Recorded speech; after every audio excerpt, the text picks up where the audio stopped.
Quest presents an unabridged recording of A Vow of Devotion by Veronica Black, narrated by Jennifer Ness.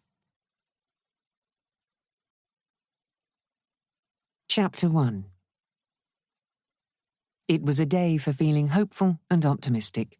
Sister Joan, who seldom felt anything else, led Lilith, the convent pony, out into the cobbled yard and mounted up, secure in the knowledge that if the breeze blew up the skirt of her grey habit, she was wearing jeans underneath, a special concession permitted by her prioress, Mother Dorothy, who came now to the kitchen door and looked out, gold-rimmed spectacles clamped firmly to her beaky nose, her hands folded in approved fashion within the wide sleeves of the dark purple habit which signified her position as head of this particular community of Sisters of the Order of Daughters of Compassion.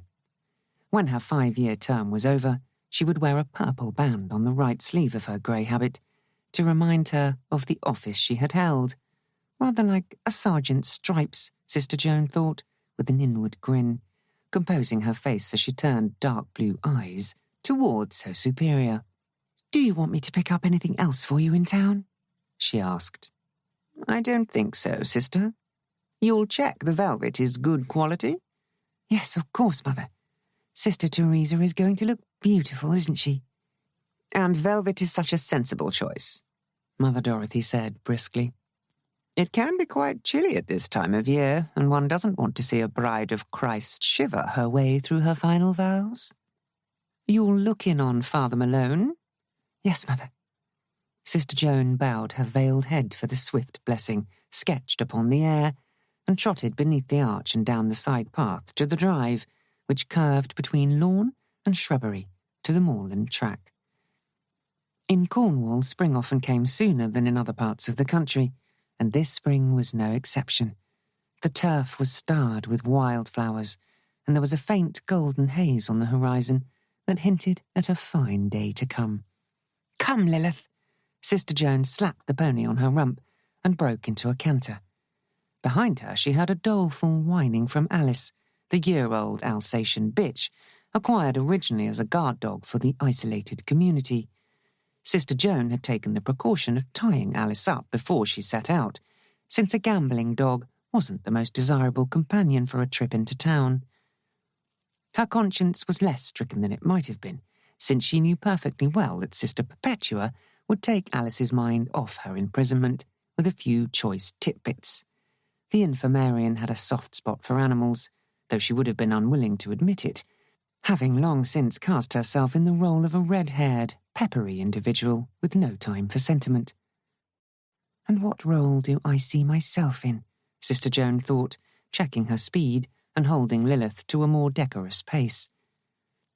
38 years old, having turned her back on marriage or a career as an artist nearly 10 years before to enter the religious life, she mused, trying to stand outside herself mentally and take the objective viewpoint. Not, she suspected, an ideal nun, though she tried hard to fit her lively and impetuous nature to the even tenor of community life. Certainly not a living rule, that nun whose conduct would make it possible to write out again the rules of order should they ever be lost. There were times when she doubted if a living rule had ever existed in actuality. She slowed further as a small stone building came into view. The building had once provided a school where local children could be taught before going into town to the big school.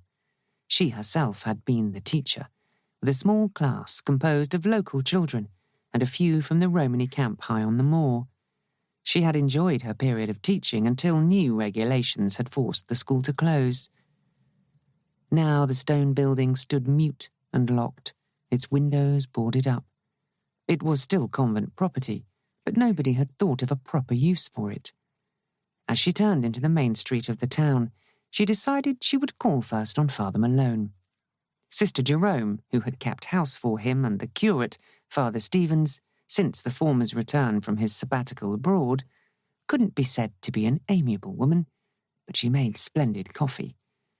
Sister Joan dismounted, leading Lilith down the side alley which bisected the streets and provided a shortcut to the church and presbytery, both modest structures since in this predominantly Protestant corner of England, the Catholic Church still existed more or less on sufferance and trod cautiously to avoid offence. As she tied Lilith to the garden gate, the front door opened and Father Malone came out, beaming in his usual welcoming fashion. "Sister Joan, bonjour, as they say. All's well?" "All's well, Father." Sister Joan bit her lip to stifle a giggle. Father Malone had been lacing his conversation with foreign phrases ever since his return from his sabbatical 5 months before. "Come in, sister. You didn't bring the car." He came close enough to give Lilith the lump of sugar in his hand. "Lilith is easier on the petrol," Sister Joan said with a grin. "You spoil her, Father." "Now, isn't a pony a living beast now?" he countered, dropping into his native brogue. "Sure, but it's a breathing, feeling thing, and if His Holiness is right, the owner of a soul which will open the doors to an afterlife." "I'm sure His Holiness is right," Sister Joan said, following the priest back up the path. "I never could imagine heaven without a few animals around." "The blessed St. Francis would have blessed you for that, sister," Father Malone approved. "You know, I helped offer Mass at Assisi. I've some photographs somewhere, or perhaps you have already seen them." Everybody in the convent had seen them several times. Father Malone had gone off on pilgrimage, clutching missal and camera with almost equal regard for both. "I'd love to take a look at them, Father," she said. "One doesn't get the chance for a proper look, with everybody crowding round." "They're about here somewhere." Father Malone led the way to the study, looked round vaguely, and pounced on the buff folder. "Here we are. Sit yourself down and I'll ask Sister Jerome to make us a nice cup of coffee. I've an idle half-hour this morning since Father Stephen's very kindly offered to visit the old people's home." "That's very nice of him," Sister Joan said diplomatically. From what she'd heard, Father Stevens, who was young, educated and ambitious, was apt to talk rather too much about the twilight of life and the gates of heaven standing open when he was with anyone over the age of 60. "Many of the poor souls are getting very deaf, you know," Father Malone said, a slight twinkle in his eyes, betraying that he shared her reservations. "Ah, Sister Jerome, here you are, and with coffee already." I heard Sister Joan's voice. Sister Jerome put down the tray and nodded her head in Sister Joan's direction. "Good morning, Sister Joan." "Good morning, Sister Jerome," answering pleasantly, receiving a frosty smile before the priest's housekeeper went plodding back to the kitchen. Sister Joan reminded herself that Sister Jerome had a sad history and was more in her element here, ministering to men of the cloth, than trying to live with a crowd of women. "Help yourself to sugar, sister. Now let me see. This is of the facade of the cathedral. You can judge its size if you realise that the figure by the portico is myself, and I'm 5'7". A friar was kind enough to take the picture for me. He took another, a close-up, but it came out a mite fuzzy. I was coming to the end of that roll of film." Sister Joan shook her head to the sugar and the chocolate finger which marked the end of Lent, and looked dutifully at the photographs, marvelling at her own ability to say something freshly complimentary about each one. "I've the one from Lourdes somewhere around," Father Malone said hopefully. "Father, once you tempt me into looking at photographs of Lourdes, I'll be here all morning," she said, laughing. "I only came to ask you if everything's being made ready for Sister Teresa's final profession. I'm sure that it is, but you know Mother Dorothy likes all her I's dotted and her T's crossed in good time." "Everything's going ahead very smoothly, sister," he assured her. "His lordship will be here in a month's time, staying overnight at the presbytery, of course, and there'll be a concelebrated mass up in the convent chapel. She'll be looking forward to it, Sister Teresa." "I'm sure she will, but of course she's still in retreat," Sister Joan said. After the postulancy and the novitiate, intending daughters of compassion spent a year in virtual silence and isolation before taking their perpetual vows of poverty, chastity, obedience, and compassion. A pity she wasn't able to make her profession last Easter, he regretted. Circumstances delayed her entry into retreat, as you know, Father.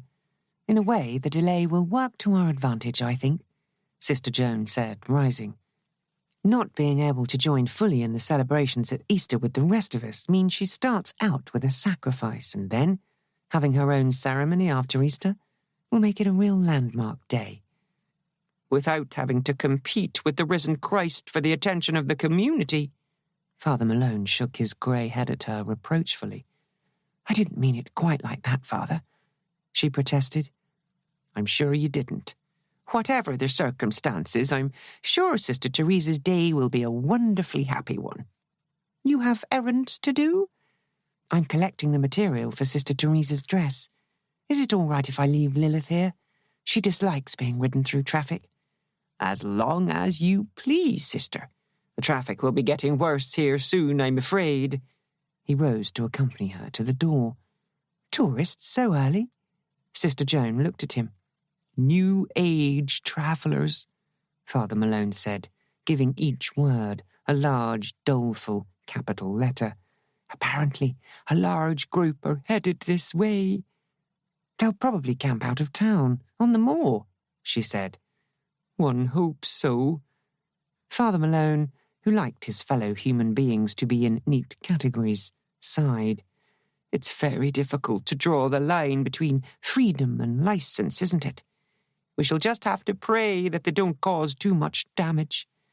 Give my regards to Mother Prioress and the community. Does Sister Teresa intend to continue as lay sister after her profession? We're all hoping so, Sister Joan said.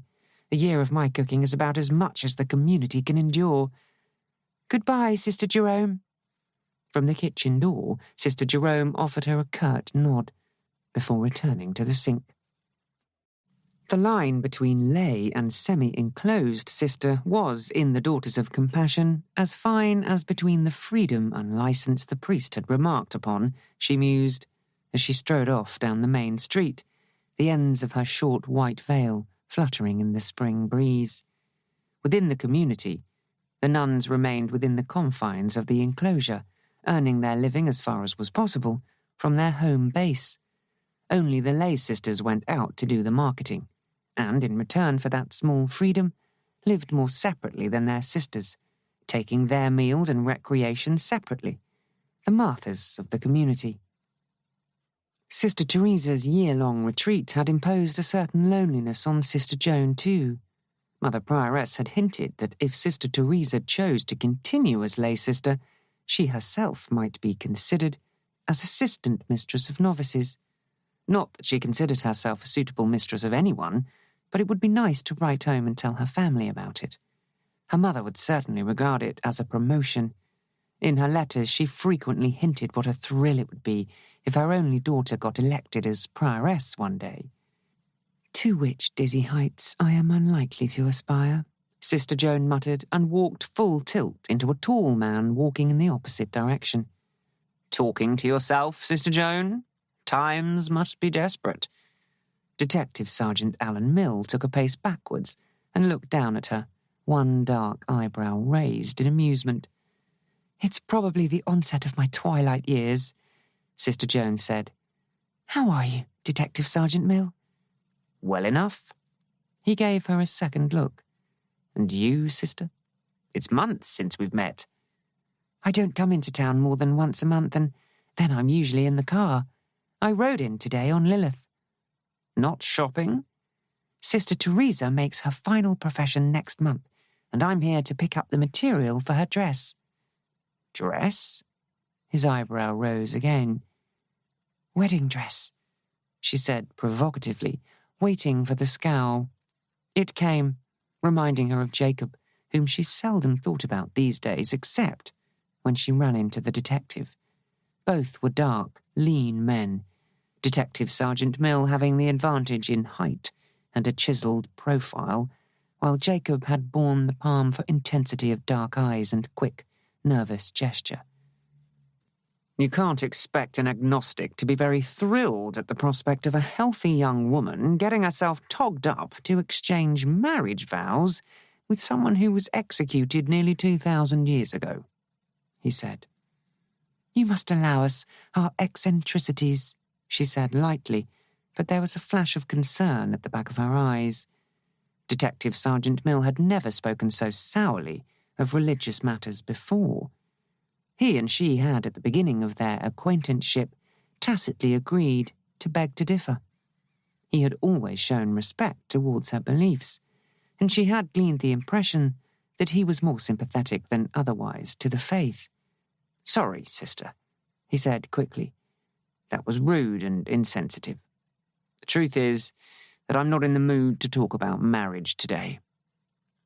He had told her once, briefly and casually in passing, that he and his wife were having problems, but she had never inquired further.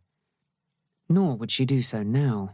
It was no business of hers how a man with whom she had been associated in his professional capacity lived in private.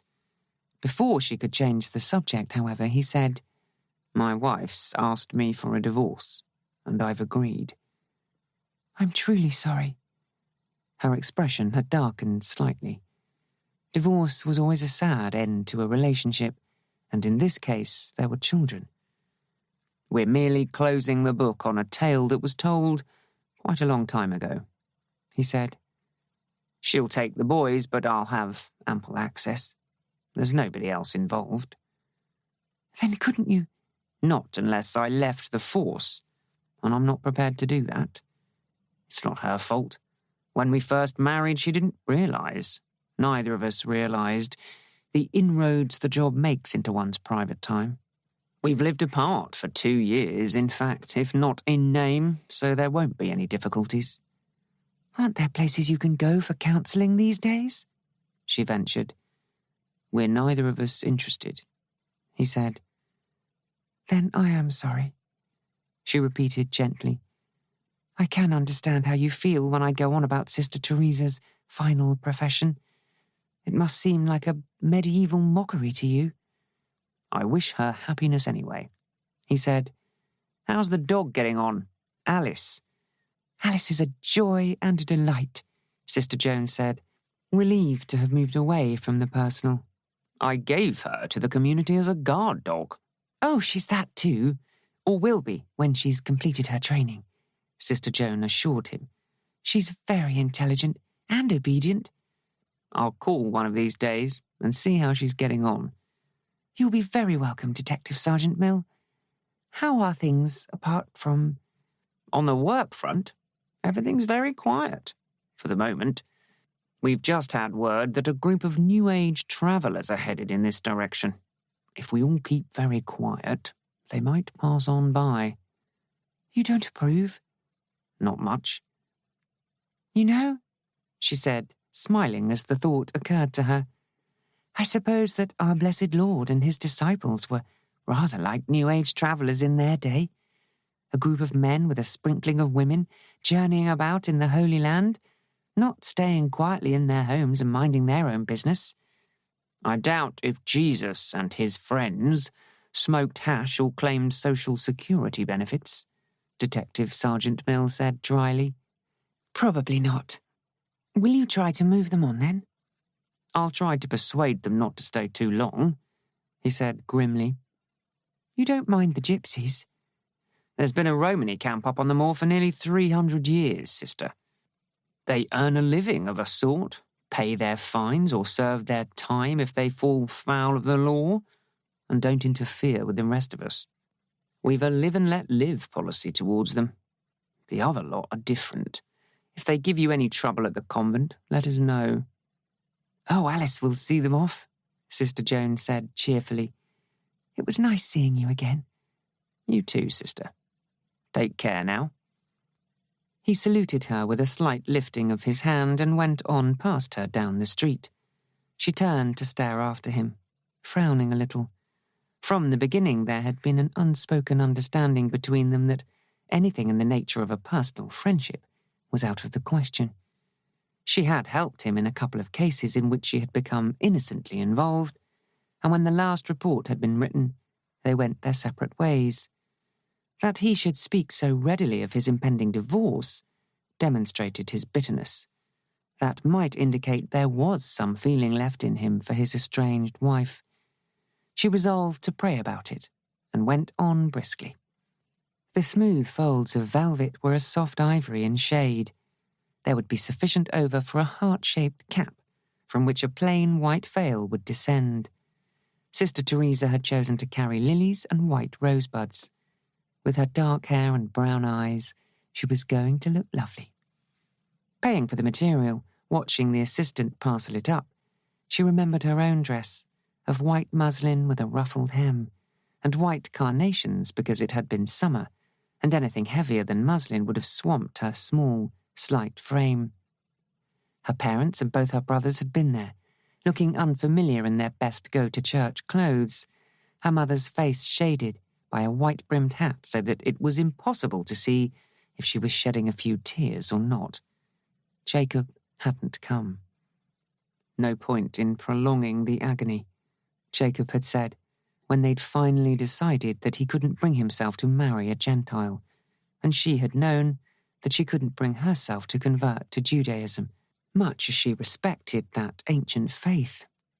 She'd waited nearly a year before applying to the Order of the Daughters of Compassion, sent Jacob a brief note telling him of her decision, emphasizing that this was what she wanted to do with the rest of her life. But he hadn't written back, and he hadn't come to see her make her final profession. She had no idea whether or not Sister Teresa had left an ex-boyfriend behind, had ever had a boyfriend. In her early 20s, rosy and amiable with a calm, unfurrowed brow, Teresa looked as if she had been preparing for the religious life since childhood. She came out into the street again, the bulky parcel under her arm, and walked back towards the presbytery. People were doing their morning shopping, a few nodding to her pleasantly as she passed. In the years since the community had taken over the old Tarquin estate, the presence of a nun or two in the town occasioned little comment. Father Stevens, blonde and urbane, was just approaching the gate as she strapped the parcel into the saddlebag and untied Lilith. "Good morning, Sister Joan. Are you coming in?" "No, I'm on my way back to the convent, Father.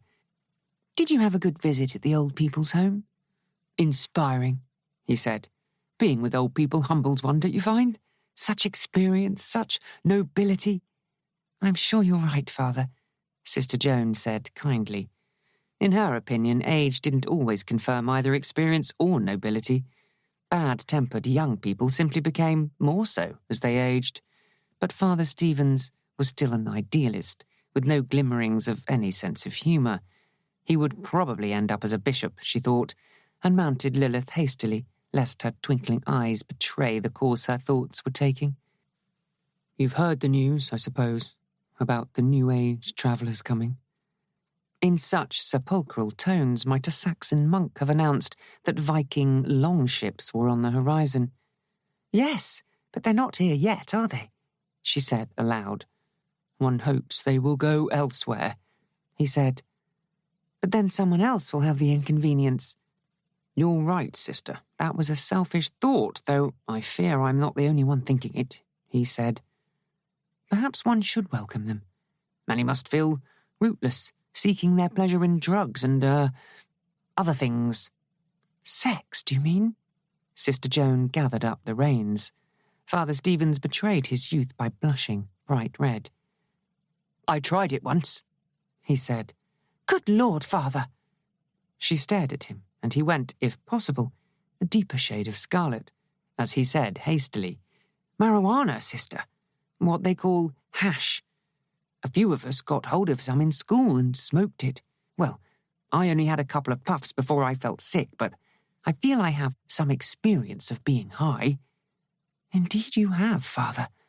It gives you something in common with the junkies," she said gravely. "It gives me a slight advantage if I come into contact with them," he agreed. "What I just told you is confidential, of course, sister. I'd not wish to shock Father Malone." Father Malone would probably be relieved and amused to learn his curate had a weakness, she thought, but answered promptly. "Of course, Father Stevens. I'll not say a word. Good day to you. God bless you, sister. He signed a large cross upon the air and turned in at the gate. He already had the long, sweeping step of a bishop, she thought, watching him go in with a feeling of exasperated tenderness. She didn't like to admit it, but she was fond of Father Stevens because of his faults and not despite them. Riding back up the track that crossed the moor, she was conscious, as she always was, of the beauty of her surroundings. The mother house, where she had done her training, was in the middle of the city with traffic noises interfering with the peace of the cloister. Here there was peace and isolation, the flower-starred grass broken by an occasional patch of peat, dark against the surrounding green, the pale haze of the far hills thrown into focus by a tree standing slantways against the wind. Dismounting at the convent gate, she stood for a moment to enjoy the loveliness of the old house. Not even improvements inflicted upon it by Victorian builders could entirely ruin the classical severity of walls and roof and window lintels.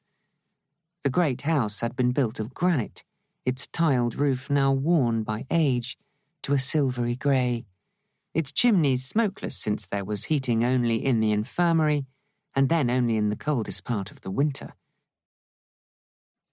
Sister Joan, little Sister Martha, who did the gardening, lifting huge loads with an ease that belied her delicate appearance, came speeding down the drive. Sister, Mother Dorothy asked me to look out for you. She wants to see you in the parlour. I wonder what I've done wrong now, Sister Joan said. Oh, I'm sure you haven't done anything, sister. Sister Martha's pale face was startled. She seemed in excellent humour. Shall I take Lilith back for you? Thank you, sister. And will you give Sister Catherine the velvet for Sister Teresa's dress? It's in the saddlebag. White velvet. How elegant that will look. I had silk with tiny white and gold flowers embroidered all over it, Sister Martha said with pleasurable recollection, replacing the startled look. My godmother bought the material for me. Come along, Lilith. She took the reins and set off up the drive, leaving Sister Joan to follow more pensively. Despite Sister Martha's reassurances, it was seldom that Mother Dorothy invited one into the parlour for a happy little chat. On the other hand, Sister Joan couldn't bring to mind any recent infractions of the rule that called for scolding. She went in through the front door, leaving Sister Martha to lead the pony round to the back. The main hall with its sweeping staircase was polished as usual to the acme of shining slipperiness. To the left and right arched doorways led respectively to the antechamber, with the prioress's parlour beyond, and into the chapel wing, where a narrow corridor led past the visitor's parlour, with its dividing grille into the long chapel, with its tiny sacristy leading off it. There were no decorations, but the height of the ceiling with its swags of white plaster grapes, the intricate carving of the balustrade, made gilding the lily unnecessary. She straightened her veil, pushed back an errant curl of blue-black hair, checked that her skirt was straight, and went through the antechamber with its long, carved wooden seat, and the table on which the mail was laid ready for Mother Dorothy's inspection, and tapped on the inner door. Come in. Mother Dorothy's voice didn't sound any sharper than usual, but that was no guarantee. The parlour beyond had once been a large drawing-room, and the silk-embroidered panels, faded but still exquisite, remained on the panelled walls. At the two long windows the original pale curtains hung, their velvet slightly scuffed by the passage of time. A fire screen blocked the hearth, above which a plain wooden crucifix hung, and the spindly-legged sofas and occasional tables, which must once have graced the room, had been replaced by a row of filing cabinets, a semicircle of stools, and a flat-topped desk behind which the prioress sat. Dominus vobiscum? She gave the customary greeting. Et cum spiritu tuo. Sister Joan knelt briefly as her superior indicated one of the stools. You bought the material? As usual, Mother Dorothy dealt first with the practicalities. Yes, Mother. I called at the presbytery too. Father Malone has made arrangement for the bishop's coming. He sent his blessing. Sister Jerome gave me a cup of coffee. And which set of photographs did you look at this morning? Mother Dorothy asked. Evidently she wasn't in trouble then, or Mother Dorothy wouldn't have hovered so near a joke. Assisi, Mother. Sister Joan folded her hands and risked a smile. That dear man will never recover from the thrill of his pilgrimage, Mother Dorothy said, also smiling. Well, we have some news. You know how earnestly we have been praying for new vocations. Well, 2 young women have applied to stay here for a couple of weeks with a view to entering the order. If both are suitable, that means that when Sister Marie and Sister Elizabeth enter the novitiate, Sister Hilaria will have 2 new postulants to train. It is extremely good news. Yes, indeed. Sister Joan sat up eagerly, her face bright. One of them, Bernadette Fawkes, writes to us from Yorkshire. She encloses a letter of recommendation from her parish priest, which, of course, is not strictly necessary yet, but it shows she is serious in her intention. The other is Magdalen Cole, who writes from London. 2 separate applications, which I prefer. When 2 friends turn up declaring they have a vocation, I'm always a trifle wary. So often the stronger personality influences the weaker. Now, for the bad news. Bad news? Bad is not accurate. Slightly inconvenient would fit better. Miss Cole says in her letter she will be arriving today on the late afternoon train. Miss Fawkes says she will be arriving as soon as I approve her application. She doesn't take her welcome for granted. It was clear from her tone that she preferred a touch of diffidence. You will approve her application? Sister Joan queried. Yes, of course. I immediately telephoned Miss Fawkes's parish priest, and as luck would have it, she was there discussing the matter with him. I suggested she might like to come down immediately so that she could arrive at the same time as Miss Cole, and she said that she'd go at once to the station. Apparently she had her case packed in readiness. Her priest rang me back a few minutes ago to inform me she had caught the London train by the skin of her teeth, so she will be here on the same train as Miss Cole, though they obviously won't be travelling together. It means that we shall have to prepare the 2 vacant cells upstairs rather quickly, and you will have to take the car into town to meet them both. How will I recognise them?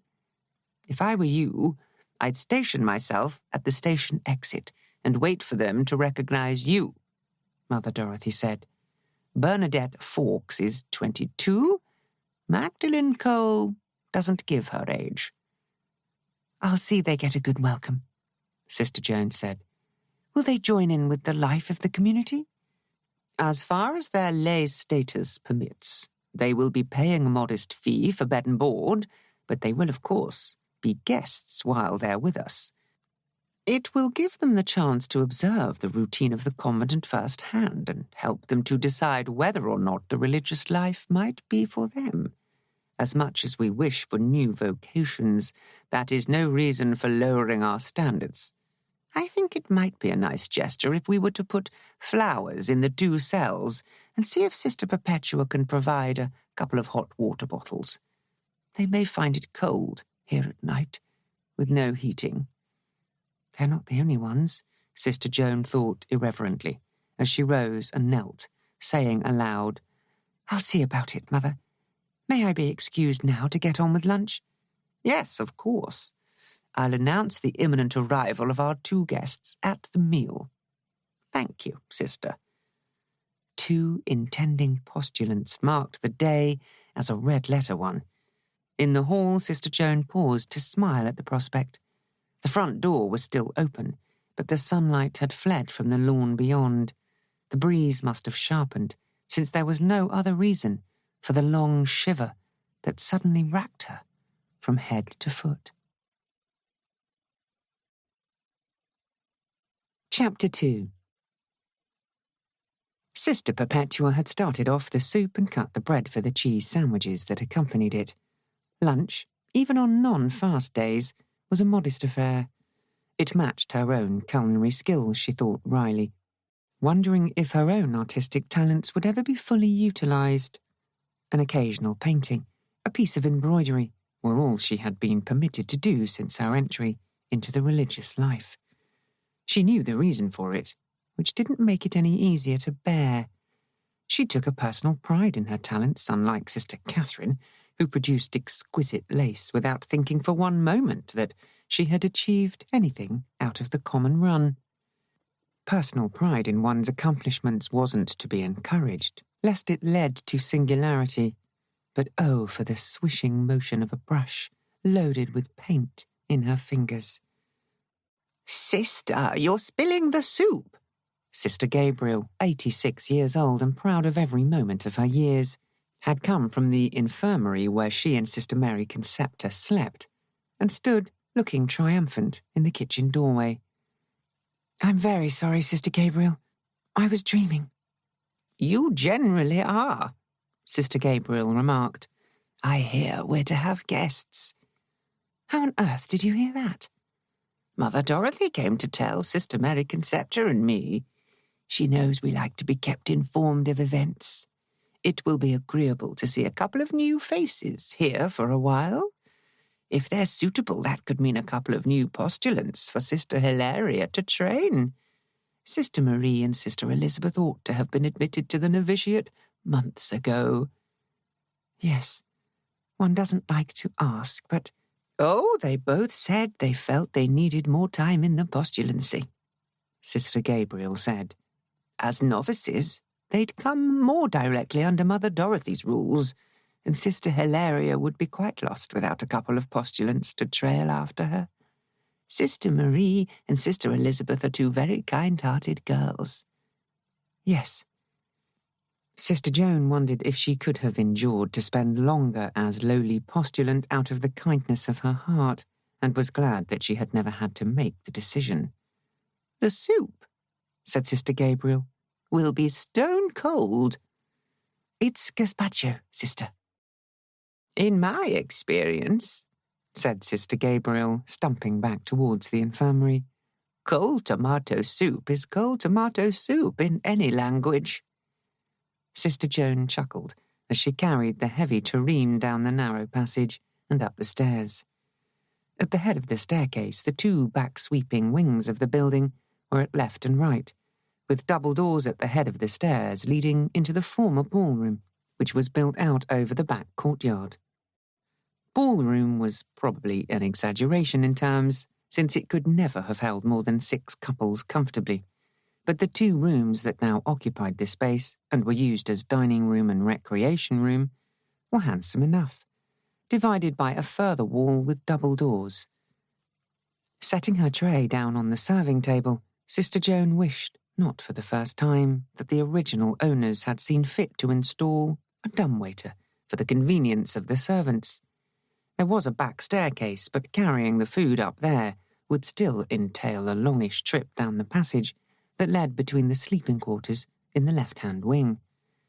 The sisters were filing in. Sister Joan hoped that Sister Hilaria, whose absent-mindedness was only matched by her greatness of spirit, had remembered to feed Sister Teresa, who had moved back into the postulancy for her year of isolation before her final profession. The novice mistress was entering now. Tall and broad-shouldered, with the prominent eyes of the natural mystic, her 2 pink-smocked postulants before her, their heads bent within their white poke bonnets. The announcement that 2 guests would be arriving later and were to be duly made welcome was made and greeted with small exclamations of pleasure. The prospect of 2 new postulants was exciting. "They hope to stay with us for a couple of weeks," Mother Dorothy was saying, "so they will have plenty of time to see how we live here. We must make them feel at home, without disguising from them that the religious life is not a life of luxury or selfish pleasure. They will sleep in Sister Joan's and Sister Teresa's old cells and join us for meals and recreation, and whichever services and spiritual studies they choose. That will be all. Let us give thanks for our food now." "Gazpacho," said Sister Gabriel audibly and looked primly at her plate. Washing up afterwards, giving Alice a biscuit to make up for having deserted her in the forenoon, Sister Joan found herself trying to imagine what their visitors would look like. The fact that Mother Dorothy had requested that she meet them indicated that she would also be expected to act as guide. Sister Joan, who couldn't have existed for 5 minutes in a silent order, smiled in anticipation. At 4 o'clock, she finished washing the windows and went out to polish the car. Polishing the old convent car was like putting a thick coat of makeup on an aging face. Another 6 months and they'd have to trade the old jalopy in for something more likely to stop and start at the proper times and not lose bits of its anatomy when it went over a bump in the road. An estate car would be nice, she thought. A Mercedes and a holiday in the Bahamas would also be nice and equally out of reach. "Are you ready, sister?" Mother Dorothy had come out. "Be sure to bring them straight back here." "Yes, of course, Reverend Mother." Did the prioress imagine she was going to take them night-clubbing? Sister Joan suppressed a giggle and got into the driving seat. She must have been mistaken about there being a change in the weather. The sky was a clear, bright blue with curls of fleecy white cloud drifting across it, and the breeze was mild. The moor looked beautiful in late spring. She would have liked to stop the car and get out and walk around on the springing grass and pick some of the wild flowers that starred it. But if she stopped, there was no absolute guarantee that the car would start again without help, so she drove on sedately. Reaching the station, she parked neatly, bought herself a platform ticket and stationed herself near the exit. There were a few people waiting to meet the train. Others carried luggage and were obviously waiting to board it. Sister Joan felt, as she always felt, a sense of anticipation. As a child, she had always looked forward eagerly to train journeys and never felt, when she had travelled by car, that she had fully participated in an adventure. The train was approaching. She snapped to attention, a smile ready for the guests. A fairly large number of passengers were alighting, mostly families ready for an early holiday. Some of the children carried buckets and spades and shrimping gear, though the beaches were a good hour's drive off and hardly suitable for digging sand castles. They streamed past, chattering and laughing. A young woman with a round face and a long braid of dark hair over one shoulder had paused at a little distance, setting down a suitcase and eyeing Sister Joan for a moment before she stepped forward, hand outstretched. "Would you be waiting for me, sister?" Her voice was warm and friendly, with a slight Yorkshire burr. "Bernadette Fawkes." Sister Joan shook hands. "Father Mulhaney saw me off this morning. Gosh, but that was a rush." She laughed in an unaffected way. "One minute I'm in Leeds and the next I'm in Cornwall. One of the reasons I thought of coming to your convent was because I've never been to this part of the country before. So even if I decide not to be a nun, at least I'll have had a bit of a holiday. You're awfully young to be a prioress." "Oh, good heavens, I'm not the prioress," Sister Joan said, amused. "I'm Sister Joan, acting as lay sister at present because we haven't got a regular one. Mother Dorothy asked me to meet you." "Do you take it in turns being lay sister?" Bernadette inquired. "No, not usually. A sister decides at her profession if she wishes to be a lay sister or a member of the semi-enclosed community. When it's necessary, a sister who is semi-enclosed can take on lay duties for a period, but not the other way round." "Sounds a bit snobbish to me," Bernadette said frankly. "Like first class and second class, you know." Then I explained it badly. Lay sisters do the more practical work that brings them into more contact with the outside, that's all. They're fully professed in every way, but their job's different. That's all. Excuse me, but I think I see our other visitor. She broke off as a girl, a scarf over her head, a dark coat covering her slim frame, came towards them, suitcase in hand. Under the scarf, her features looked blurred, unformed like the features of a young child. Then she raised her head and fixed huge dough-shaped eyes of a clear and brilliant grey on Sister Joan's face. "Are you—" Her voice was soft and clear. "Sister Joan from the convent, yes. I've been deputed as the welcoming committee. You're Magdalene Cole?" "Magdalene Cole, yes." Sister Joan's hand was taken and briefly held. Pure grey eyes, Sister Joan thought, which was, she had read somewhere, the purest and rarest of eye colours. The long lashes shielding them were dark in contrast to a lock of pale coppery hair as it strayed from the concealing scarf. "Give me your suitcases," Sister Joan said briskly. "Oh, sorry, Magdalene Cole. Meet Bernadette Fawkes. She's your fellow guest." "I didn't know there were to be two of us," Magdalene Cole said. "Neither did I. We could have had a bit of a chat on the way down," Bernadette Fawkes said. "You just lead the way, sister. We can carry our own cases." "This way, then." Sister Joan led them through the low tunnel into the car park. "I'm afraid the car's on its last legs, poor thing. However, it does go. Put your cases in the boot and climb in, won't you?" Both had climbed into the back seat, leaving her in solitary splendour behind the wheel. "You'll be in time for a cup of tea before we go into chapel," she said over her shoulder as she started the engine. "The convent's up on the moor. We turn off onto the track in a moment. Have you been to Cornwall, Miss Cole?" The girl shook her head mutely. "That makes two of us," Bernadette Fawkes said cheerfully. "Don't worry about the old bone shaker." Sister Joan had caught a glimpse of Magdalene's strained expression in the driving mirror. "I'm a good driver. These days I usually ride the convent pony into town if I haven't got a load of stuff to carry back. Her name is Lilith, after Adam's first wife, but we can't be blamed for that. We inherited the name along with the pony." "Do the sisters go often into town?" Magdalene Cole asked. "Once a month the lay sister, that's me at the moment, goes in to get supplies of rice, pasta, tea, sugar, coffee. We grow our own fruit and vegetables. That's Sister Martha's job, and Sister Perpetua, our infirmarian, sells the surplus at the market for us.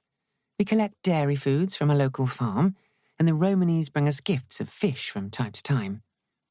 She carefully didn't add that it was highly likely some of the fish had been poached. "You don't eat meat?"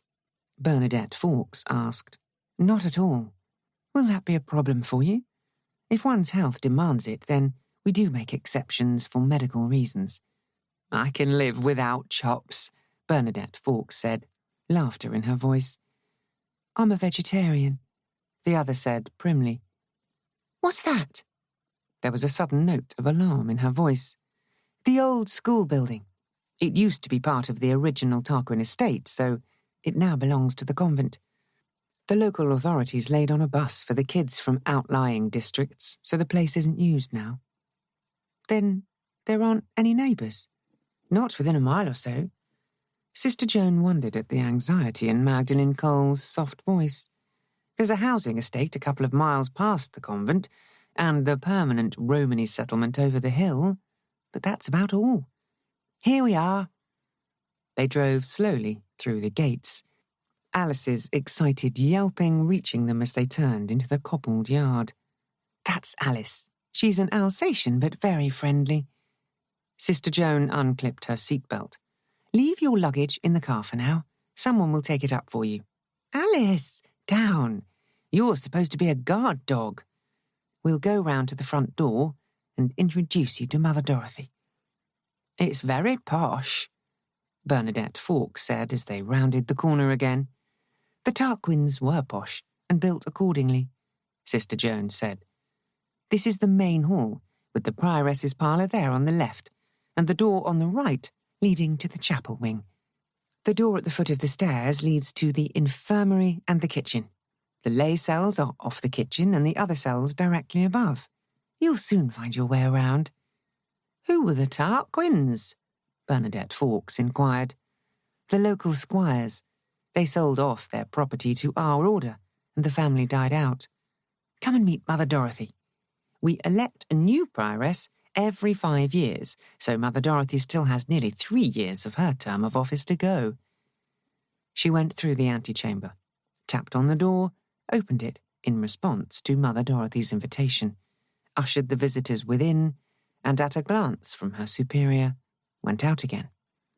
The prioress would wish to make her own instinctive evaluation without anyone else being present. It was 10 minutes before the parlour door opened again, and Mother Dorothy emerged, a short, spare, middle-aged figure beside the willowy slenderness of the younger girls. "Take Bernadette and Magdalene to the kitchen for a cup of tea and then show them over the main house before chapel," she instructed. "They both agree that Christian names will be more informal. Sister Joan will explain our routine to you, but you're not bound to join in anything, and you mustn't feel you have to confine yourself to the enclosure while you're here. There are some very pleasant moorland walks." "Thank you, Reverend Mother Prioress." Magdalene had bowed her head submissively. "Mother Dorothy will do, thank you, sister." The prioress re-entered her parlour and closed the door firmly. "She's a bit of a tartar, that one," Bernadette said in an undertone as Sister Joan went ahead into the kitchen passage. "Sometimes," Sister Joan said, flashing a grin over her shoulder. "She needs to be." "There you are!" Sister Perpetua greeted them with her usual impatience as they went into the big stone-flagged kitchen. "I've boiled the kettle twice. Now, which of you is which?" Sister Joan made the necessary introductions. "Bernadette and Magdalene."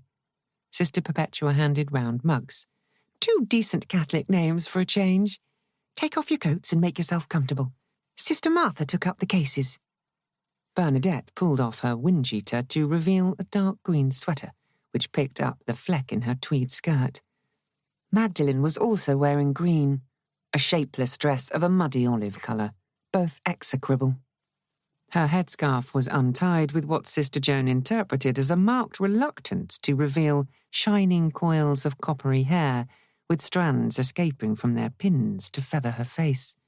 The piled hair looked too heavy for the frail neck. "Well, I've red hair myself," Sister Perpetua remarked, pulling at a grey strand. "It was never that pretty, though." "It's just hair," Magdalene said. She sounded as if she resented the compliment.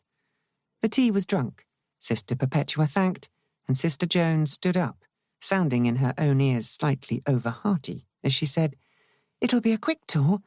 We have chapel in 15 minutes. Let's go upstairs and I'll show you where you'll be sleeping.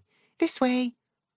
She led the way into the main hall again and up the staircase, pointing out the exquisite carving on the balustrade and feeling rather like a tour guide at a stately home. Bernadette was looking about her with unabashed awe. Magdalene made little noises of approbation, but her face never woke into animation. Her voice remained blurred and soft. Either she had no personality at all, or she was concealing it behind a bland mask. "We have 7 cells over the prioress's parlour and the kitchen wing," Sister Joan said, reminding herself that first impressions didn't always count. "Sisters Martha, David, Perpetua and Catherine along this side, and this is where you'll be sleeping, next to Mother Dorothy's cell. This is Sister Teresa's cell, but she's in seclusion over at the postulancy until her final profession, and this one used to be mine. But since I became acting lay sister, I sleep in one of the 2 cells leading off the kitchen." "It's very nice," Magdalene said, obediently entering Sister Teresa's cell.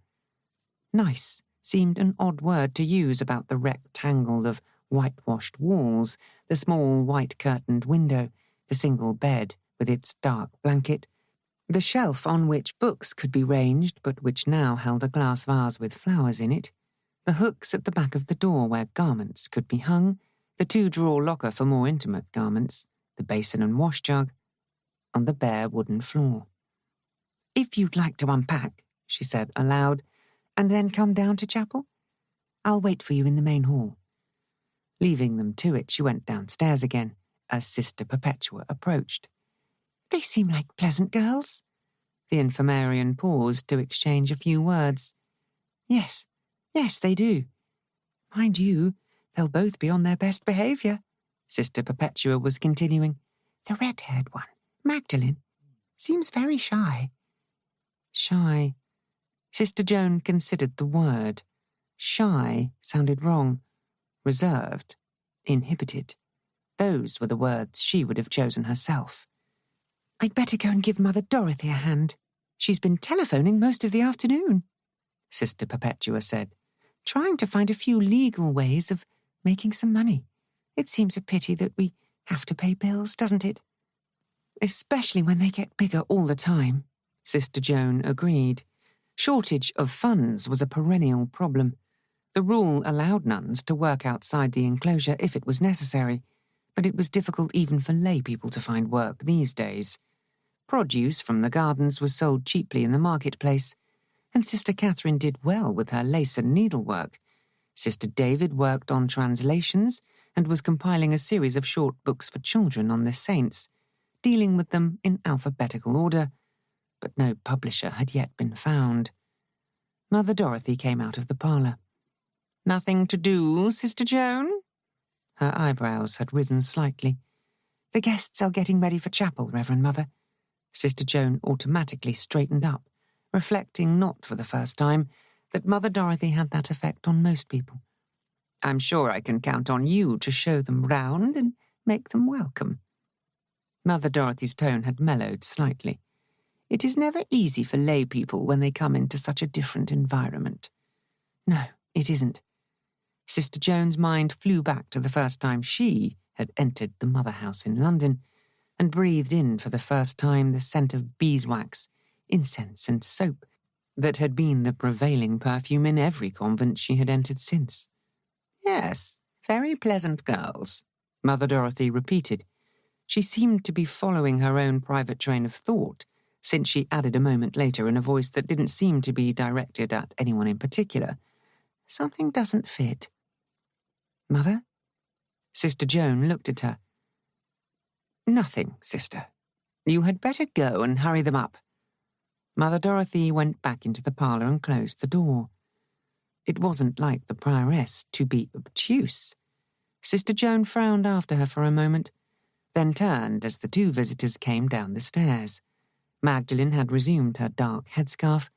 Bernadette had made a token effort by tying a handkerchief over her head, beneath which her long braid of dark hair swung like a rope. "You said we had no neighbours," Magdalene said. "We haven't. Not near ones, anyway." "Through the small window in the bathroom, I caught sight of another house." "Another—" "Oh, that's the postulancy," Sister Joan said, trying not to notice that the girl's hands were clenched into fists. "It used to be the old dower house, so it serves very well for the postulants. Sister Hilaria is novice mistress, and we have two postulants, Sister Marie and Sister Elizabeth, who are ready now to join the novitiate. They have lunch and supper over here and come to chapel and spiritual instruction, but they sleep over in the postulancy and have their own studies and recreation there. We had better go into chapel if you're ready. There's cheese salad tonight, and I believe Sister Perpetua has made one of her steamed jam puddings." In the chapel, she ushered them to a couple of spare seats and went to her own place. It was not a benediction proper, but a simple service of prayer and song, conducted by the prioress. Wednesdays and Saturdays were the days on which either Father Malone or Father Stevens came to conduct the full service. She wondered what they would make of the two visitors. Would they too feel that something didn't fit? Chapel was followed by supper, the most eagerly awaited meal of the day since it was the most substantial. The community filed out, Sister Joan lingering to wait for the guests. "We have supper now and then recreation," she said. "We chat and play draughts and scrabble and knit or sew. It's a lively period." "Do we have to go to it?" Magdalene asked.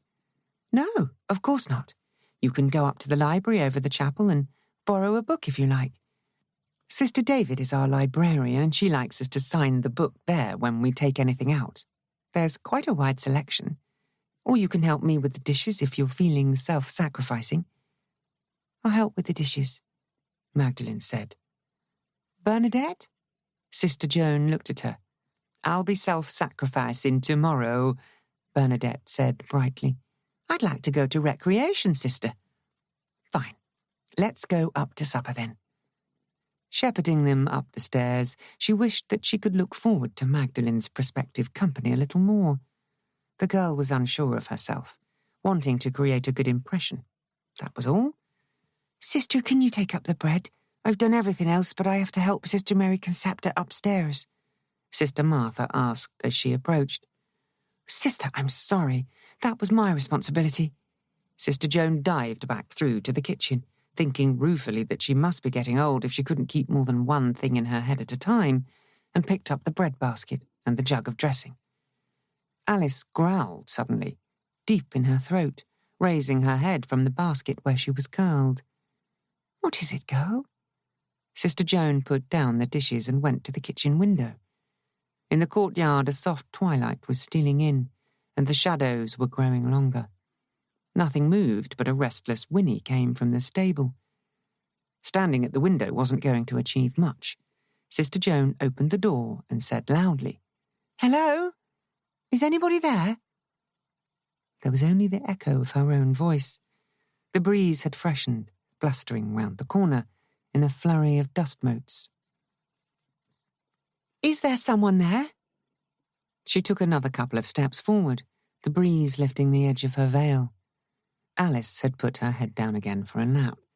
Probably she had been chasing a stray rabbit in her sleep. Sister Joan retreated, closing the door with a little bang and sliding the bolt. Good dog, Alice. She patted the dog and took bread and dressing up the stairs. The community was in place at the long table, Sister Hilaria with her charges, the prioress at the head of the table. The latter raised an eyebrow as Sister Joan panted in but refrained from reciting the grace until she was in her place. At the other side of the table, the two visitors sat together, Magdalen still wearing her headscarf. We are fortunate to have the opportunity of welcoming 2 visitors, Mother Dorothy said when grace was done. Bernadette and Magdalen have asked that we call them by their Christian names while they are here. Of course, there is a possibility that one or both of them may join us later as fellow religious, but whether they do or not, I know we'll all do everything possible to make them feel at home. Sister Joan, though we have guests, we must keep the routine. Yes, Mother Dorothy, Sister Joan said. Nobody would be more pleased than herself when a full-time lay sister could be found. She did her best, but it was a difficult position to hold between the demands of the spiritual and the duties of what amounted to a full-time housekeeper. There would never again be a lay sister like Sister Margaret, poised so delicately between heaven and earth. At supper, one of the sisters read aloud from a book dealing with the spiritual. Sister Catherine was at the lectern this evening, her gentle face animated as she read the story of Saint Mary Magdalene, a compliment to her namesake who sat, steadily eating, her head bent, her slim shoulders hunched as if she awaited a blow. The reading drew to a close. Sister Catherine took her place at the end of the table. The rest of the community filed into the recreation room, apart from Sister Hilaria and the 2 postulants, who returned to the postulancy for their own period of relaxation before the final blessing of the day. Here's your salad, Sister Catherine. Sister Joan set it down and motioned towards the side table. The pudding's still nice and hot. I'll clear away later. I enjoyed the reading tonight. Sister Catherine's delicately pretty face flushed becomingly. It was Mother Dorothy's idea, she said.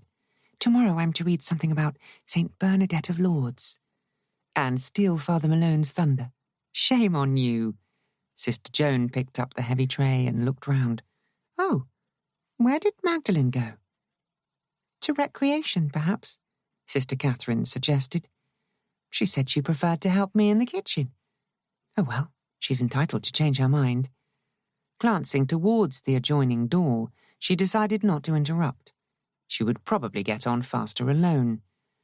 Going down into the kitchen, she unbolted the door and let Alice out for a run. Mother Dorothy had been adamant that pets had no place in a convent and had only allowed Alice to remain on condition that she was trained as a reliable guard dog. So far, her training had been somewhat desultory, and far from showing suspicion of any stranger, she welcomed every comer as a long-lost member of her pack. The evening had chilled. Sister Joan shivered slightly as she rolled up her sleeves and tackled the dishes, grateful for the hot water and the warmth still emitted from the cooker and the banked-up fire that fed the boiler. For her, one of the great deprivations of the religious life had been the complete absence of heating save in kitchen and infirmary. There were times even now when she thought wistfully of a sofa drawn up to a blazing log fire and a good novel and a box of chocolates to while away the time. Outside, Alice began barking to be let in. "Alice! Here, girl." Sister Joan opened the back door and whistled. The dog came in like an arrow shot by a very competent archer, and bounded round as if she had been exiled for days. "Silly girl! When you're trained, you'll have to patrol the grounds at night." Sister Joan set down the dinner of biscuits and gravy to which Alice immediately applied herself, as if she hadn't been charming titbits out of Sister Perpetua all day. The dishes dried and cloths scalded, she slipped across the yard to check on Lilith, who greeted her with a nuzzling nose. "Here's your supper." Sister Joan offered the nightly treat, checked on feed and water, and resolved that with the improvement in the weather, she'd make time to exercise the pony more often. Lilith was no youngster, but she still relished a good gallop from time to time.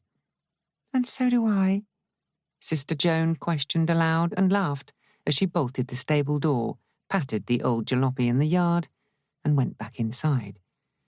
There were still 10 minutes of recreation left. It was Sister David's task as sacristan to check on the chapel, but since she also combined the duties of secretary with her work as translator, recently she had allowed a few practical matters to slip her mind, and Sister Joan had fallen into the habit of checking up without advertising the fact. The last thing that Mother Dorothy would welcome was the emergence of another sister, as dreamy as Sister Hilaria.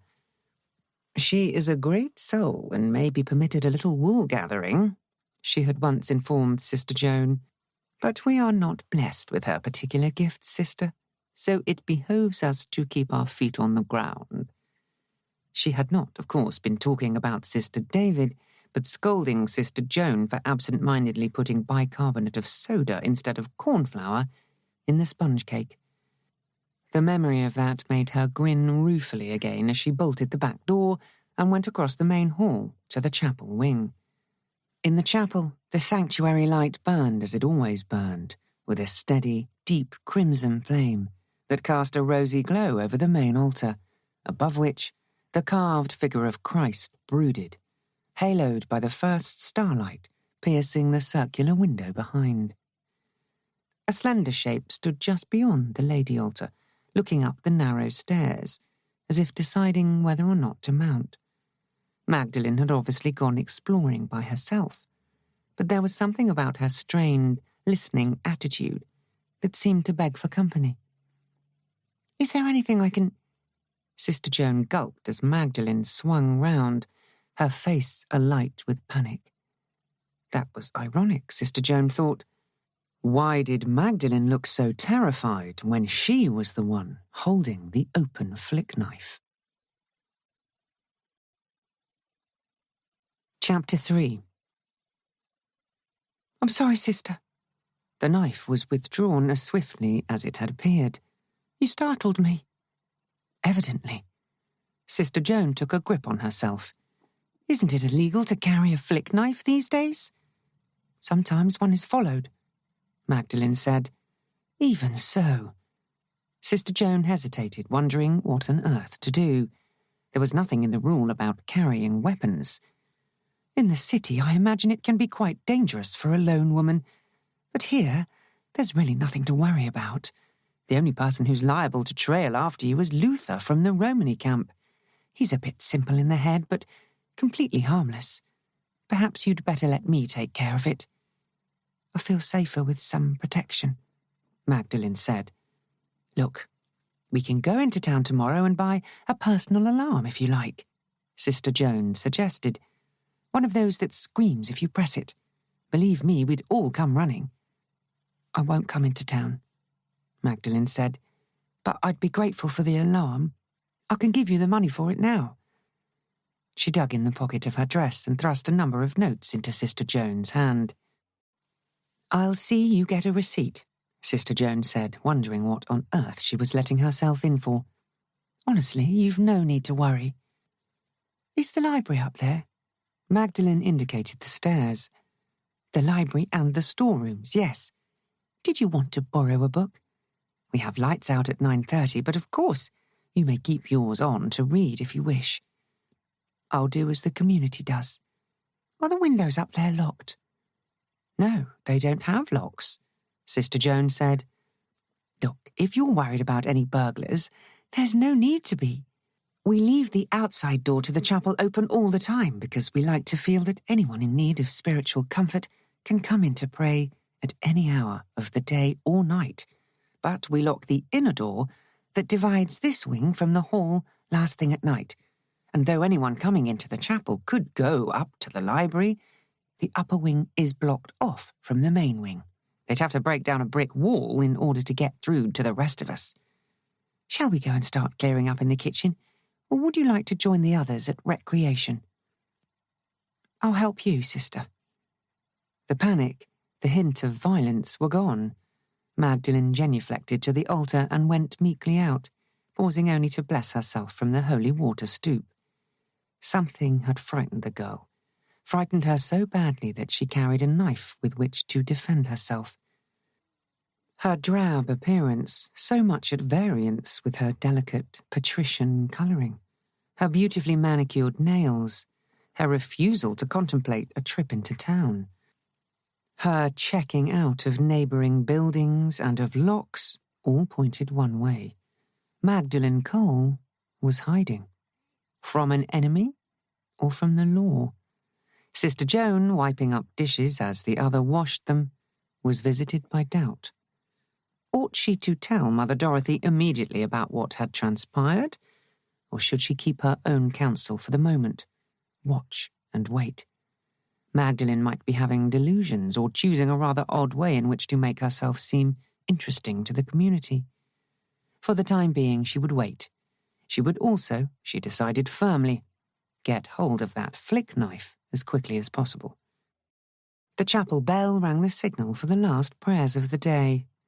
Magdalene wiped her hands on the kitchen towel and fell in behind Sister Joan as they returned to the chapel for the night office and the blessing that marked the start of the grand silence which lasted until Sister Joan, in her capacity as lay sister, heaved herself out of bed at 5 a.m. the next morning to wake the community with the cry of "Christ is risen," repeated at the door of every cell.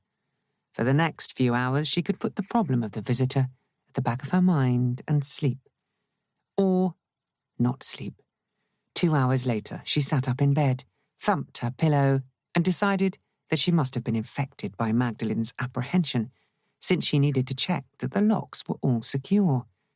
Pulling on her dressing gown and slippers, she padded into the kitchen, where Alice, asleep in her basket, opened one eye and promptly fell asleep again. The back door and window were firmly bolted, as was the window of the empty cell adjoining her own. She went down the passage, hearing a rhythmic snoring from the infirmary where the two old sisters slept, past the dispensary with its bottles of coltsfoot cough mixture and jars of herbs, into the wide entrance hall. A low-wattage bulb burned in the standard lamp in the corner. The door leading into the chapel wing was bolted, as it customarily was.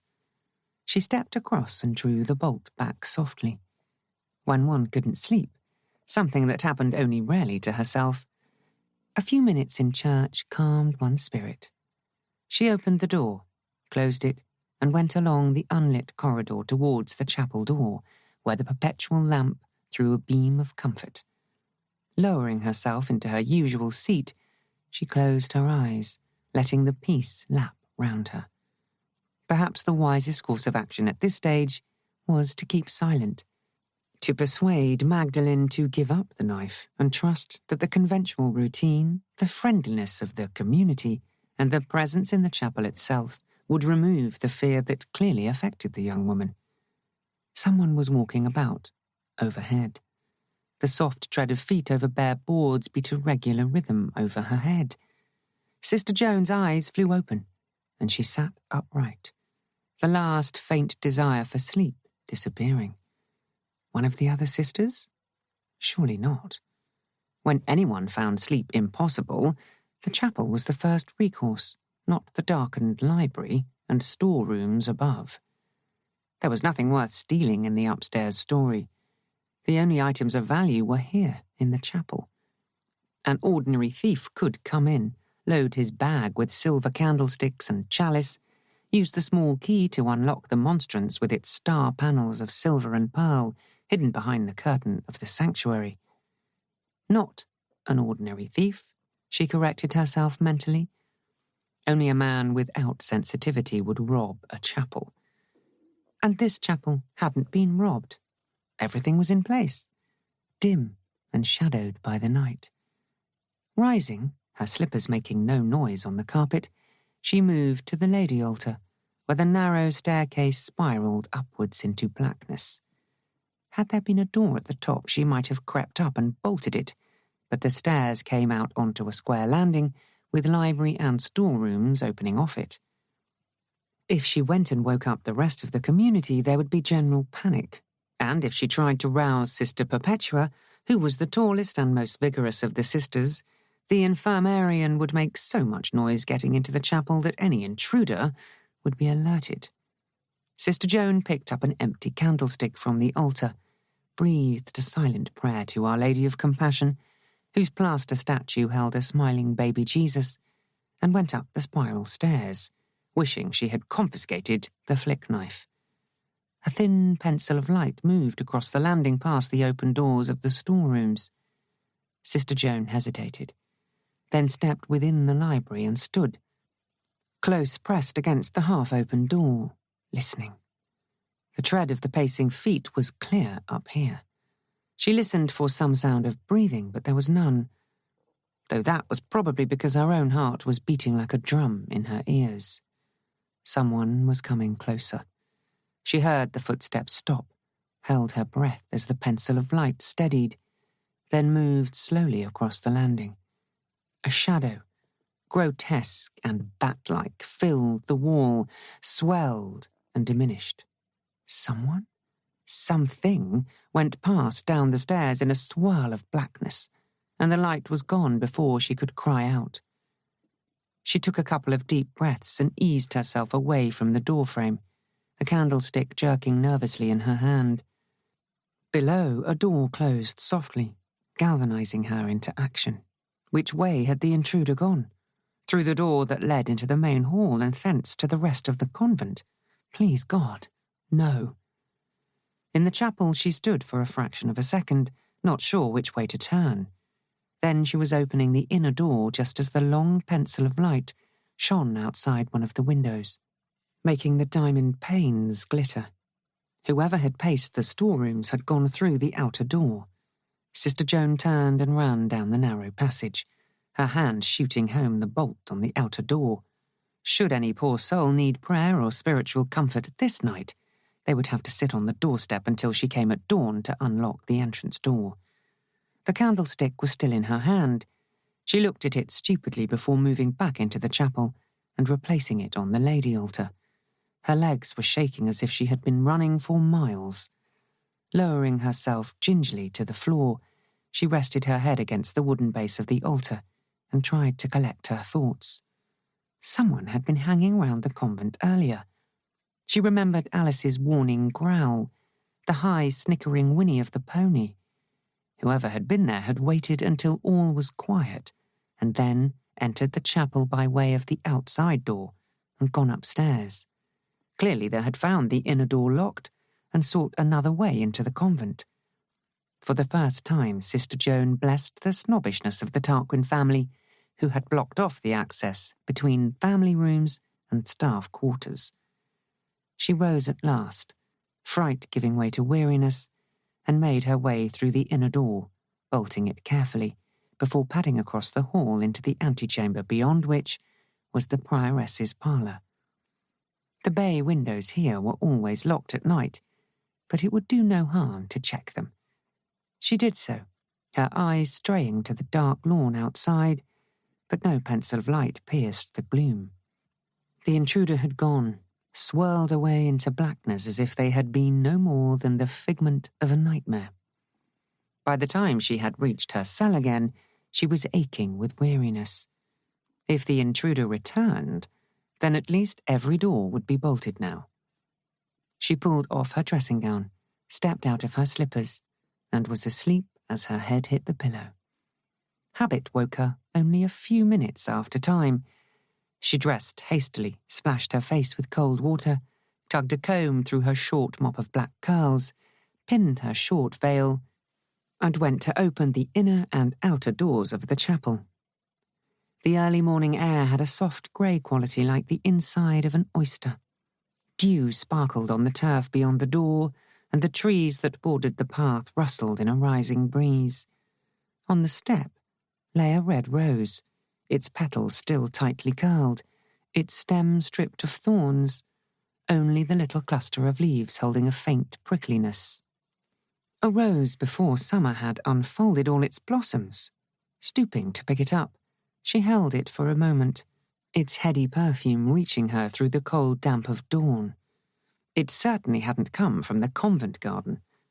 Sister Martha had mentioned only the other day that she guessed her roses would be slow this year.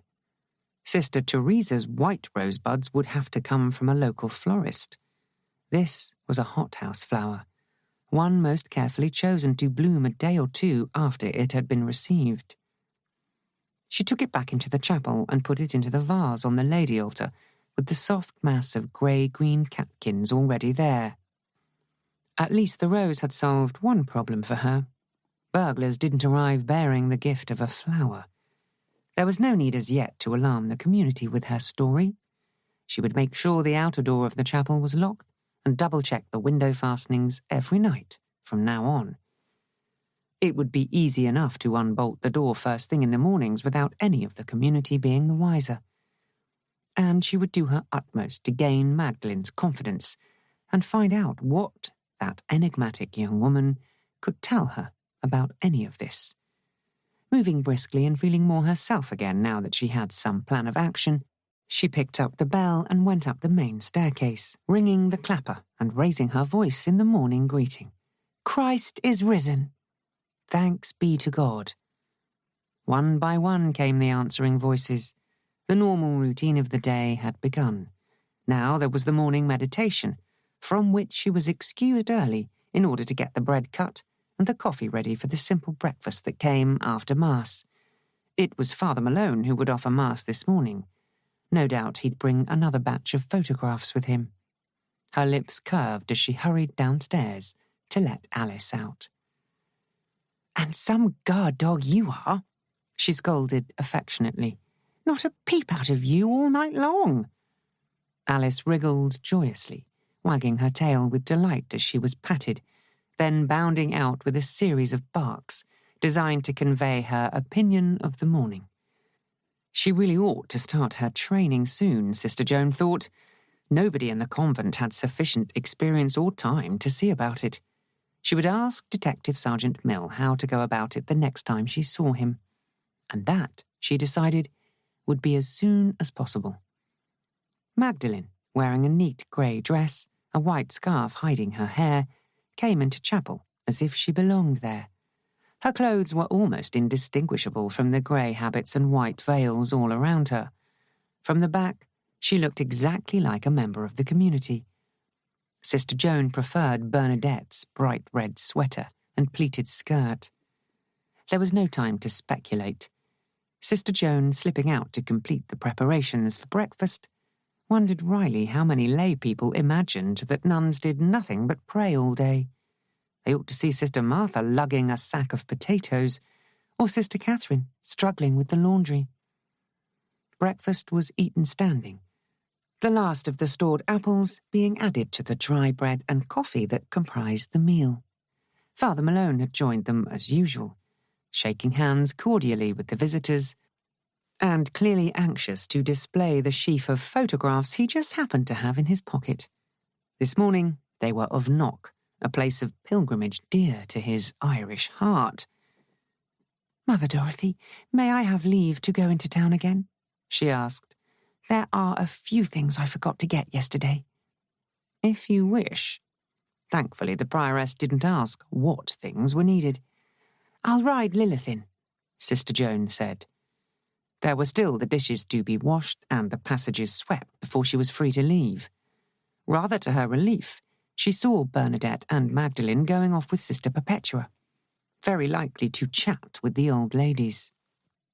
Lilith, saddled and led out, twisted round her head and gave a look of astonishment, as if the prospect of a ride 2 days in succession was altogether too much for her pony brain to assimilate. It was a lovely morning. The pearl of dawn warmed into gold by the rising sun. Perhaps it was a trifle too warm for the season. When the temperature rose in late spring, it often betokened a wet summer. "Enjoy what's here," she admonished herself, mounting up. "Rain can be very refreshing too." Riding down the track with the moor billowing around her, she had leisure at last to reflect on the events of the previous night. Someone had been hanging around the convent. Later, after the community had retired for the night, that same person, for surely there hadn't been 2 trespassers, had entered the chapel, and finding the inner door locked, had mounted to the story above in the hope of finding an entrance there. And when they had left, alerted no doubt by the consciousness that someone else had arrived, they had left behind that exquisite rose. Men who left roses didn't usually require to be fended off with flick knives, she thought, frowningly. On the other hand, a lover might well feel desperate if his girl announced her intention of going into a convent. She had neared the schoolhouse, and from force of habit, glanced in that direction. To her surprise, the door was open, and alarmed and curious, she dismounted and went over to look inside just as Father Stevens emerged, a pile of blankets over his arm. "Good morning, Father. What on earth's going on?" she demanded. "Good morning, Sister Joan. We're getting the schoolhouse ready," he returned. "For what?" "Mother Dorothy has rented it to us. To Father Malone, that is," he explained. "You're going to open the school again?" Pleasure brightened her voice. "We are to have a lodger here for a year," Father Stevens said. "A hermit." "I didn't know there were any these days." "Oh, occasionally a particular soul needs solitude and silence," Father Stevens said with that little smile of conscious learning that was the most irritating thing about him. "Mother Dorothy never said." "It was all arranged rather hastily by telephone," he said, "last evening. When we received word that someone wished for a small place suitable for an anchorage, we were quite at a loss until Father Malone remembered the schoolhouse. Mother Dorothy agreed to the rental at a very modest fee, and I'm here to fix it up a little." Behind the building, Sister Joan noticed the presbytery car for the first time. "Do you need any help?" she inquired. "Not at the moment, thank you. I have a list of necessities here, and if our lodger requires anything else, he only has to ask. I dare say that Reverend Mother Prioress will be announcing the arrival sometime today, since he will probably be attending Mass at the convent chapel. It is rather exciting to have the prospect of a hermit on the doorstep, don't you think?" Sister Joan could have listed more exciting events, but she nodded politely. "I'd better get on. If you do need anything, Father, you know where to come." "Indeed I do. Thank you, Sister." He went back inside. So, another newcomer was arriving unexpectedly, she mused as she climbed back onto Lilith's broad back. The district was becoming quite crowded. Father Malone hadn't mentioned the matter at breakfast, but then he had been wrapped up in his pictures of Knock. She rode on, wondering suddenly if the hermit had a fancy for red roses. One thing was certain. She would take a very close look at him at the first opportunity. When she reached the main street, she dismounted, led the pony into the alley, and tethered her there. Lilith looked round vainly for a patch of grass on which to graze, and, finding only paving stones, sent her a look of hurt reproach. "I won't be too long, girl," Sister Joan patted her and turned back into the street, slowing her pace as she walked up it. Where did one buy personal alarms? It wasn't something she had ever needed to purchase. There was a small electrical shop on one corner, but she doubted very much if they stocked what she wanted. If we don't stop meeting like this, sister, people will begin to talk, Detective Sergeant Mill said at her shoulder. Good morning, Detective Sergeant Mill. How nice to see you. Opportune, certainly, he said. I was very insensitive in my remarks yesterday, and it's bothered me since. I might not see much point in becoming, what do you call it, a bride of Christ? But that's no excuse for being sarcastic.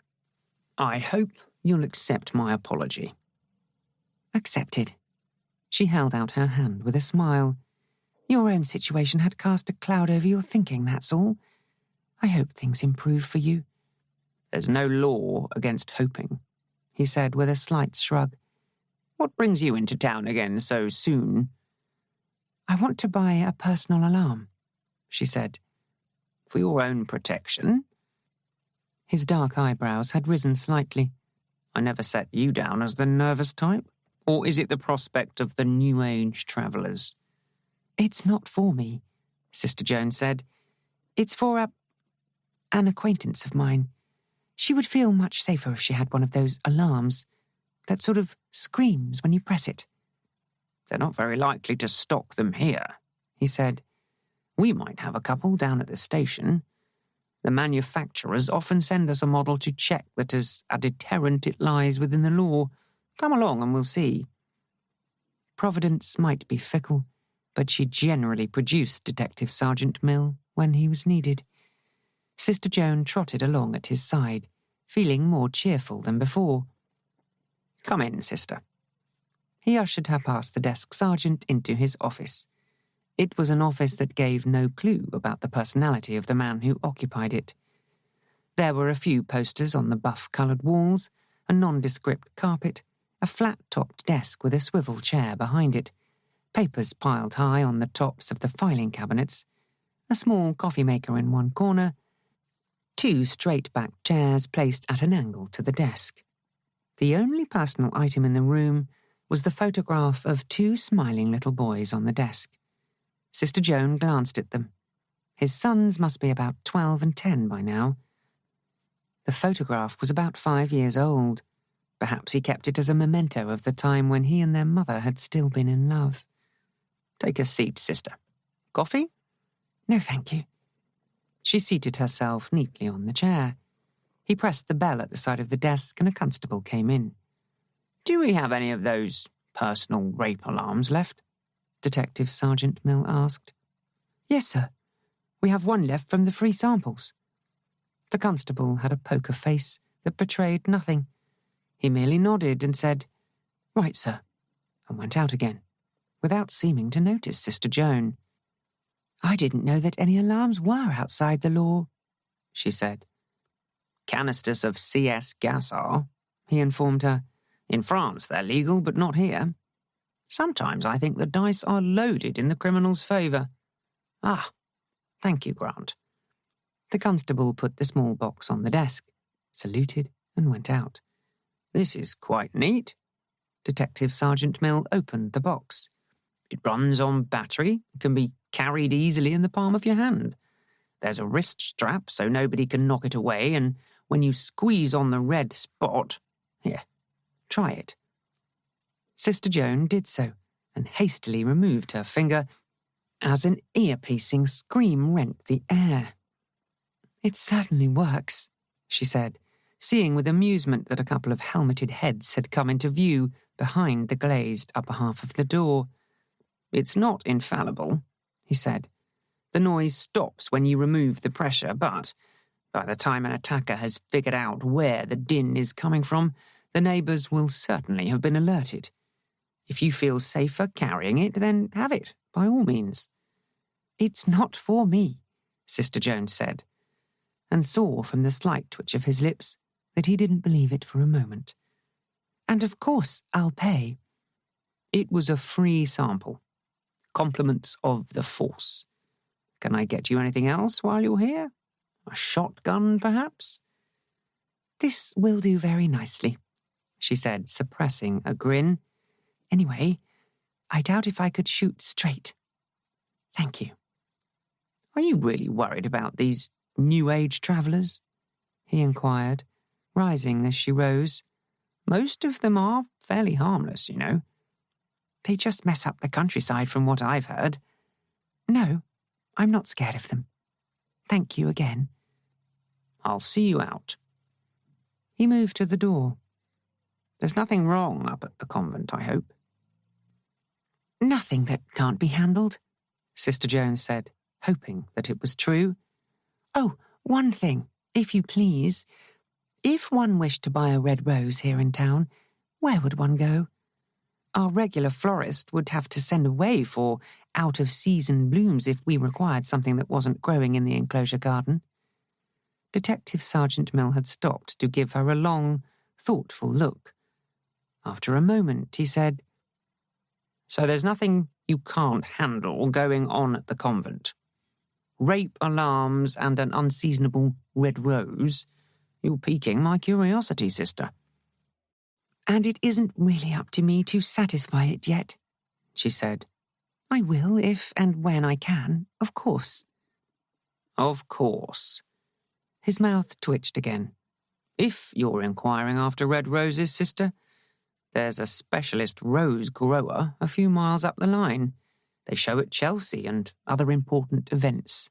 Name of Tregarron." "Thank you, Detective Sergeant Mill. You've been very helpful."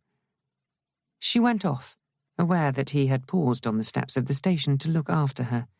It would, of course, have been possible to tell him about the flick knife and the intruder, but there was no point in getting Magdalene into trouble if her knife could be coaxed away from her. And if she mentioned an intruder, he would insist on sending a couple of policemen up to keep an eye on the place. Sister Joan guessed that the man who had left a red rose might come again, and preferred not to have the local constabulary barring the way. The street seemed suddenly more crowded. Untying Lilith, she heard an impatient voice. "Move on and stop cluttering up the place." "Oh, beg pardon, sister, I didn't realise it was you." Constable Petrie, blinking sun glare out of his eyes, had blushed hotly as she drew nearer. "I won't be cluttering up the place for long," she said, mounting up. "Oh, it's not you, sister," he said hastily. "We've a queue of vans, cars, lorries, and the Lord knows what else stretching back for nearly a mile, holding up all the regular traffic. The New Age travellers are here, and I wish they'd move on or go back to where they came from," he said in heartfelt tones.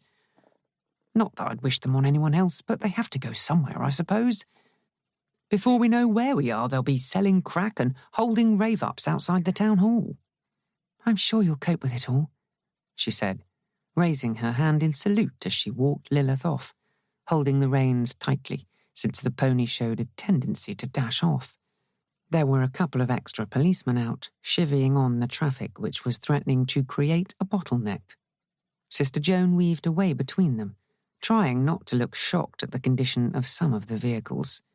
In comparison, the convent car looked in pristine state. Some of the vans had garish pictures and slogans painted over them.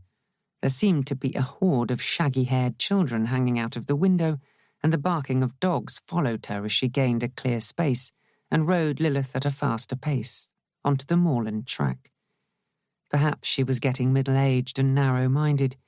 There was no law that said people had to go on living in the same place forever, and many of those who roamed in their vans were, she was certain, decent people. Some of them were probably Catholics, which meant Father Malone would have his hands full. "Sister Joan?" A man whose earring and red neckerchief betokened the old-style Romany was hailing her. "Padraig Lee, how good to see you." She reined Lilith in with alacrity. "Sister Perpetua was saying the other day that she hadn't seen you for weeks." "She'll be missing her supplies of fresh fish, I dare say." He pushed his cap to the back of his head and grinned up at her. "I've been away for a bit."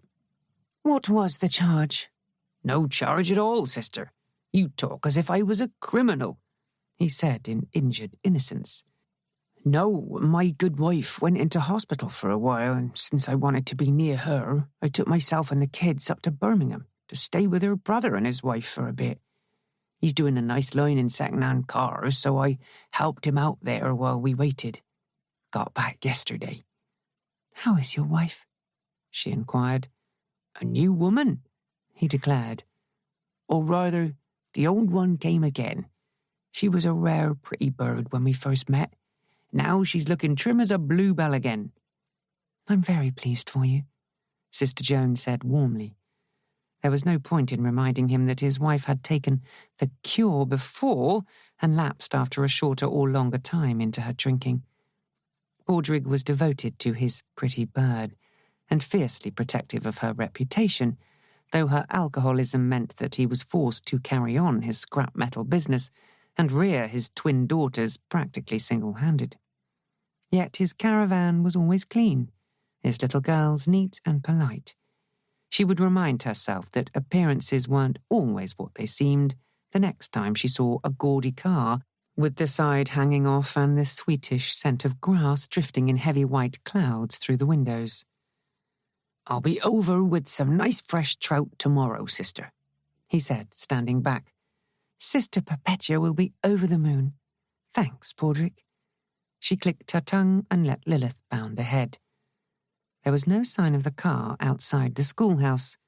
Sister Joan drew rein and dismounted. She had better start thinking of the place as the Hermitage now, she reflected. It was entirely wrong of her, of course, but her spell as teacher there had caused her to regard the building with a somewhat jealous air. It had been a place where for a few hours every day she had been in charge of her own space, free from the insistent sound of the bell that divided her days into segments of prayer and work, free to listen to the chatter of young children whose minds had not yet been shaped and confined in conventional patterns. From now on the place would be barred, she supposed. Hermits weren't noted for being good company. On impulse, she pushed at the door and found it unlocked. Father Stevens had driven off without securing it properly.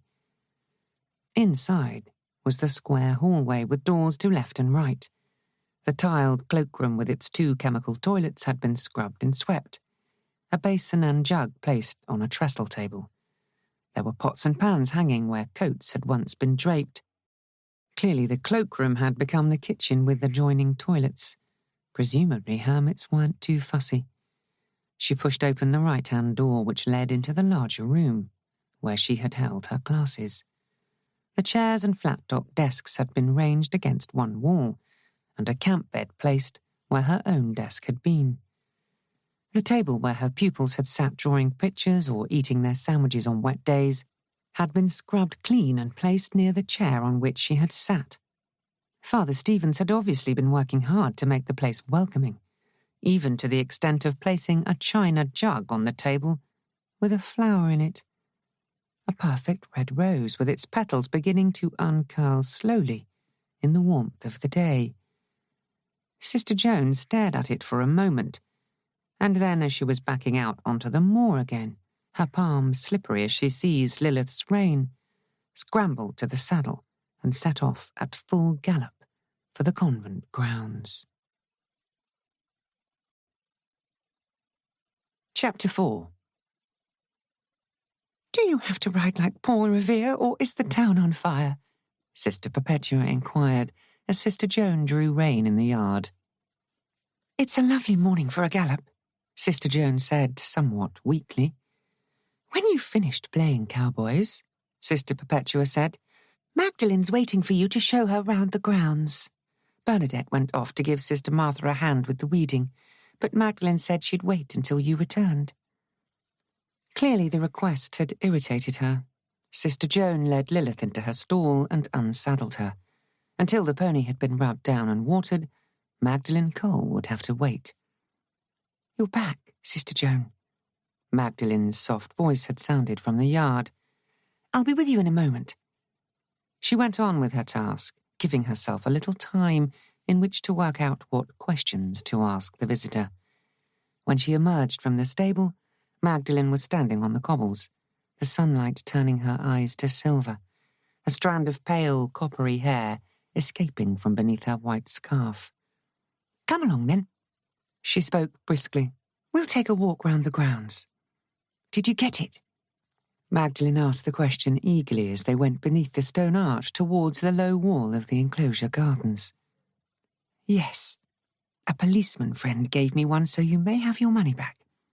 She dug in her pocket for alarm and notes. "You told the police?" Magdalene looked anxious. "Not about you." Sister Joan had paused, still holding the little box.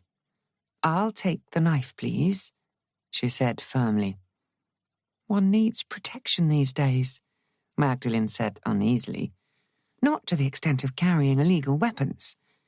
Look, if you're allowed to walk around with a flick knife, then we'll have to even things up and give one to Bernadette too, and that would be ridiculous."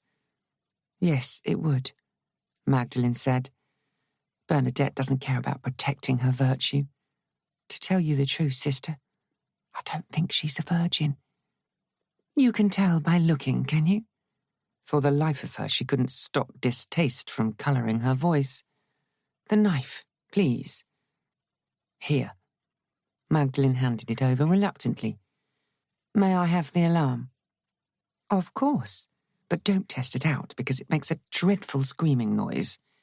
You strap it to your wrist and press the red spot, but you won't be needing it here." "What about the knife?" "That isn't your concern." Sister Joan wondered what on earth she was going to do with it. "If you've reason to be afraid, wouldn't it be a good idea to tell someone about it? 2 heads are better than 1, you know." "Oh, I'll be safe here," Magdalene said. Opening the wicker gate that led into the enclosure garden, Sister Joan thought of the dark figure swirling past her down the stairs, the long pencil of torchlight moving outside the windows of the chapel corridor, the red rose on the step, the red rose in the china jug.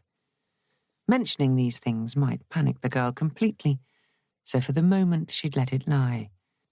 Instead, she waved to the 2 figures toiling at the far end of the vegetable garden and began to point out the various features of the enclosure, the rows of vegetables, the fruit bushes and trees. "Sister Martha has the green fingers here," she said. "We eat most of the produce ourselves, and Sister Perpetua takes the rest to market and makes a small profit on it there for us. Are you interested in gardening?" So far, the other had revealed nothing of her likes and dislikes, though she had hinted fairly broadly that she hadn't much time for her fellow guest. There had been the nasty little spike of malice in her comment. "I don't know anything about gardening," Magdalene said. "This leads across to the old tennis court." Sister Joan unlatched the further gate and allowed the other to precede her.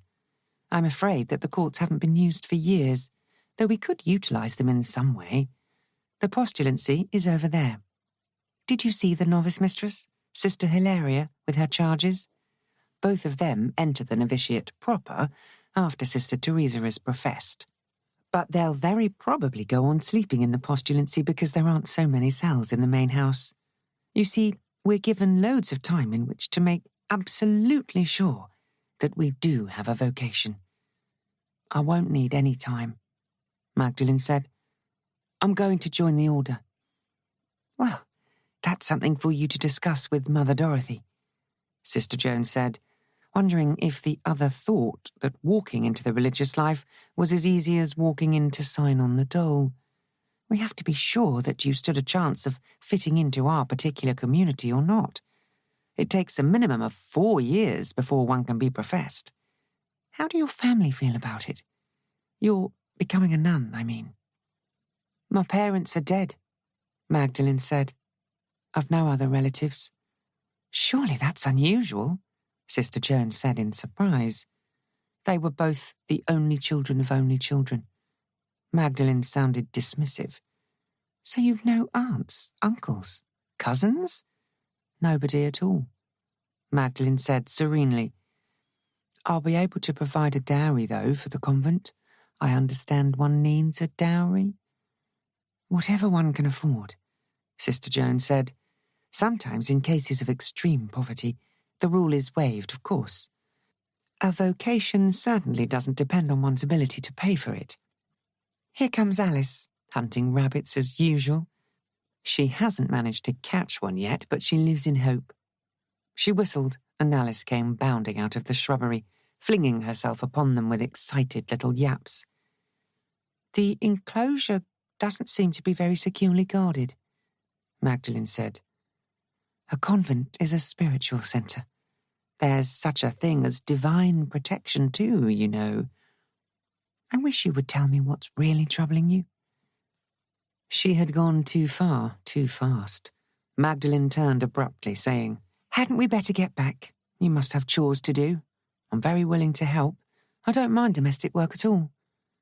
Was that what you did? What you do? Sister Joan hurried to catch her up. Not as a job, no. I can cook and clean, though. Thank you for the tour of the grounds. They're larger than I realised. I'll go and wash my hands. There was no point in labouring the matter, or trying to force a confidence where no trust existed. Sister Joan fixed her mind on her chores and set the other problems aside.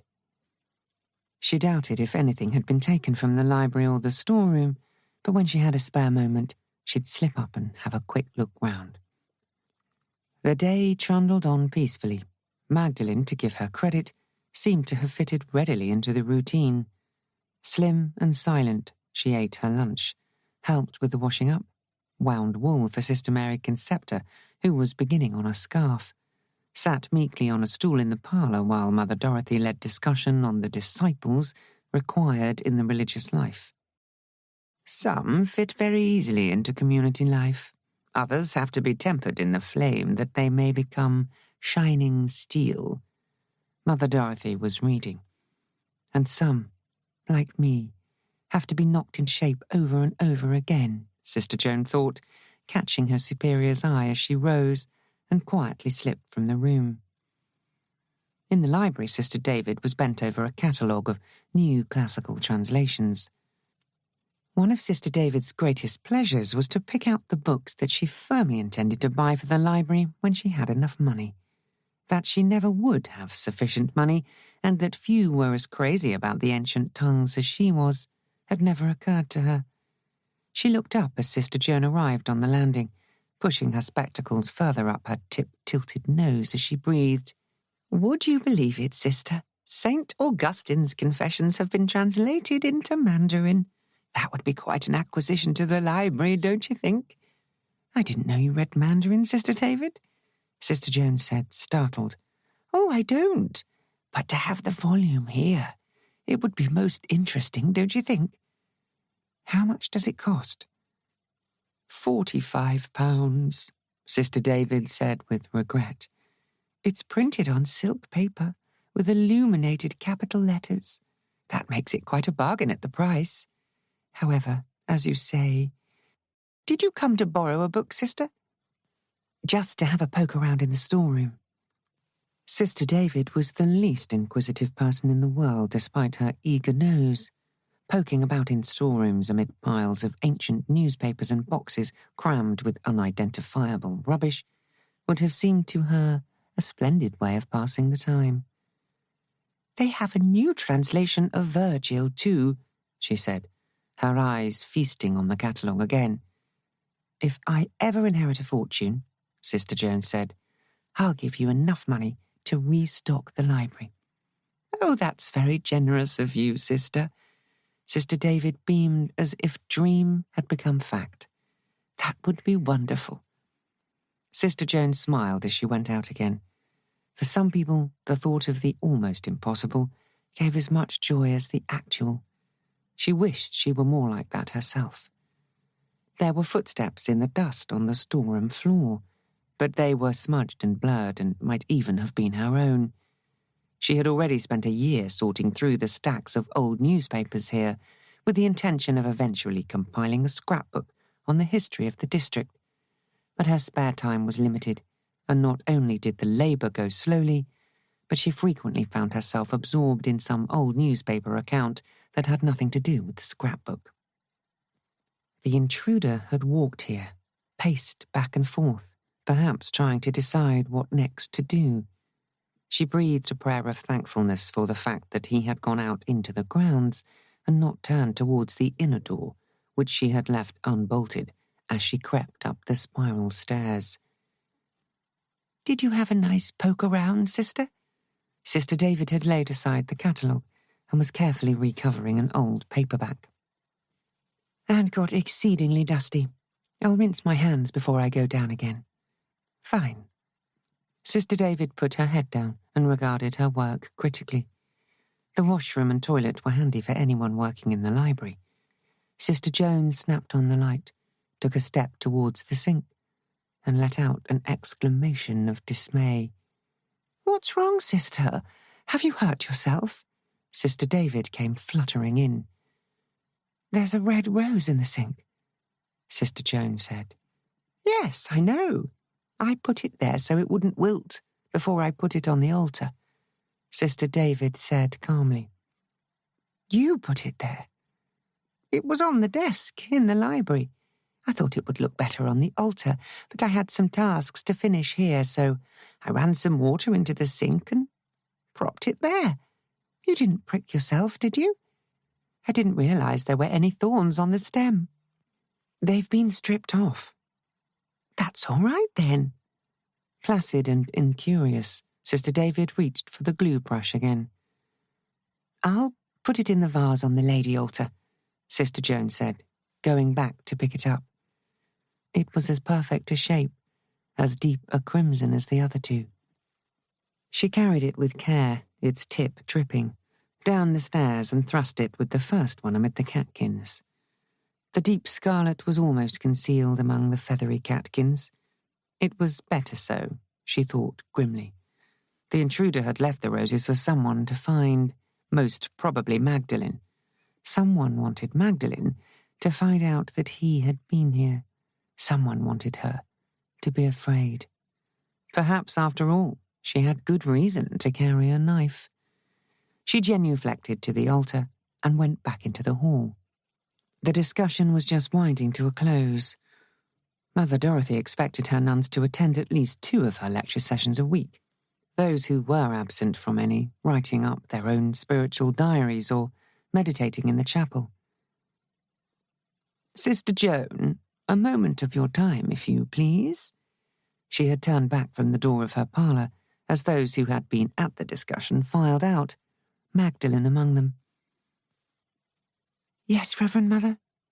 "I know you've already been out on Lilith today, so you'd better take the car," Mother Dorothy said without preamble. "It might be more convenient anyway, as you'll be carrying supplies." "Supplies, Mother?" Sister Joan thrust roses and midnight intruders out of her head and looked attentive. "I intend to give the news to the community at supper time this evening," Mother Dorothy said. "I have rented out the schoolhouse." "To a hermit? Yes, I saw Father Stevens this morning." "And hermits do need to eat," Mother Dorothy said. "Father Malone and Father Stevens will have done their best to make the place habitable, and Sister Jerome will have sent up some food, I'm sure, but a little more never hurt. Will you take the supplies down? Sister Perpetua got them ready after I informed her of his impending arrival." "Yes, of course, Mother Dorothy." It would be good to have a short drive out on this mild afternoon, she thought, as she went towards the kitchen. When there were problems to be solved, then having some practical task helped get things into proportion again. "You've heard the news, then?" Sister Perpetua was packing a large box. "Hermits are a rare breed these days. Well, the rent will be useful, I dare say. I'll carry it to the car, sister. You'd most likely drop it and break the eggs." The car boot sagged slightly as the box was bestowed within. Sister Joan shot the vehicle an apprehensive look. "Don't say it, sister." Sister Perpetua closed the boot and stood back. "Drive slowly, for heaven's sake, and don't worry about supper. I'll cook it tonight." "I'll be back in lots of time for supper," Sister Joan protested. "Well, I'll save you some if you're not. Drive carefully now." What she was too kindly to say, Sister Joan thought, getting behind the wheel, was that a meal Sister Joan hadn't cooked would be a welcome treat for the rest of the community. She snapped her seatbelt securely, waved her hand, and drove out of the yard. The car groaned and wheezed alarmingly as she guided it over the rough track. It was time they had a new car, but where the money would come from was another question. Perhaps something could be saved out of the money Magdalene had paid for her visit, or part of the hermit's rent could be set aside. Away on the horizon, a line of vehicles straggled over the rise. The New Age travellers had, it seemed, arrived. It was extremely intolerant of her, but she hoped they wouldn't park too near the convent. There was a vehicle nearer than the far horizon. With misgivings, she started at the small van with its psychedelic markings that stood at the side of the schoolhouse. For heaven's sake! Squatters! Neglecting to lock up the building had been careless, though she admitted that if someone had wanted to come in, they could easily have broken a window. Switching off the engine, she got out of the car and raised her voice tentatively. "Hello there. There are supplies here for the—" "Oh!"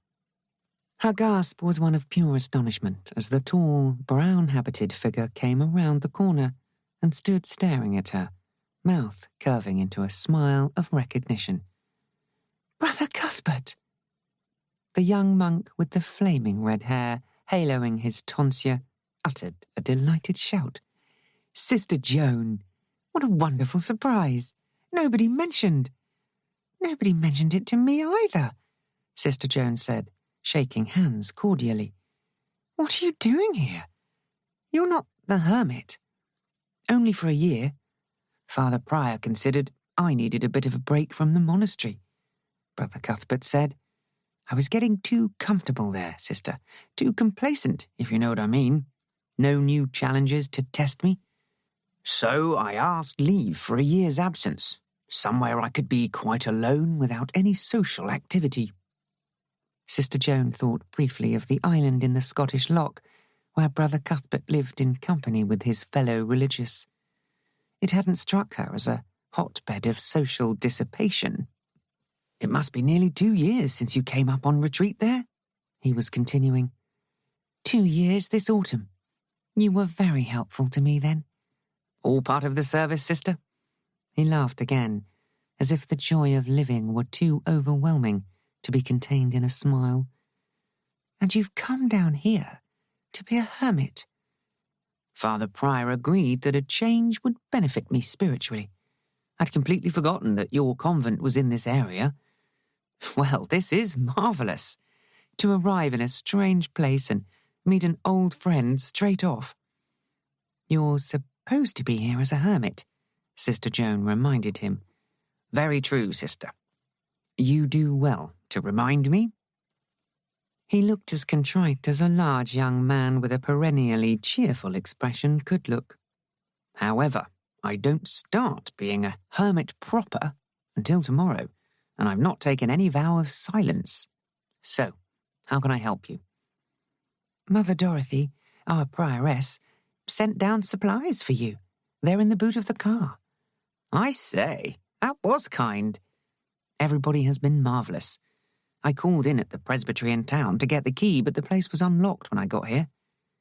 "You met Father Malone, then?" "Father Stevens. Father Malone was making a school visit, giving a talk about the pilgrimages he took last year, with illustrated slides and photographs."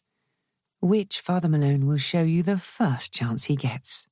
"That will be a real treat," Brother Cuthbert said without irony.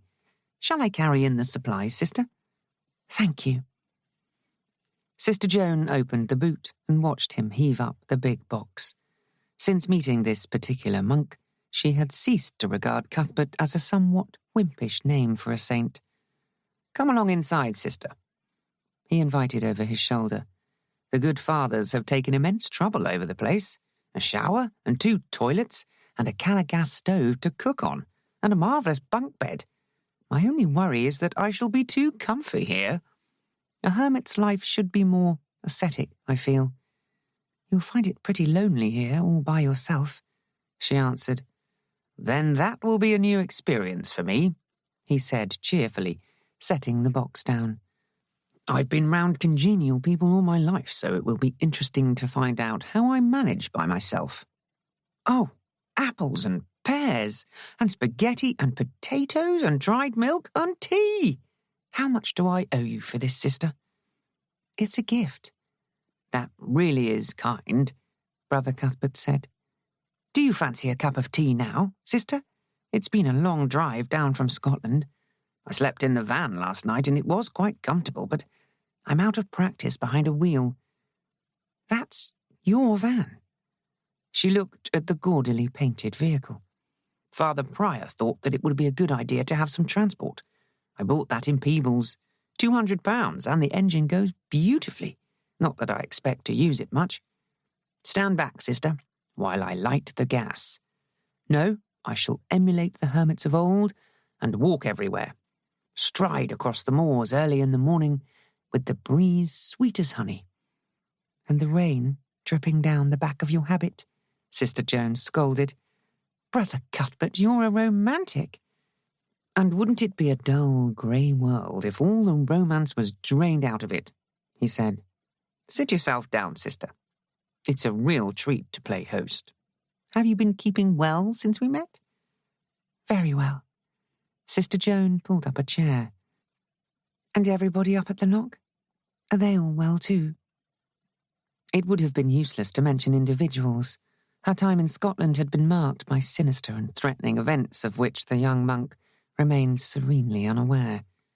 Everything runs along peacefully, he said, bringing in 2 mugs of tea. There we are, sister. Now, tell me. This used to be the old schoolhouse, didn't it? Father Stevens did mention it. It's convent property, but since the school closed down, not much use has been made of it. I used to teach here myself. The children who couldn't get easily into the state schools in town, but the local authorities laid on a bus and I was suddenly made redundant. But the work you did here must have given the children a splendid start in life, he said. And being redundant means you can spend more time in the enclosure. Are you still painting, sister? That's a marvellous talent you have. Not recently, she said regretfully. Are you still playing the lute? One of the more surprising things about Brother Cuthbert was his skill on the lute. It was more than a skill, she remembered. Under different circumstances, Brother Cuthbert could have taken his place on the great concert platforms of the world. Oh, yes, the lute and I can't long be parted. I'm sure Mother Dorothy, she's our prioress, will want you to play in chapel. Would you be willing to do that? I'd be very flattered to be asked, sister. Music always draws the soul nearer to God, don't you think? It depends on the music, she said cautiously. Real music, he said. Pure harmony and notes that are true, but I'd not wish to push myself forward. You won't, she assured him, privately resolved to do a little pushing herself. You'll be coming to Mass at the convent, I hope? Oh, yes, since that will do away with the need to mingle with crowds. Not that your services are not well attended, of course. I didn't mean to imply. There's just the community, Sister Joan said, amused. Father Malone and Father Stevens take it in turns, week in, week about. Mass is at 7 in the morning, and we have a benediction proper twice a week at 6. It'll be a nice walk, he said happily. And I have to get back. Oh, there may be more people on the moor than you bargained for. We have an invasion of New Age travellers disporting themselves around the place. I thought one of them was squatting here when I saw your van. Well, live and let live, he said, with undiminished good humour as she went out. I hope they don't disturb you anyway. She turned to shake hands again. Nothing much disturbs me at all, sister, he said cheerfully. Is that the convent car? For its sins, she said darkly. I was just wondering, Brother Cuthbert said, if it might not be a good idea if you use the van while I'm here. I don't know too much about cars, but that one does look a trifle elderly, don't you think? I couldn't agree more, she said fervently. But you'll need the van yourself. I mean, if you go to church in town or... I intend to live as much like a hermit as possible in this modern age, he said. No, Sister Joan, you take the van and leave the old bone shaker here. It'll make me feel that I'm doing something to repay you for all your kindness. In that case, I'll accept it as a loan, she said gratefully. Thank you, Brother Cuthbert. I'll just transfer some odds and ends and then leave you in peace. When you need supplies, just let Sister Perpetua or myself know. She's the infirmarian, but she helps out in a variety of ways, and at the moment, I'm acting lay sister. Thank you, sister.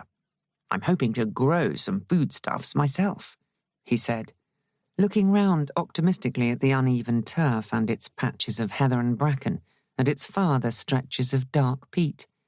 I'll see you again then. God bless. God bless, Brother Cuthbert. And God bless the van which purred into motion as sweetly as any engine she had ever heard. Had anyone bought a van for a couple of £100, she mused, the vehicle would have broken down within 10 minutes of the money changing hands. But either Brother Cuthbert had been born under a lucky star, or something about his transparent honesty called out a similar quality in others. Whatever the reason, she luxuriated in the well-sprung suspension and smooth gears. Sister Perpetua had hinted strongly that it would be a favour to the rest if she didn't get back in time to cook supper.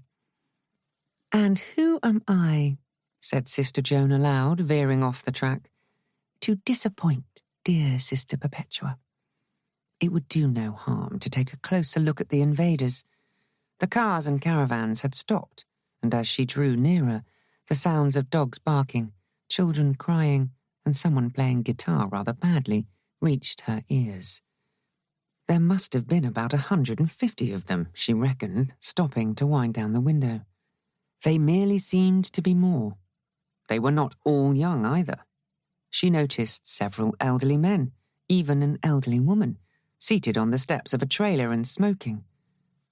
A bored housewife escaping from mediocrity? The woman raised her head and fixed Sister Joan with a long, hard look out of dark eyes set in a handsome, haggard face. Two youths, one with a ponytail, the other a Mohican haircut, strolled up and also stared at her. I'm Sister Joan from the convent. She wound down the window. Are you here long? A week, a day, a year. Not important, said the Mohican in an educated drawl. It is to some of us, Sister Joan said. I asked because some of you may be Catholics, in which case... I worship the goddess, Ponytail said. Fine, she retorted amiably. I'm not here on the business of conversion. We do have a chapel, and you're welcome to visit. Mass is at 7 in the morning, if there are any Catholics around, so you might spread the word. Fine, sister. We'll do that. Mohican sounded bored. Well, as long as you know. She caught the dark, intense gaze of the elderly woman fixed on her relentlessly, and had a sudden feeling of vulnerability.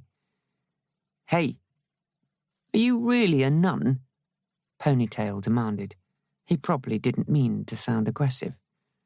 Yes, I really am. Fasting and praying and all that? The whole works. And no sex? I've been a virgin for nearly 10 years, Sister Joan said solemnly. Hey, you're cool, sister, Ponytail said. Right up front cool. Anytime you want something, you ask for me. Name's White Wind. I bet it isn't, Sister Joan said. Right again, said White Wind, and laughed. Hey, you fancy some grass? She's probably here to check on stuff like that. The haggard woman had uncoiled herself from the steps of the trailer and lounged over. She was a tall woman, dark hair streaked with grey, small hoops in her ears. She reminded Sister Joan of Rosa Dartle in David Copperfield, lacking only the scar. We don't plan to cause any damage, she said. Her voice was husky and pleasant, at variance with the hungry stare. Perhaps there was more than just tobacco in her cigarette. "I'm sure you don't," Sister Joan said appeasingly. "I drove over to let a few people know they'll be very welcome in our chapel for Mass, if they wish to come." "Gathering souls, sister."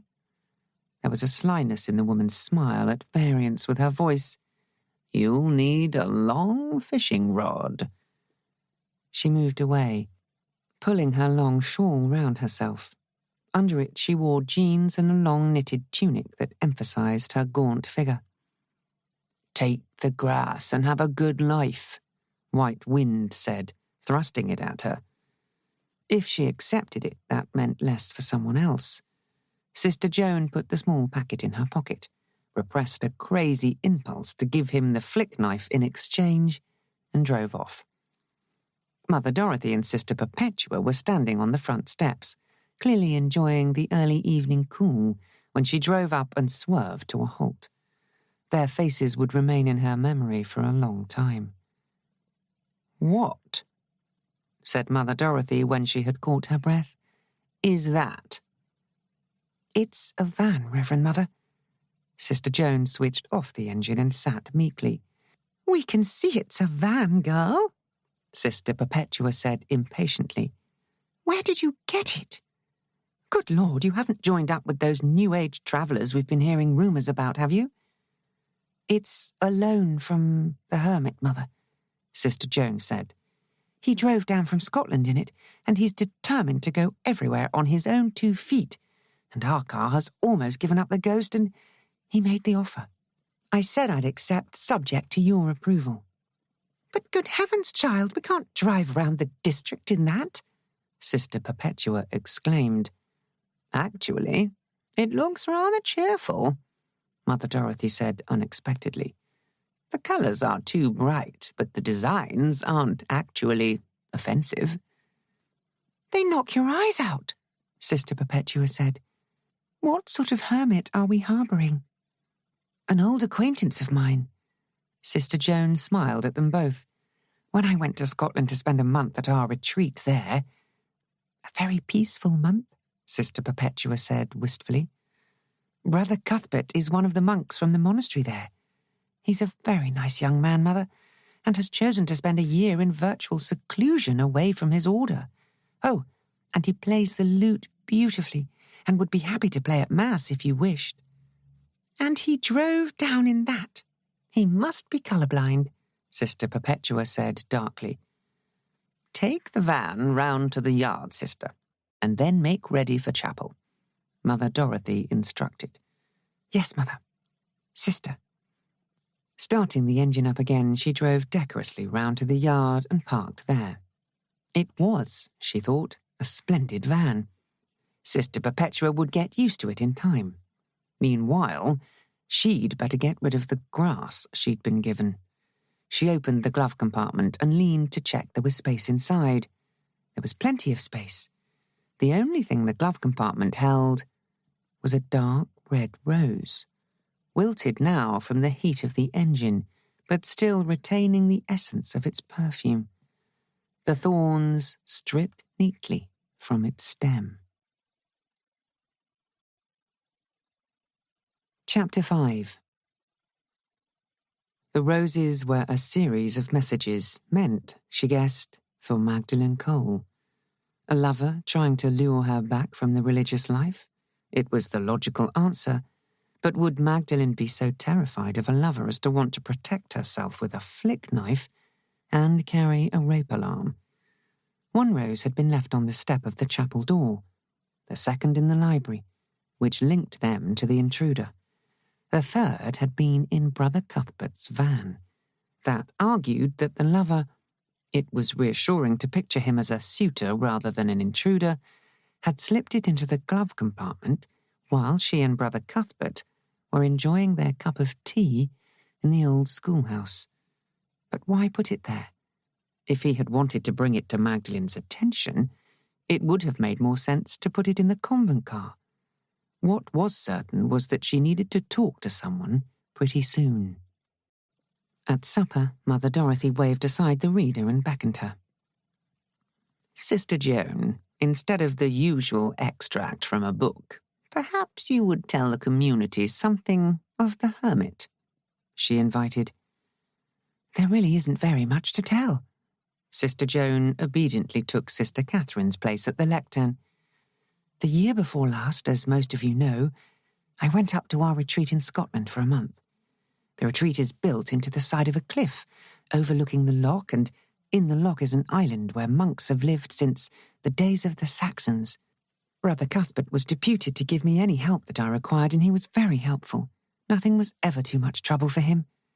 I understand that he wished to spend a year living away from his community in order to follow more closely in the footsteps of the old, holy men, though he would be the last person to describe himself as worthy of them. He is young and strong, and he plays the lute like an angel. He will be coming here for Mass and to benediction, but for the rest, though he's taken no vow of silence, he intends to depend on his own resources as much as possible. Will he be offering Mass himself, Sister Joan? Sister Gabriel asked. He isn't an ordained monk, Sister Joan said. Thank you, Sister. You may sit down. Mother Dorothy rapped her spoon. We will get on with our supper in silence, if you please. It would be useful to think about the spiritual benefits the presence of a hermit might bring to our community. Next week, Sister David will be reading for us for supper. We shall be hearing the story of Saint Bernadette. She smiled in the direction of Bernadette Fawkes, who smiled back cheerfully. I didn't know Saint Bernadette was a hermit, she remarked. She lived a recollected life, my dear, which amounts to the same thing, Mother Dorothy said. Sister David, you might want to prepare a little talk on hermits proper. St. Peter of Alcantara springs to mind. Yes, Mother. Sister David looked pleased at the prospect of doing anything vaguely connected with research. The rose had been stuck in a jug of water behind a large packet of washing-up liquid. When Magdalene came to help, she'd see the bloom, and Sister Joan was interested to see her reaction. The meal is ended. Go in peace. Mother Dorothy blessed them as they rose and filed into recreation, Sister Hilaria gathering up her charges for the walk over to the postulancy, where Sister Teresa would be eating her solitary meal. She stacked the dishes, hearing Sister Gabriel say behind her as she leaned on Bernadette's arm for the short trip into recreation, "So we've got a resident hermit in a manner of speaking? If you ask me, this place is becoming as crowded as Piccadilly Circus on a Saturday night." Doesn't Sister Gabriel like people coming here? Magdalene arrived in the kitchen on Sister Joan's heels. Sister Gabriel adores lots of company, Sister Joan said. She also loves to grumble. She regards it as a privilege of old age. Magdalene was sorting out cutlery, her scarfed head bent. The look on her face was closed up, remote. Sister Joan wondered how it would be if that face ever flashed into life. She and Sister Mary Concepta are very old, aren't they? She said. Both in their 80s, but very valuable in the community, Sister Joan said. Are they? Magdalene's eyebrows had risen slightly. They are both experienced, Sister Joan explained. Sister Gabriel gives the best advice you could hope to have if you have a problem, and Sister Mary Concepta is a marvellous example of someone who doesn't allow physical pain to sour her nature, and looking after them gives us all a chance to exercise charity. We'll be the poorer when they go. I'm sure. Magdalene had picked up the box of washing powder and was staring at the rose. There was nothing in her face to hint at any feeling she might have had, and after a moment she said, her tone one of mild interest, "Surely it's early for roses?" "Very early for hothouse varieties," Sister Joan said. "I found that one." "The petals are drooping," Magdalene said, and went over to the sink to run hot water into it. "Shall I wash up tonight, Sister?" So much for hoping she would be startled into a confidence. Sister Joan picked up the drying cloth and applied herself silently to her chores. The last practical tasks of the evening always fell to the lay sister, who was the last to retire and the first to rise.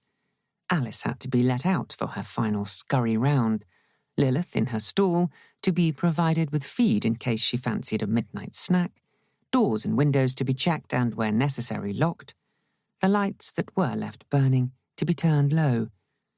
Coming into the chapel wing, she hesitated before the door leading to the outside.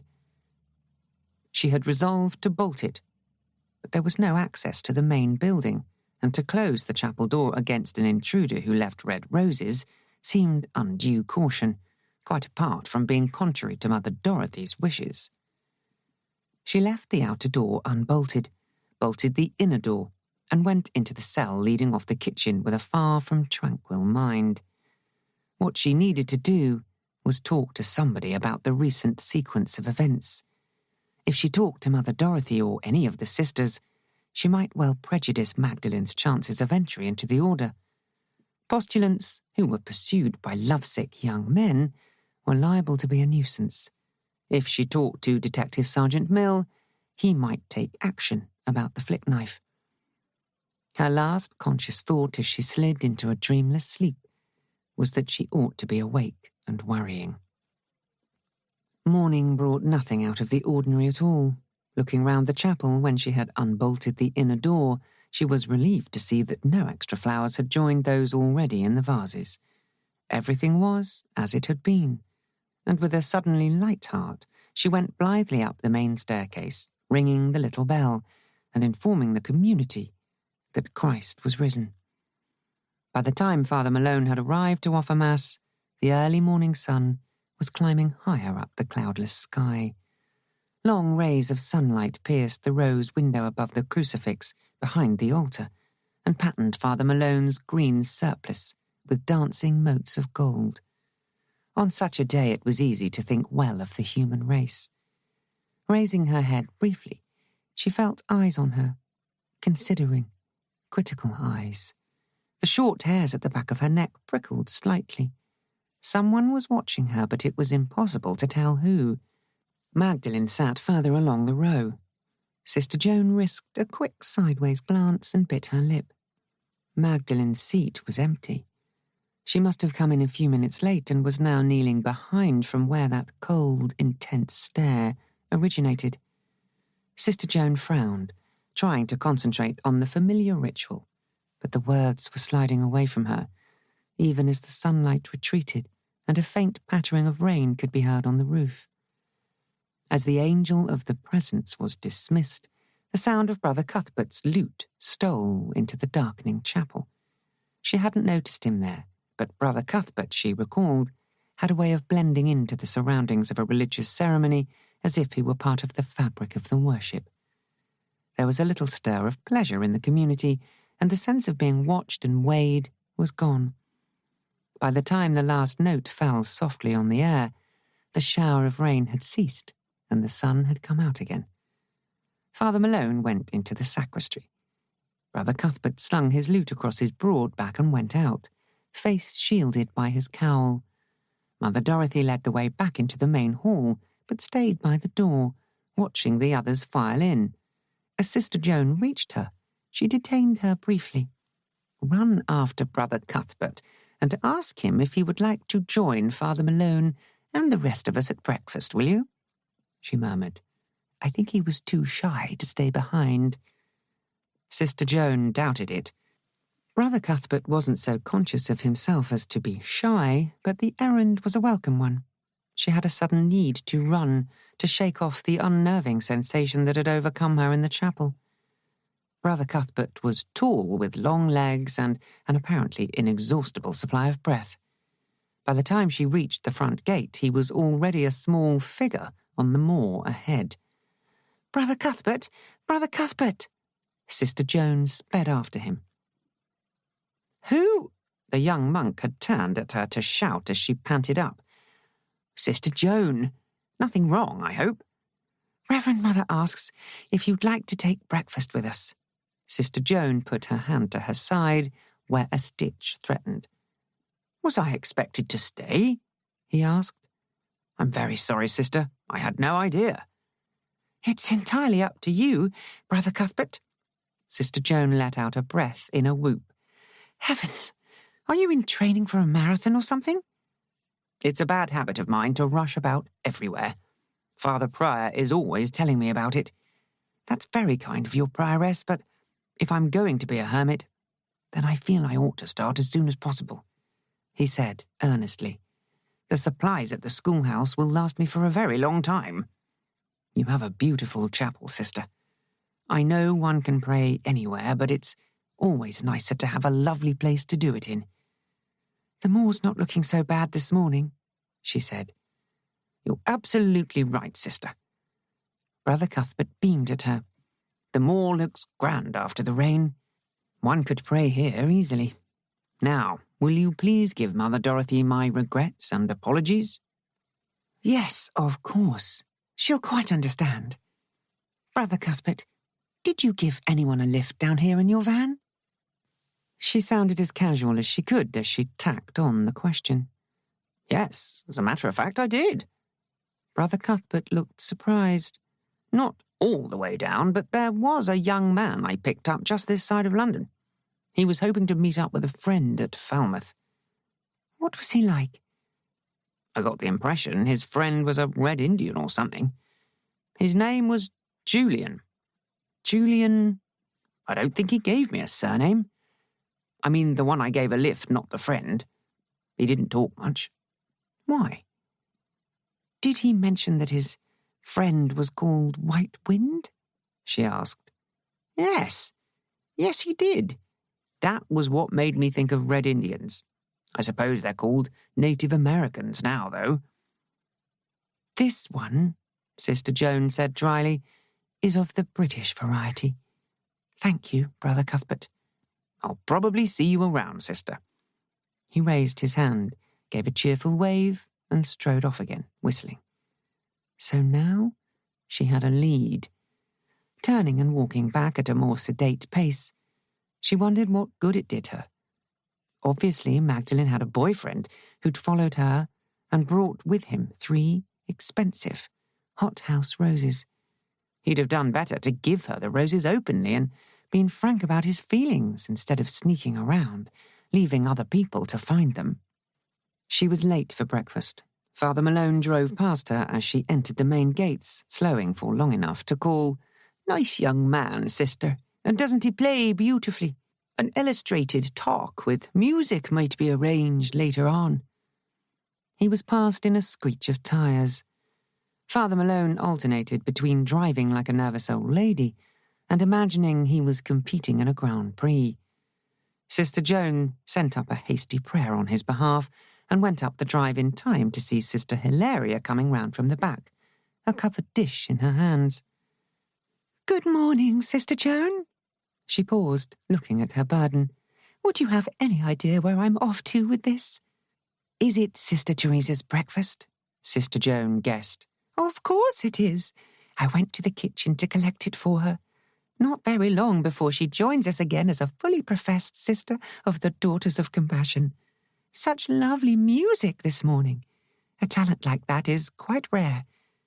It quite dispersed the very strange atmosphere." "Strange, sister?" There was never any point in hurrying Sister Hilaria when she was talking. She always lost the thread of her discourse and became confused. "Out of place," she said now, frowning slightly. "Didn't you feel it, sister? It was as if something foreign, something awkward had stolen into the harmony. The music sent it away again." "Yes, sister. I know exactly what you mean," Sister Joan said. "I must take this to Sister Teresa. Good morning, sister." The tall, heavily built novice mistress plodded off. Something foreign, awkward, out of place. Sister Joan nodded a trifle grimly. Sister Hilaria had put her finger on the central problem without realizing it. She might forget where she was going occasionally or absent-mindedly imagine it was afternoon before she'd eaten her lunch, but she had an unerring instinct about other, less practical matters. If Sister Hilaria sensed discord, then a discord existed. When she went into the kitchen, she found Sister Perpetua doing the dishes, while Alice sat, hopefully waiting for scraps. "Brother Cuthbert was invited to breakfast," Sister Joan said, hurrying in. "I was sent after him, but he preferred to go to the school. He wants to be a real hermit while he's here, he says." "Nice music," said Sister Perpetua, tossing her a drying-up cloth. "Nice young man, too, I think. Genuine.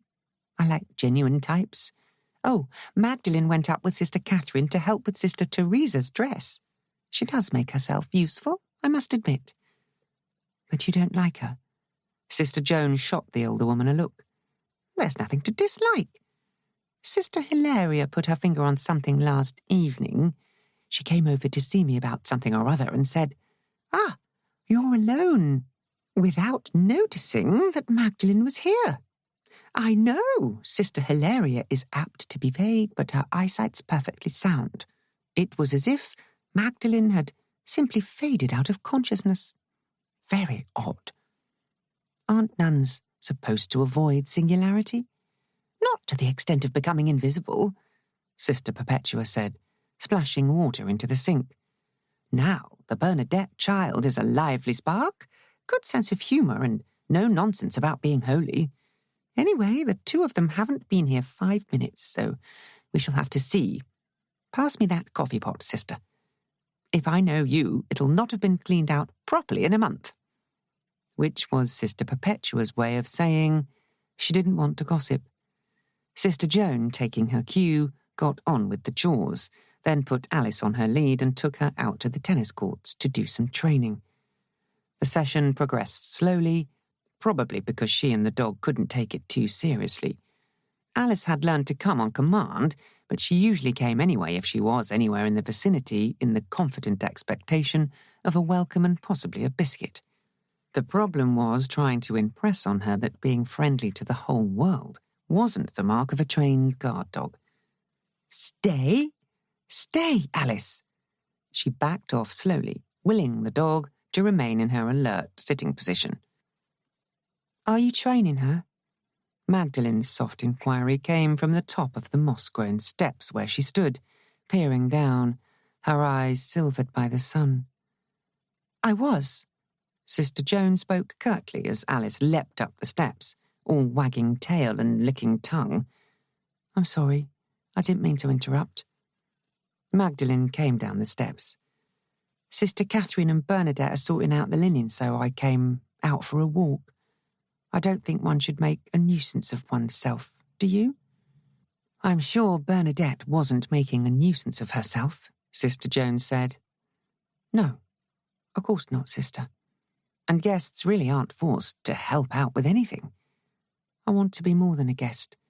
I want to be a daughter of compassion." Magdalene spoke in a level tone, which was curiously more impressive than if she had sounded emotional. Only her hands, clenched into fists, hinted at intensity. "You haven't been here long enough to make such a big decision," Sister Joan said as gently as she could. "You're still very young." "I'm 27, Magdalene said.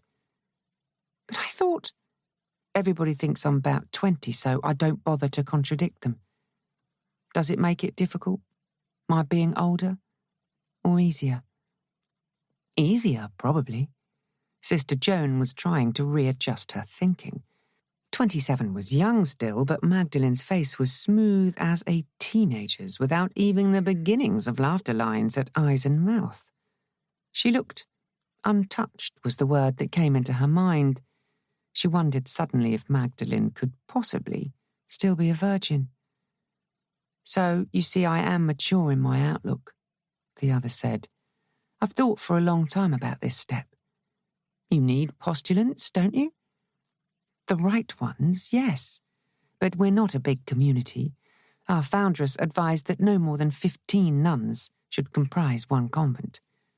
"Then you have room for 3 more," Magdalene said calmly. "That's the postulancy, isn't it?" "When the Tarquins owned the estate, it was the dower house," said Sister Joan, relieved to have a few facts to expound. "The postulants sleep there and have a light breakfast there, also their own periods of recreation and study. They come to the main house for lunch and supper and to the chapel for services. They aren't supposed to talk to the professed sisters without special permission, but that rule isn't too strictly kept. As if on cue, Sister Elizabeth emerged from the front door of the postulancy with Sister Marie at her side. They were carrying the tray and dishes that had been taken across for Sister Teresa earlier, in addition to a large wicker basket full of nuts. "Sisters, have you met Magdalene Cole?" Sister Joan halted their progress. "She hopes to join us." Sister Elizabeth smiled, ducking her head. Sister Marie promptly held out her hand, saying cordially, "I noticed you in chapel, and of course Reverend Mother did announce that 2 guests were coming." "I am trying to fit into the life of the community," Magdalene said. She seemed to have drawn back a little. "Well, if you do join us," Sister Marie said with a grin, "you'll have to wear these hideous pink smocks and huge bonnets while you're training. Mother Dorothy thinks they're cheerful. As soon as Sister Teresa is professed, then Sister Elizabeth and I go into blue habits for a couple of years. I'm Sister Marie, by the way." "Sister?" Magdalene spoke coolly. "Were you coming over to the postulancy, Sister Joan?" Sister Marie asked. "We can show Magdalene round if you like. Mother Dorothy won't mind. And Sister Hilaria will want to chat to her anyway. I'll send Bernadette over later," Sister Joan said. "I'll take the dishes back to the kitchen for you." Perhaps the uninhibited Marie would be able to get closer to her. Carrying the dishes, she whistled to Alice, who, for a wonder, obeyed and walked to heel all the way back to the kitchen. It was empty save for Sister Catherine, who was taking a cup of water at the sink. "Did Magdalene find you, sister?" Her delicate face was anxious. "Bernadette was helping me with the laundry, and there wasn't sufficient work for 2, so I suggested she go for a walk. I hope she didn't think I was being unwelcoming or anything." "Magdalene Cole is determined to get in here even if we barred her way with machine guns," Sister Joan said dryly. "Where's Bernadette?" "Talking to the old ladies. She's very amusing," Sister Catherine said, adding hastily, "Magdalene seems very devoted to the idea of the religious life." Sister Catherine, who would have been torn in pieces before she said anything nasty about another person, sounded slightly constrained. "Devotion to an ideal is a bit different from living out the actual thing, as you and I both know," Sister Joan remarked. "Well, it's a big step to take, and she's still very young," Sister Catherine said. 27. "Really? She looks almost like a schoolgirl," Sister Catherine said in surprise. "Untouched," Sister Joan said thoughtfully. She wished that she could tell Sister Catherine about the flick knife and the rape alarm, the feeling of being watched in the chapel, the 3 red roses. But Sister Catherine was too unworldly to give any advice. "And I," she thought as the other went out again, "am quite definitely worldly. Sometimes I wonder if it's a bad thing or a good thing." "Sister Joan, are you doing anything in particular or merely idling your time away?" Sister Perpetua inquired, coming in. "Idling my time away," Sister Joan said promptly. "You're to take Alice down to the police station." "Why? What has she done?" Sister Joan flushed with indignation. "Mother Dorothy said that she could stay, and she's getting on with her training very well." "Detective Sergeant Mill telephoned and offered to take Alice on a 2-week course to give her the basic training she needs as a guard dog," Sister Perpetua said. "He will pay for it himself, which is most generous, and will be of immense benefit to Alice. You're to take her down and hand her over. Or are you going to argue?" "No, of course not, sister. I misunderstood, that's all," Sister Joan said. "It's very kind of Detective Sergeant Mill to pay for the course. Shall I take her now?" "You're to get yourself a salad sandwich and a cup of tea in town, then call on Brother Cuthbert on the way back and ask him if he would be willing to play his lute at Sister Teresa's final profession. The community will have to make do with my soup today." Sister Perpetua grinned mischievously. "I'll take her in the van," Sister Joan said. "About the van," Sister Perpetua coughed. Provided Brother Cuthbert agrees, since in actual fact it belongs to his community, Mother Dorothy feels that it might be a happy idea if you were to repaint it with more suitable designs. You can do it in your spare time. Yes, sister. Scooping up Alice, Sister Joan wondered how she was expected to stretch 24 hours into 25. Fortunately, Alice regarded a ride in the van as something new, delightful, and utterly exciting. She pranced about, sniffing happily, then settled down in the passenger seat, her feathery tail curled round her plump body. Sister Joan fastened her seatbelt, put the van into gear, and drove out of the yard, feeling again the pleasure of driving a decent engine. And repainting it with her own designs, potentially a good idea too. Near the main gates, she slowed down to wave to Sister Hilaria, who stood with her eyes fixed dreamily on the sky. The two postulants were evidently still showing the guest round their quarters, Sister Marie chattering her head off, Sister Elizabeth seeing to Magdalen's comfort. They were both nice girls, she thought. It would be a pleasure to have them in the novitiate. There was no sign of Brother Cuthbert as she drove past the schoolhouse. Either he was within meditating, or had gone for a walk across the moor. On the further horizon, the ramshackle cavalcade of the New Age travellers was still stretched out over the hill. So far, they had caused no trouble that she was aware of, but the gypsies might have a different tale to tell. The bright van attracted several turned heads as she steered it up the main street and into the station yard. Detective Sergeant Mill broke off his conversation with a uniformed constable on the steps and came to open the door for her. "Good Lord, sister, couldn't you find anything more conspicuous?" he inquired with a grin, lifting Alice down and setting her on the ground hastily as she proceeded to wet herself. It is rather snazzy, isn't it? Sister Joan grinned back, pleased to see that his dark mood had apparently dissipated. We borrowed it from Brother Cuthbert. Brother Cuthbert being? A young monk from a community up in the Highlands. I met him when I went up there on retreat. We've rented him the schoolhouse for a year so that he can live as a hermit there. Well, as much like a hermit as modern life permits. I thought you'd have known. We've been too busy keeping an eye on the New Age travellers to pay heed to a hermit or two. Constable Petrie is taking the dog to the training centre, and he'll call in to keep an eye on her from time to time.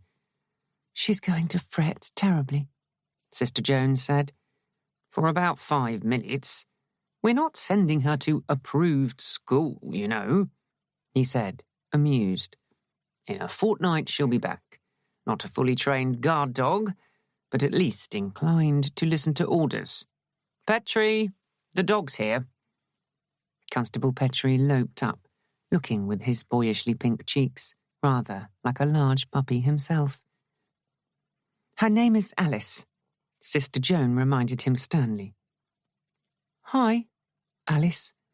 Constable Petrie took hold of the lead. Are you going to come with me? Not only was Alice willing to go with him, but she didn't even look round as she trotted off happily. Have you time for a cup of tea, sister? Detective Sergeant Mill was looking at her. Yes, I have, she said. There is something I wanted to talk about. I need some advice, and you're the only person who can give it to me, I think. Come on into the office, sister. Don't worry about Alice. She'll be fine. He held open the door, looking pleased at her request. Was that one reason why he and his wife had split up? Because she had found a way to solve her problems without involving her husband, who was up to his eyes in his job? So, how can I help you? He motioned her to a chair and then sat down himself, stretching long legs beneath the desk. If I were to give you a couple of facts, she said, cautiously, would you be bound to make an official report on them? Not unless you'd broken the law. Well, I haven't. She considered for a moment, then brought out the flick knife and laid it on the desk. Where the devil did you get this? He demanded. It came into my possession, Sister Joan said. Can you get rid of it for me? You're not able to tell me how you got it? Not without breaking a confidence, Detective Sergeant. I'd be unwilling to do that. Well, I can certainly dispose of it, he said, frowningly. I would prefer to... Excuse me. At his elbow, the telephone rang sharply. He picked it up, gave his name, and listened for a moment before saying crisply, I'll be right there. Goodbye. I'm interrupting you. She had half risen. That was a call from Mother Dorothy, he said shortly. One of the nuns has been attacked. Will you follow me back to the convent in your van? Yes, of course. Did Mother Dorothy say who? Only that it was a serious attack. Come on, sister. Pausing only to slip the knife into a drawer, he opened the door and waited with obvious impatience for her to precede him. Chapter 6. Good of you to come so promptly, Detective Sergeant Mill. Mother Dorothy shook hands briskly and led the way across the hall into her parlour. Sister Marie is in the dispensary with Sister Perpetua. She's not as badly hurt as we first feared, but clearly shocked and upset, as we all are. Please, sit down. Sister Joan, you may stay. Sister Joan, who had followed the police car in the van, chose a stool at a little distance. Can you tell me what happened, Reverend Mother? Detective Sergeant Mill had on his brisk, official face. Sister Marie will tell you herself in a few moments. I was here when Sister Perpetua came in to tell me that Sister Marie, she is one of our postulants, had been attacked in the grounds. I went at once to see for myself, and then rang you. Where precisely was she attacked? He asked. In the garden. To be more precise, on the rough grass above the steps leading down to the old tennis courts. You'll recall the postulancy where Sister Hilaria and her charges sleep is at the far side of the courts. Have you called a doctor? Sister Perpetua, our infirmarian, had a look at her and decided it wasn't necessary. She has minor cuts and abrasions to her hands and is obviously distressed, but she is adamant that she doesn't want any fuss. Here they are now. Sister Marie, her usually rosy cheeks pale, limped in, supported by Sister Perpetua. Detective Sergeant Mill, nice to see you again, the latter said cordially. Sister Marie is quite ready to answer any questions you have. How bad are the injuries, Sister Perpetua? He sounded concerned, gentle. I fell down the steps as I was getting away, Sister Marie said. She had taken off the concealing pink bonnet and had a white coif wrapped around her head. It gave her a mysterious, medieval look. She twisted an ankle and the palms of her hands are badly scraped, Sister Perpetua said. Mother Dorothy, I don't believe it's necessary to call a doctor out, but I do think she ought to go to outpatients for a tetanus jab. Sister Joan can run her down to the clinic as soon as Sister has finished answering questions, Mother Dorothy said. Can you tell me exactly what happened, Sister Marie? He looked at her.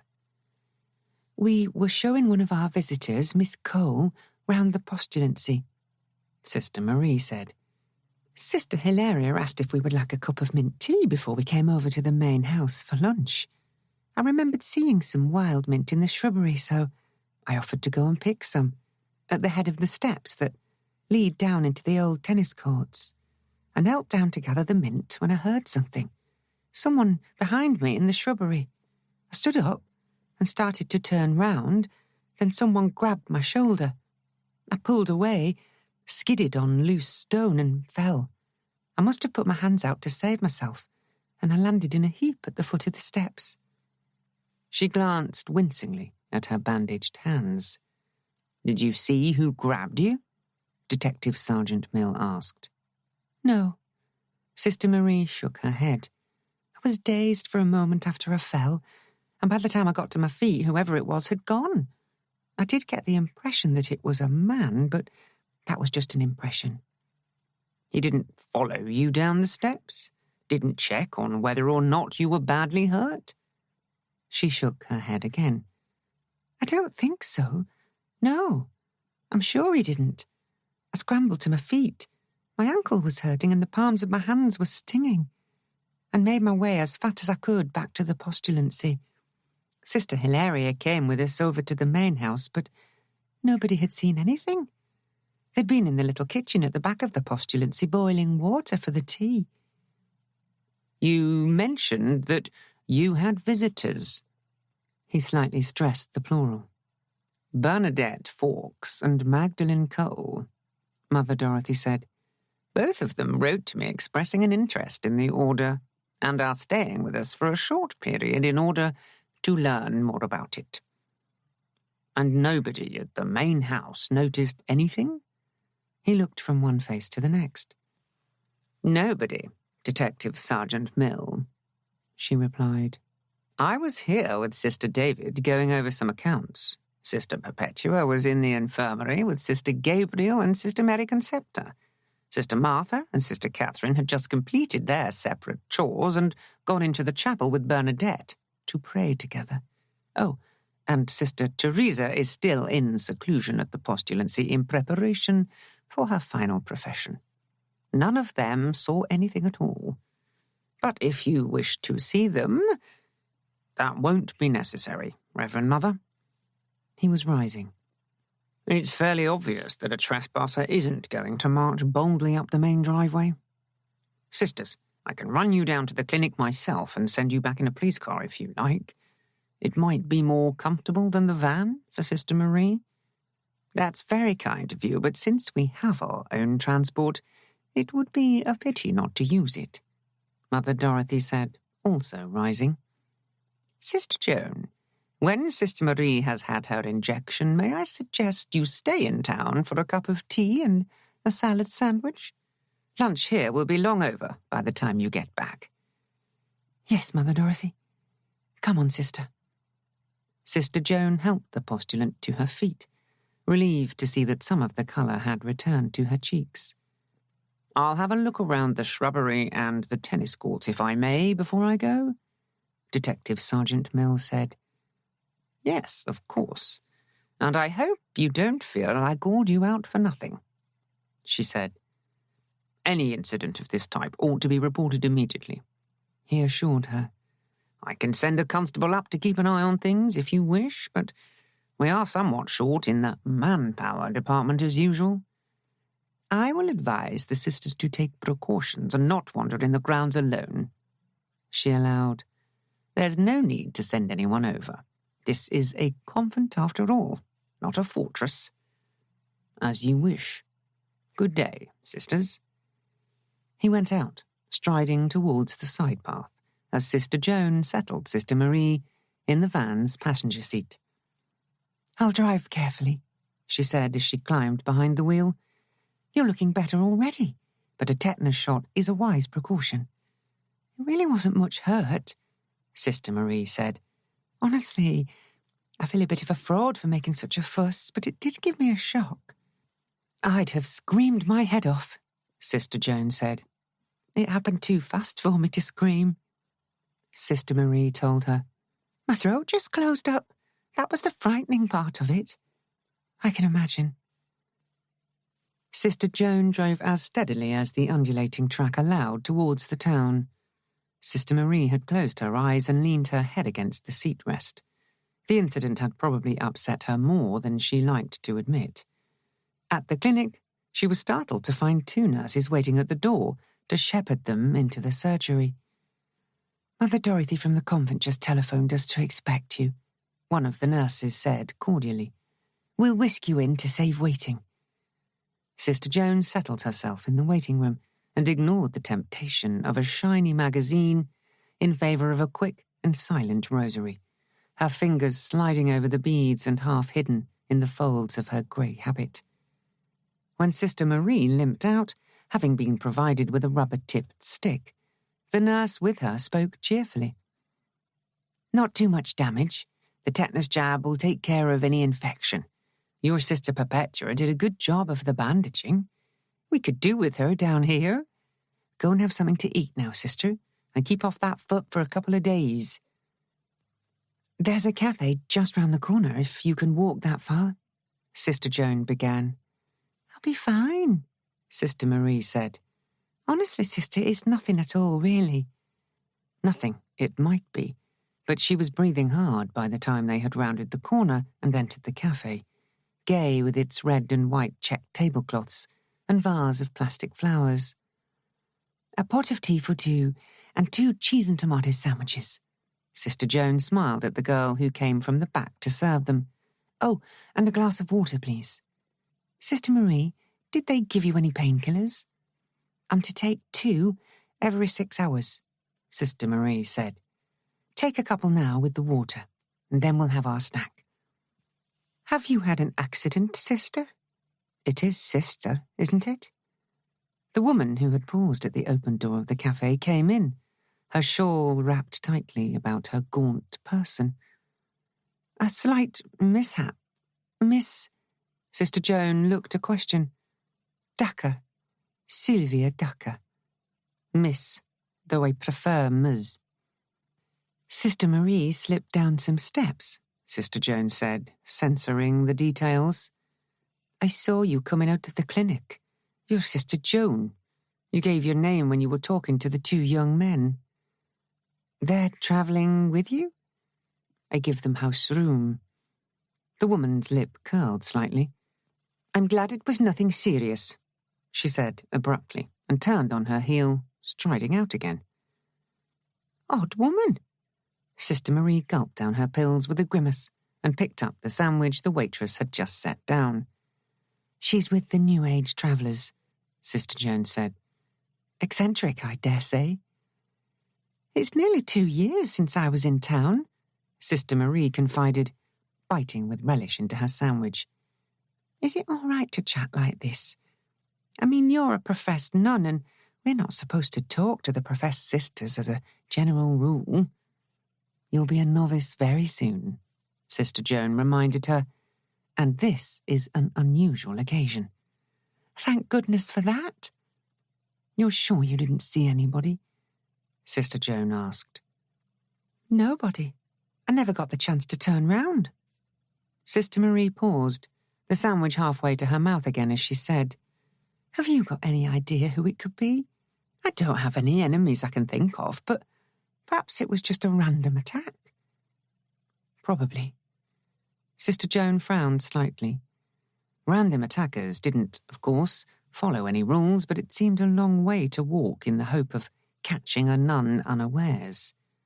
Well, it's a good sandwich anyway, Sister Marie said cheerfully.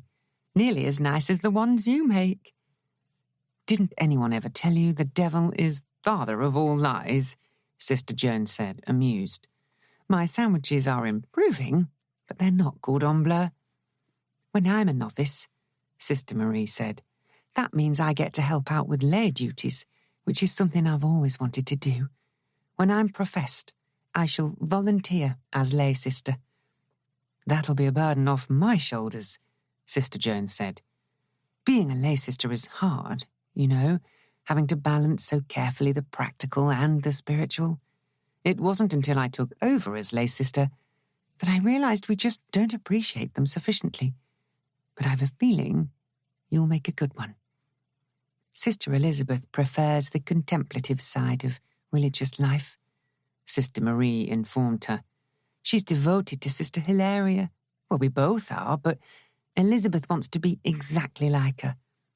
Sister Hilarias are born and not made, Sister Joan said, thinking of the quiet, obedient, slightly dull Sister Elizabeth, who, unlike Sister Marie, would have been horrified to find herself sitting in a cafe drinking tea.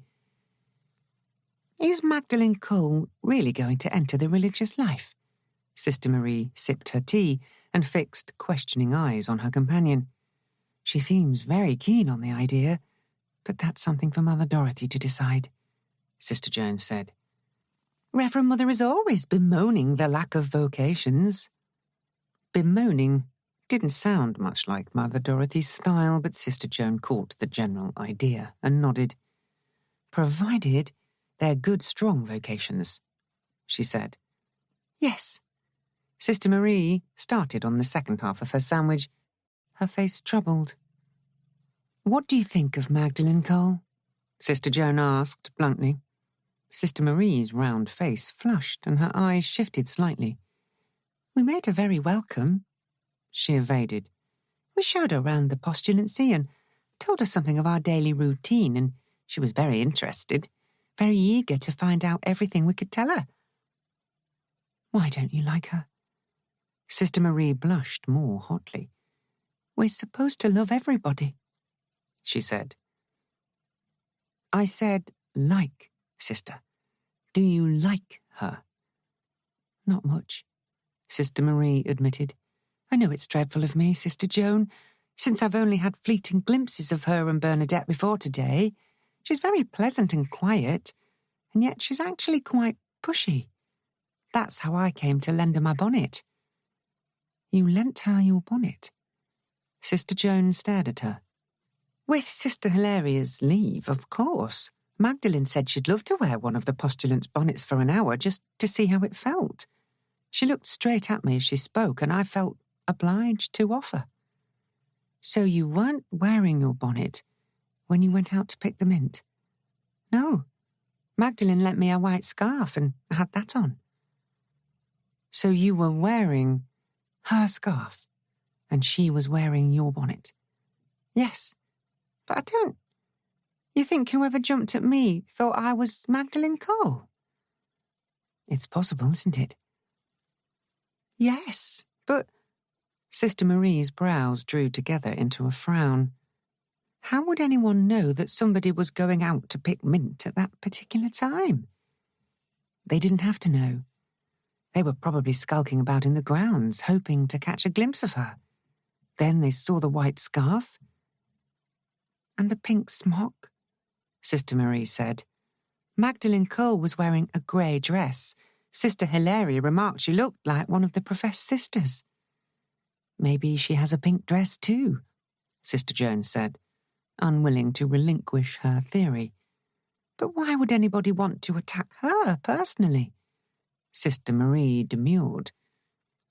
You were grabbed, not actually attacked. Why would anybody want to grab her then? She mentioned that she's quite alone in the world, and she didn't say anything about having friends or enemies. Magdalene Cole says precious little about anything at all, Sister Joan said. Look, sister, would you mind if we called at the police station before we drive back? Finish your tea. That's definitely better than mine ever is. The point is that I'd like a few words with Detective Sergeant Mill. No, of course I don't mind. Sister Marie finished her tea and dabbed her lips with the paper napkin. That was lovely, sister.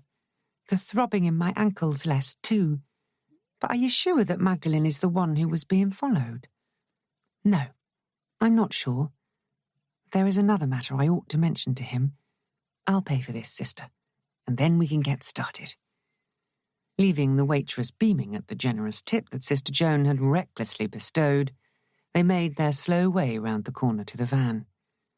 I'll wait inside while you go in, Sister Marie said as they drove into the station yard. Give me 5 minutes, sister, and then we'll be on our way, Sister Joan promised. It was, in fact, less than a minute before she reappeared.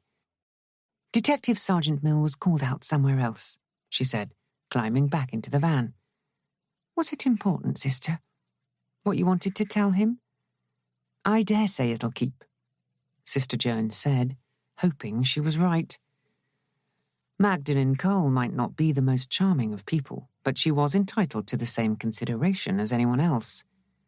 It was time, now that there had been an actual attack on somebody, for Detective Sergeant Mill to be told that Magdalene had come to the convent expecting trouble. Near the school, she slowed and stopped as Brother Cuthbert emerged, beaming at them through the window. "Glad to see the van still going well," he said. "It was a real kindness your agreeing to take it off my hands, sister. Walking suits me much better." "We were wondering if we could repaint it, Brother Cuthbert, while we're using it," Sister Joan said. "Do anything you like with it, sister. Your old car's perfectly safe here. I'll talk to Mother Dorothy about it. Padraig Lee from the Romany camp deals in scrap iron and might give us something for it. Oh, I'm sorry, this is Sister Marie, who is just about to enter our novitiate. How are you, Sister Marie? It must be very exciting for you at this stage of your vocation, Brother Cuthbert said. A bit too exciting, Sister Joan said dryly. Sister Marie was attacked earlier today and might have been badly hurt if she hadn't managed to get away. Attacked?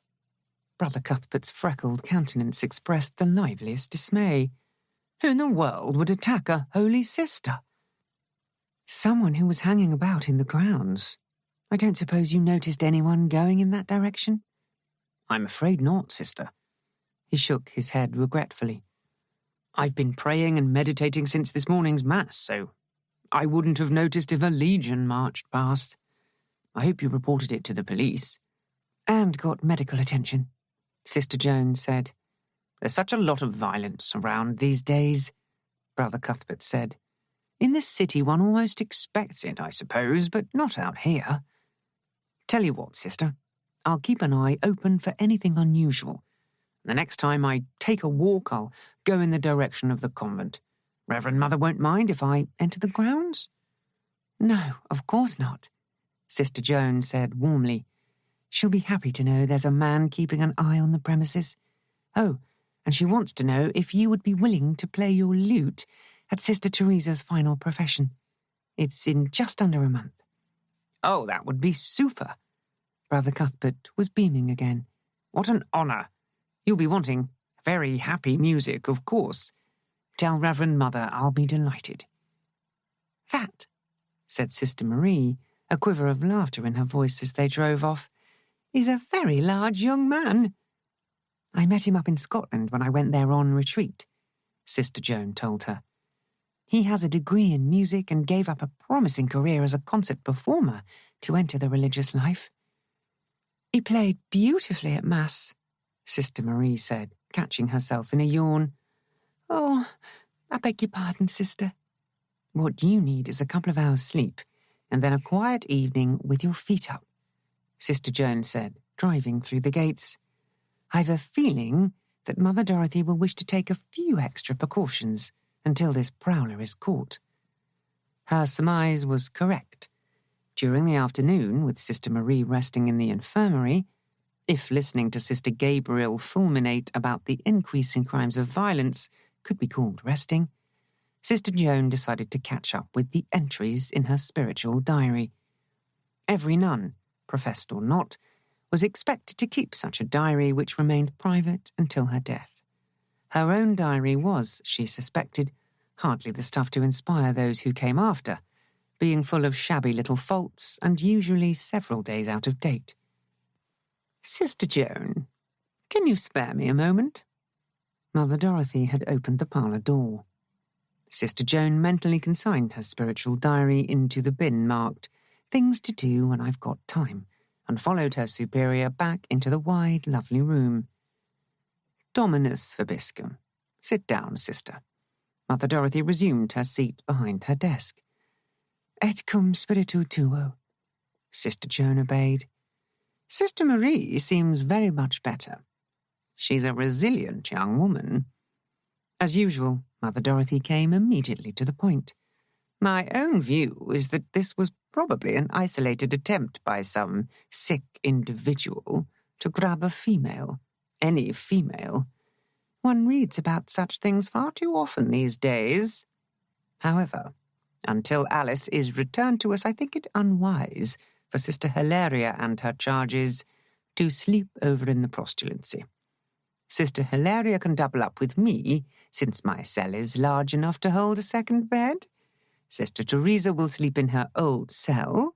You will remember, she is still in strict seclusion. And Sister Marie can remain in the infirmary.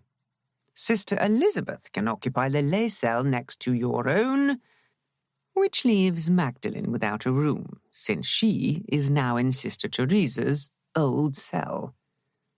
Magdalene Cole can take the other lay cell, Sister Joan said promptly. I can bunk down in the kitchen on the old settee there for a few nights." "Thank you, sister.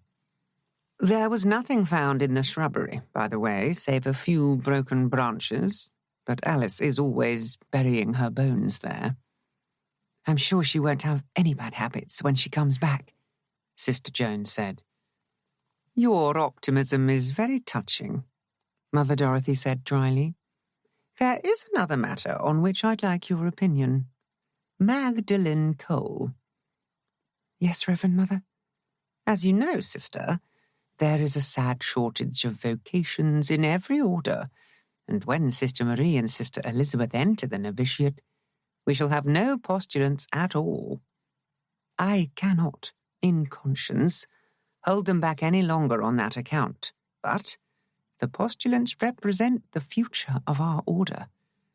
Magdalen Cole has told me that she wishes to apply immediately to enter our convent. She is devoted to the ideals for which we stand and sees no reason for delay. That is what she says, and I have no reason to doubt her. But I have reservations." "Yes?" "She is all things to all men," the prioress said slowly. "When help is needed in the kitchen, there is Magdalen washing dishes. When Sister Perpetua requires something, there is Magdalen on the way to fetch it. When Sister Catherine needs help with the sewing, Magdalen reveals herself as a very competent needlewoman." "Surely it's natural she should try to please, to fit in," Sister Joan said fairly. "Would you agree with me that it would be best to delay my decision until a few more days have passed?" It was most unlike Mother Dorothy to solicit for opinions. Sister Joan guessed that, like herself, the prioress wasn't sure what to make of the visitor. "That seems an excellent idea," she said aloud. "Thank you, sister." Mother Dorothy nodded, signing the air with a blessing. "Is Sister Marie all right?" Magdalen glided down the staircase as Sister Joan came into the hall with the prioress. "Much better," Mother Dorothy said. "Oh, there are to be changes in the sleeping arrangements for a few days. You won't mind using the lay cell where Sister Joan sleeps?" "I'm bunking down in the kitchen," Sister Joan said cheerfully. "Oh, no, Sister." Magdalen's face had flushed. "I can bunk in the kitchen. No, I insist. I wouldn't dream of taking Sister's bed. Honestly." "One could put up a fourth bed in the infirmary, I suppose," Mother Dorothy said. "Then, with your leave, I'd rather sleep there," Magdalen said quickly. "More company." "Very well, if that's convenient for the others." Mother Dorothy nodded and turned away. Pushy had been the word that Sister Marie had used. Pushy in an oblique, subtle way. Magdalen had turned and was drifting away. Perhaps she was more nervous than she liked to admit, Sister Joan reflected. She wondered uneasily if she ought to have mentioned the flick knife to Mother Dorothy, but to have done so would have put paid to any hopes Magdalen entertained of entering the postulancy. No, she'd wait until she saw Detective Sergeant Mill again. At supper, word that sleeping arrangements were to be changed was greeted with a buzz of interest which Mother Dorothy instantly quelled. "Anyone would think you had been requested to emigrate," she said tartly. "It is merely a temporary measure to avoid having Sister Hilaria and the postulants walk through the grounds after dark. During the day they may return there, but never alone, until this prowler is arrested. It was probably an isolated incident, but one likes to be sure. For the moment, you should all try not to wander alone in the grounds." "I can help Sister Martha in the garden," Sister David offered. "Thank you, sister. Detective Sergeant Mill is of the opinion that one of the so-called New Age travellers may have trespassed in the enclosure and thought it a joke to frighten one of the sisters, and he has every confidence they'll be moving on again soon. What is it, Sister Joan? I'm sorry, Reverend Mother, Sister Joan said, but I forgot to mention that I spoke with Brother Cuthbert when I was on the way back from the clinic with Sister Marie. He would be honoured to play the lute at Sister Teresa's final profession. I also told him what had happened here, and he was very concerned about it. He says that he'll take his walks in the convent grounds in future and keep a sharp eye open for any suspicious characters. Excellent. Mother Dorothy looked pleased. Shall we now get on with supper? It was a vegetable risotto with tinned tuna mixed in, not one of her happier dishes, but it was eaten as usual with every appearance of enjoyment. Glancing down the table to where Magdalene sat, a white scarf wrapped again about her hair, she saw that the guest was also eating with a smiling face. It would have been more honest to have pushed the food about her plate, Sister Joan thought, and immediately blamed herself for being intolerant. The truth was that she would never care much for Magdalene Cole, whatever she did. That was something else to be recorded in her spiritual diary the next time she brought it up to date. She was stacking the dishes when Magdalene came up, her eyes lowered as if she had already learned custody of them. If you don't need me, sister, I would like to help bring things over from the postulancy, she murmured. I haven't yet met Sister Teresa. You won't be meeting her until she is fully professed, Sister Joan said. She speaks only to the priest, to Mother Dorothy, and to Sister Hilaria. She eats her meals alone, sits separate in chapel, takes her exercise when the rest of us are working. It would be quite impossible for you to meet her. Yes, said Magdalene softly. Of course I wouldn't dream of approaching her, Sister Joan. That would be an infringement of the rule. You're not bound by the rule, but Sister Teresa is. Yes, of course. Magdalene hesitated, then said in the same low tone, And the alarm you were kind enough to get for me, do you think I ought to mention that I have one? Not unless you intend telling Mother Dorothy exactly why you felt you needed it in the first place, Sister Joan said coldly. Better not. Thank you, sister. Magdalene took a stack of plates and drifted out with them. Staring after her, Sister Joan bit her lip. There was never anything to complain of in Magdalene's conduct. She did more in the way of chores than a visitor would be expected to do. Not once had she laughed loudly or raised her voice or broken the silence when silence was the custom. Her coppery hair was tucked away, her grey dress almost identical to the habits of those about her, and her face innocent of makeup. At the rate she was going, she'd be a living rule before she was halfway through her postulancy. Sister Joan picked up another pile of plates and went down to the kitchen, deciding that she'd take Lilith out for a gallop the next morning and work off some of her own ill humour. Nobody had gone to recreation. Bunk beds were being carried in and blankets sorted. Sister Hilaria walked across the yard, the heavily veiled Sister Teresa at her side. We'll go up the back stairs and get Sister settled, the novice mistress said. Yes, of course, sister. Sister Joan was aware of Magdalene's grey gaze from the corner of the kitchen.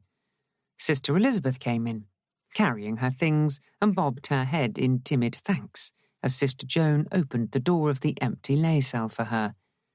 Sister, put on the kettle again, will you? Sister Perpetua popped her head in at the door. Reverend Mother has ordered an extra cup of cocoa for everybody for us to drink before we go into chapel. Sister Joan filled the big kettle and reached up for the cocoa.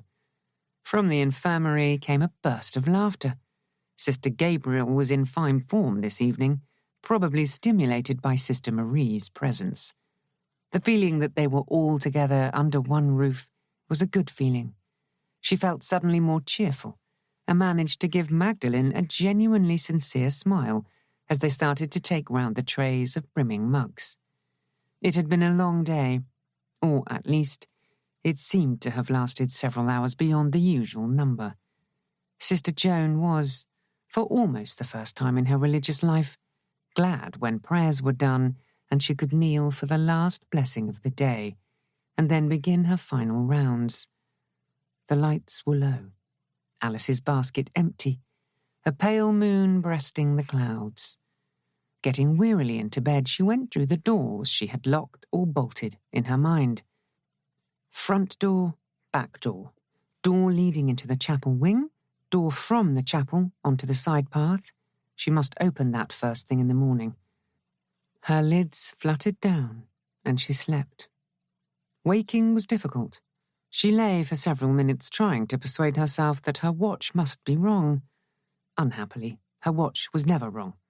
She dragged herself into a sitting position, groped for her stockings and shoes, stood up and reached for her clothes, the chill of early morning striking her bare shoulders as she stepped out of her nightgown. By the time she had brushed her teeth, splashed cold water on her face and fixed her veil securely, she was feeling more like her usual self. 4:45 in the morning was no rising hour for civilized people, she reflected, as she went up the passage into the main hall. The rising bell was kept in the chapel. She put her hand on the bolt of the inner door and was suddenly wide awake. The previous night she had bolted the door. She knew it had been bolted. Now it was unbolted. One of the others must have risen very early to pray in the chapel. She opened the door and went down the passage to pick up the bell, raising her voice as she swung the clapper. "Christ is risen!" From the infirmary came an answering chorus of sleepy voices. Sister Joan wondered if Sister Marie had slept well. Her ankle had received a nasty wrench, and the palms of her hands had been lacerated. "Christ is risen!" No sound from the lay cell where Sister Elizabeth slept. Sister Joan bit her lip. A postulant who ignored the rising bell was in for a good hard penance. She tapped gently on the door, rapped harder, opened the door a crack, and saw in the shaft of early light coming through a gap in the curtains the staring, open eyes and blood-stained face of the postulant. She had been dead for hours. The blood caked and congealed, her eyes dull, staring at nothing. Chapter 7. Sister Joan stood rigidly, looking down. This wasn't the first violent death she had seen, but that didn't make it the less horrible. Automatically, the rules of common sense came into operation, blanketing the shock. Nothing must be touched or moved. Sister Elizabeth was dead. Sister Joan broke her own rules and touched the inside of the dead girl's wrist. The skin felt cold and damp. Her open eyes held no expression at all. Sister Joan would have liked to close them, to cross the stiffening arms on the motionless breast. But she turned away, went into the kitchen again, closed the door of the lay cell softly behind her. Mother Dorothy was already awake when she tapped on the door of her cell.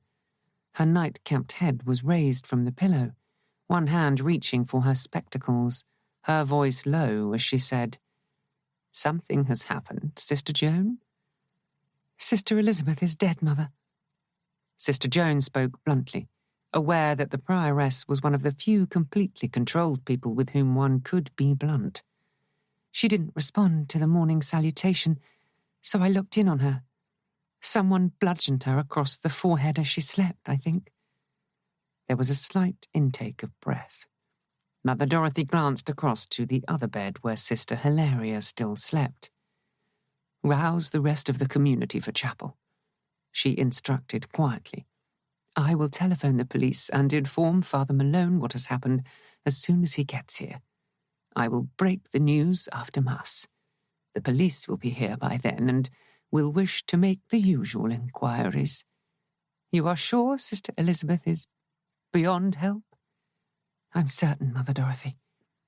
"Very well, sister. Continue with the salutations." "Christ is risen!" Sister Joan backed out of the door, whirring her rattle again. From within, Mother Dorothy's voice answered, "Thanks be to God." "Thanks be to God." Sister Hilaria had woken and was dipping to her knees. There was comfort in following the usual routine. Sister Joan went on down the corridor, making her announcement, hearing the responses in varying stages of alertness. Sister Elizabeth's absence from chapel might be noted, but nobody would comment on the fact yet.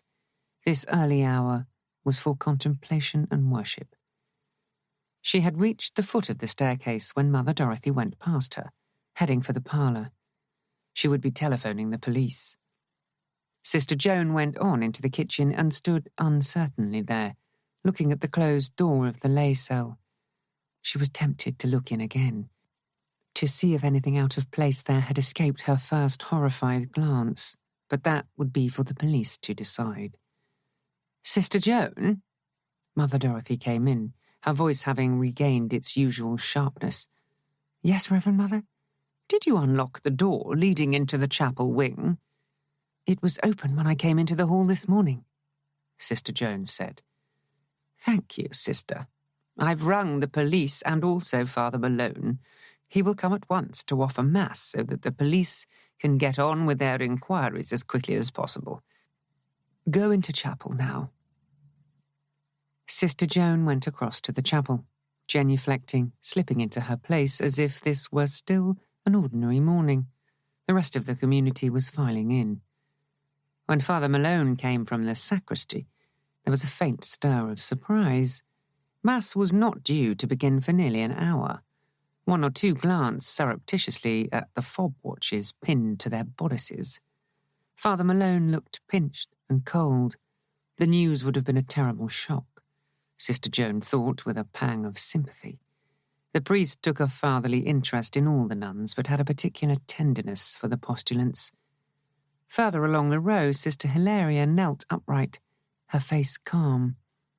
For the novice mistress, death held no particular fear. She had achieved a quality of detachment that made the murder of one of her charges a sad, but curiously remote event. Mass began. Sister Joan concentrated with difficulty on the service, aware that she had begun to feel shaky and chilled, the usual symptoms of delayed shock. From beyond the wall she heard a car arriving, glimpsed Mother Dorothy as she rose neatly from her seat and made an unobtrusive exit. The last blessing was given, the angel of the presence permitted to depart. Mother Dorothy had returned, walking swiftly up the aisle and turning to face the community. "I am sorry to have to tell you that a sad and shocking event has necessitated my calling in the police," she said. "Will you please return to your cells for the moment and stay there until you are called? Breakfast will be at the usual time." She went out, followed by Sister Hilaria. Father Malone had gone into the sacristy. Sister Joan joined the rest as they filed out. She wished that she could have looked closely at each member of the community and reached some conclusion from their faces, but the rule demanded that she pace sedately, keeping her eyes lowered. In the kitchen, Sister Perpetua had begun making tea. She turned as Sister Joan came in, her expression one of extreme distaste, her usual reaction to bad news. "There are 2 policemen in the lay cell. Did you know about this?" she asked, not troubling to lower her voice. "I found her," Sister Joan said. "It's a bad business," the infirmarian said. "On the verge of her novitiate, too. What harm did Sister Elizabeth ever do to anyone? You'd better have a drop of brandy in your tea, sister. You're white as a sheet. One might have thought we'd all be safe enough in the main house. Evil gets everywhere, it seems." The brandy was a liberal measure. Sister Joan choked slightly as she drank the steaming liquid, but the shakiness was abating. By the time the door of the lay cell opened and Detective Sergeant Mill emerged, followed by a subdued-looking Constable Petrie, she felt calmer. "Good morning, Sister Joan." Detective Sergeant Mill greeted her soberly. "Petrie, you better wait here until the surgeon and the photographer arrive. If you smile nicely at Sister Perpetua, she might give you a cup of tea. Sister Joan, you found the girl." Sister Joan nodded. "Then I'd better talk to you first. Mother Dorothy has put her parlour at my disposal. Bring your tea with you if you like." "I finished it." Sister Joan put down the cup and preceded him out of the room into the short corridor that brought them to the main hall. Mother Dorothy was seated at her flat-topped desk, her head slightly bent over a typed sheet of paper. As they entered, she looked up. "I have Sister Elizabeth's details here," she said, her tone firm and businesslike. "She has no close relatives, I'm afraid. Her original home was in the Midlands. She was 24 years old." "Young to have no close family?" Detective Sergeant Mill took the typescript from her and frowned at it. "Her parents died when she was a child, and she was reared by a grandmother who died just before Elizabeth entered the postulancy. She has been with us for nearly 3 years and was an exemplary postulant, as Sister Hilaria will testify. She can't have had an enemy in the world." "She had one," he said soberly. "Sister Joan, you found her?" "As acting lay sister, it's my task to rouse the rest of the community first thing in the morning," Sister Joan said. "When Elizabeth didn't reply to the salutation, I went into the cell and found her." "You didn't move anything or touch anything?" "I felt her wrist. There was no pulse, and the skin was chilly." "What was a postulant doing over in the main house?" he inquired. "After the attack on Sister Marie, I deemed it wise to have the entire community sleeping under one roof," Mother Dorothy said. "Sleeping exactly where?" "Sister Hilaria shared my cell, which is the largest one. Sister Teresa, who is on the verge of making her final profession and has been staying in the postulancy, took her old cell, and Sister Marie slept in the infirmary. Magdalene Cole, the young woman now visiting us, offered to sleep in the infirmary so that Sister Elizabeth could occupy the lay cell." Mother Dorothy had stopped suddenly, frowning. "Are there any lights left burning in the cells at night?" Detective Sergeant Mill asked. "Every sister has a candle to be lit in the event of an emergency," the prioress said. "There are dim lights left burning on the staircase and in the upper and lower corridors, and of course we have the perpetual lamp in the chapel." "So whoever entered the lay cell would have had only the dim glow of the light in the passage," Detective Sergeant Mill said. "You're suggesting that Sister Elizabeth may have been killed in mistake for someone else?" "I'm not suggesting anything, Reverend Mother," he said promptly. "Right now I'm merely considering all the options." "Sister Marie lent Magdalene Cole her bonnet yesterday," Sister Joan volunteered. "When was this?" Mother Dorothy asked. "Before Sister Marie went out into the grounds to pick mint. She had Magdalene's white scarf over her head when the attack took place." "And Magdalene Cole would have been sleeping in the lay cell if the sleeping arrangements hadn't been altered?" Mother Dorothy nodded. Her face was troubled. "We'd better have Miss Cole in, then," Detective Sergeant Mill said. "Is it all right with you if Sister Joan stays?" "If you think it might help." Mother Dorothy sounded doubtful. "The door leading into the chapel wing was open when I got up this morning," Sister Joan interposed. "It's always locked after the grand silence." "Ever since you warned us that we ought to take more efficient security precautions," Mother Dorothy reminded him. "The door can be unlocked from this side, of course." "Neither of you unlocked it last night?" He glanced from one to the other. "I didn't," Mother Dorothy said. "And I'm sure Sister Joan didn't. She reported it to me this morning." "Right then. We'll have a few words with Magdalene Cole. What can you tell me about her, Reverend Mother?"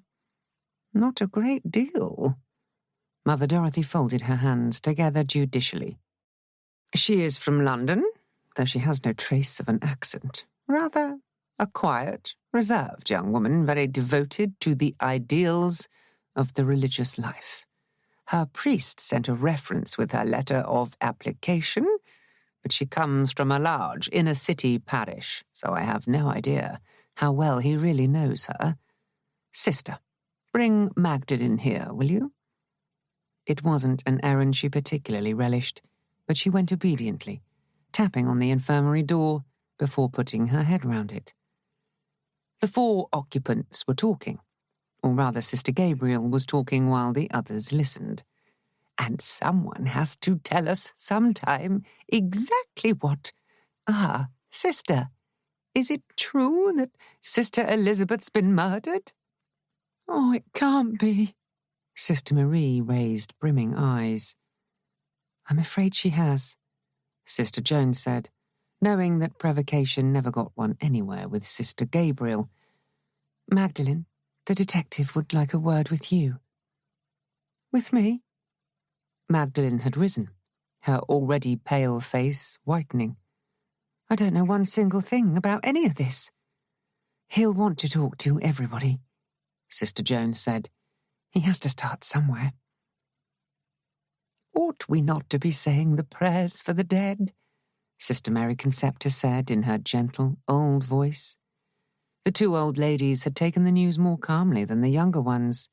No doubt the horror of death, even of sudden death, lost its power when one grew older. Father Malone will be making the arrangements for that, Sister Joan said.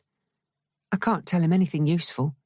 Magdalene continued to protest as they went down the corridor and across the hall. Come in, Magdalene. Mother Dorothy spoke with brisk kindliness. I'm afraid we have some very distressing news. About Sister Elizabeth? Yes, I know. Magdalene squeezed her hands together and looked round wildly as if she felt trapped. I suspect Sister Gabriel put 2 and 2 together, Sister Joan said.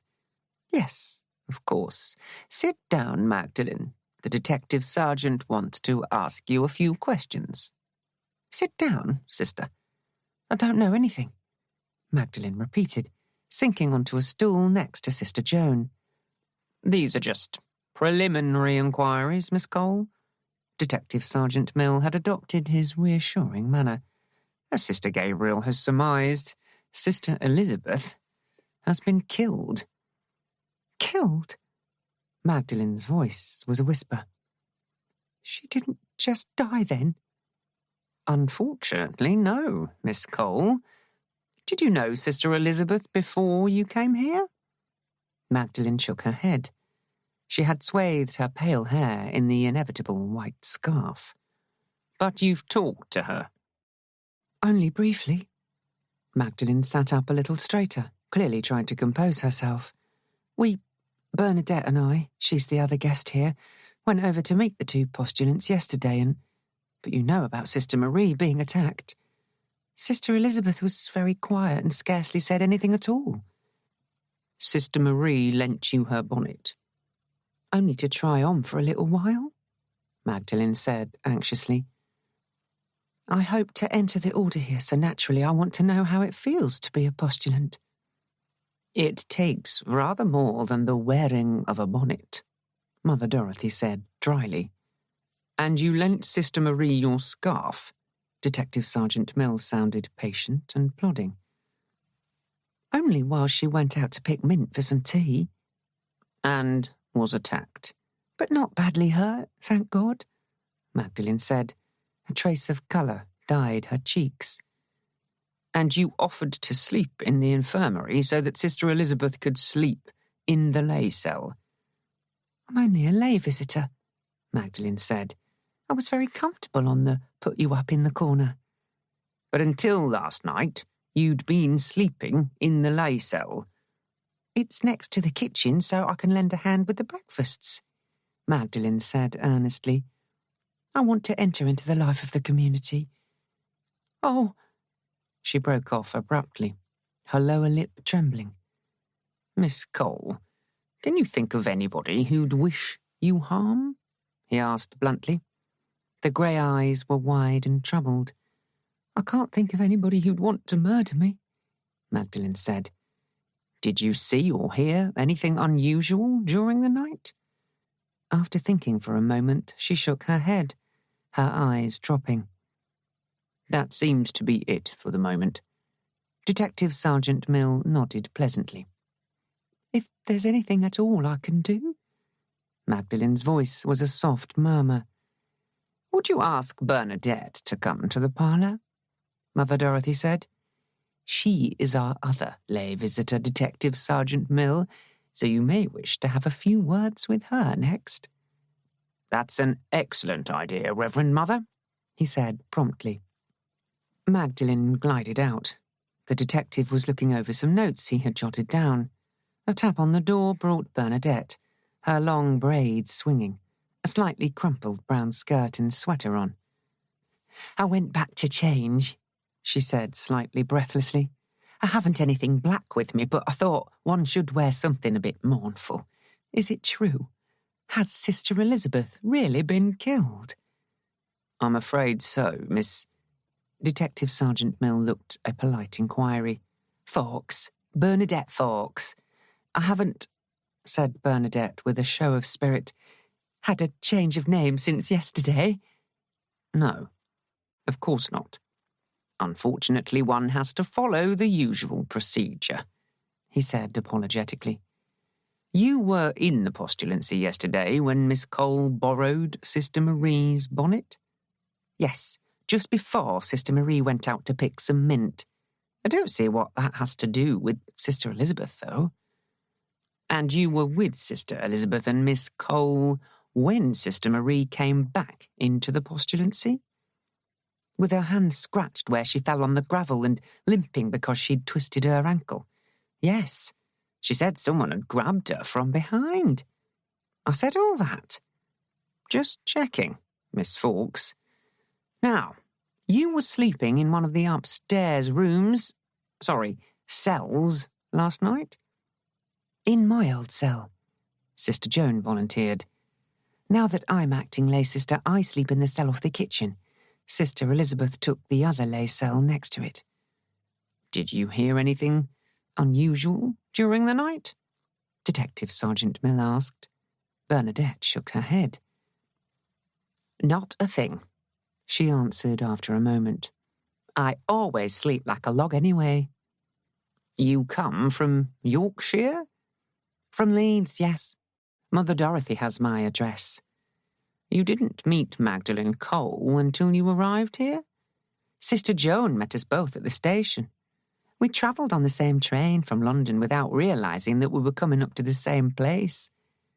So you actually met on the train? He glanced up. Bernadette shook her head again. No, I didn't see her on the train, but it was pretty crowded anyway. And you can't think of anything else to tell us? Nothing that has anything to do with Sister Elizabeth being dead, Bernadette said. Perhaps there's a maniac going around trying to kill nuns. It might be a good idea to keep the fruits of your imagination to yourself, my dear, Mother Dorothy said. Whom would you like to see next, Detective Sergeant Mill? Sister Marie, if I may. He nodded towards Bernadette. Shall I fetch her? The girl asked, rising. She's in the infirmary. She's well enough to see us? I didn't think her injuries were very severe. He looked surprised. She's fine, only a trifle shaken, Mother Dorothy reassured. She slept in the infirmary, that's all. Very well. Thank you, Miss Fawkes. That's a nice child, Mother Dorothy said as the door closed behind Bernadette. You don't seriously think that she can have had anything to do with this terrible affair? I've an open mind at the moment. He tapped the tip of his pen against the notebook he was holding. All I'm doing now is getting down a few facts, always bearing in mind that they may not be facts. Not that people deliberately lie, but the memory can play tricks. Anyway, I'll have your two guests checked out. Ah, Sister Marie, are you feeling better? Sister Marie, limping in, nodded doubtfully and gave her reddened eyelids a final rub with a crumpled tissue. I just can't believe that anyone would want to hurt Sister Elizabeth, she said dolefully. She was always so good, so quiet." "You slept in the infirmary last night?" Detective Sergeant Mill smiled at her encouragingly. "Yes, there's an extra bed there for anyone who might be ill. I went straight off to sleep and never heard a thing. I took some painkillers last night, so I went out like a light." "You're a postulant, aren't you?" "About to enter the novitiate," Mother Dorothy interposed. "As soon as Sister Teresa makes her final profession, both Sister Marie and Sister Elizabeth would have joined us in the main house." "Leaving Sister Hilaria without any pupils?" he asked. "If our two visitors make formal application to join the order, that lack will be remedied," Mother Dorothy said. "What do you think of them?" Detective Sergeant Mill asked. His question was directed at Sister Marie, who reddened and cast a glance towards her superior. "One must give the police every assistance, sister, so feel free to answer frankly." Mother Dorothy spoke reassuringly. "They both seem very nice," Sister Marie, hesitatingly. "Bernadette Fawkes reminds me of myself, always apt to put her foot in it and say the wrong thing. The other one she's very quiet and devout, but somehow or other, I've only really seen her when she came over to the postulancy. She kept saying that she didn't want to be a nuisance, but the upshot was that Sister Hilaria offered to make some mint tea for everybody, and I lent her my bonnet, without really meaning to." "Thank you, sister. You've been very helpful," Detective Sergeant Mill said cordially. "Would you ask Sister Hilaria to come in?" "And keep off that ankle in case it starts swelling again," Mother Dorothy added as the girl limped from the parlour. Sister Hilaria came in with her usual deliberate tread, planting one large foot in front of the other, her large hands folded in her sleeves, her gaze calm. "Good morning." She greeted the detective politely, but without any sign of anxiety, as if his being there was of small interest. "Mother Dorothy, are we to arrange a requiem for poor Sister Elizabeth? Father Malone came to the infirmary to console us a little and wishes to know if he can be of use." "Father Malone wasn't here when Sister Elizabeth died, was he?" Detective Sergeant Mill glanced at the prioress. "I telephoned the presbytery and asked him to offer mass early," she said. "Then I doubt if he can add anything to what little information there is," the detective said. "As to the requiem, I'm afraid the body of Sister Elizabeth will have to be forensically examined before we can release her to the convent again. But I'll have the authorities make speed so as not to interfere with the funeral arrangements." "Oh, Sister Elizabeth won't mind," Sister Hilaria said peacefully. "She will be a little confused at the moment, of course." "Sister." He bent forward slightly, his voice carefully neutral. "Sister Elizabeth is dead, you know." "Very suddenly dead," Sister Hilaria said. "That is why she is now so confused. Our prayers will help her to settle happily on the other side." Yes. Yes, of course." He looked rather at a loss. "I don't think that Sister Hilaria will have much to tell you," Mother Dorothy said. "She slept in my cell last night, and as I didn't hear anything—" "You didn't wake up during the night, sister?" Detective Sergeant Mill asked. "No, I slept soundly," Sister Hilaria said. "Thank you." He sighed faintly as he made a note. "Perhaps I could speak to Sister Perpetua now." "She went into the kitchen to prepare breakfast," Sister Hilaria said. "Sister Joan, if your presence isn't essential here, perhaps you might take over the task?" The prioress glanced at her. "I would like to stick as closely as possible to our normal routine. Detective Sergeant Mill, have your men finished in the lay cell?" "Constable Petrie is overseeing things there.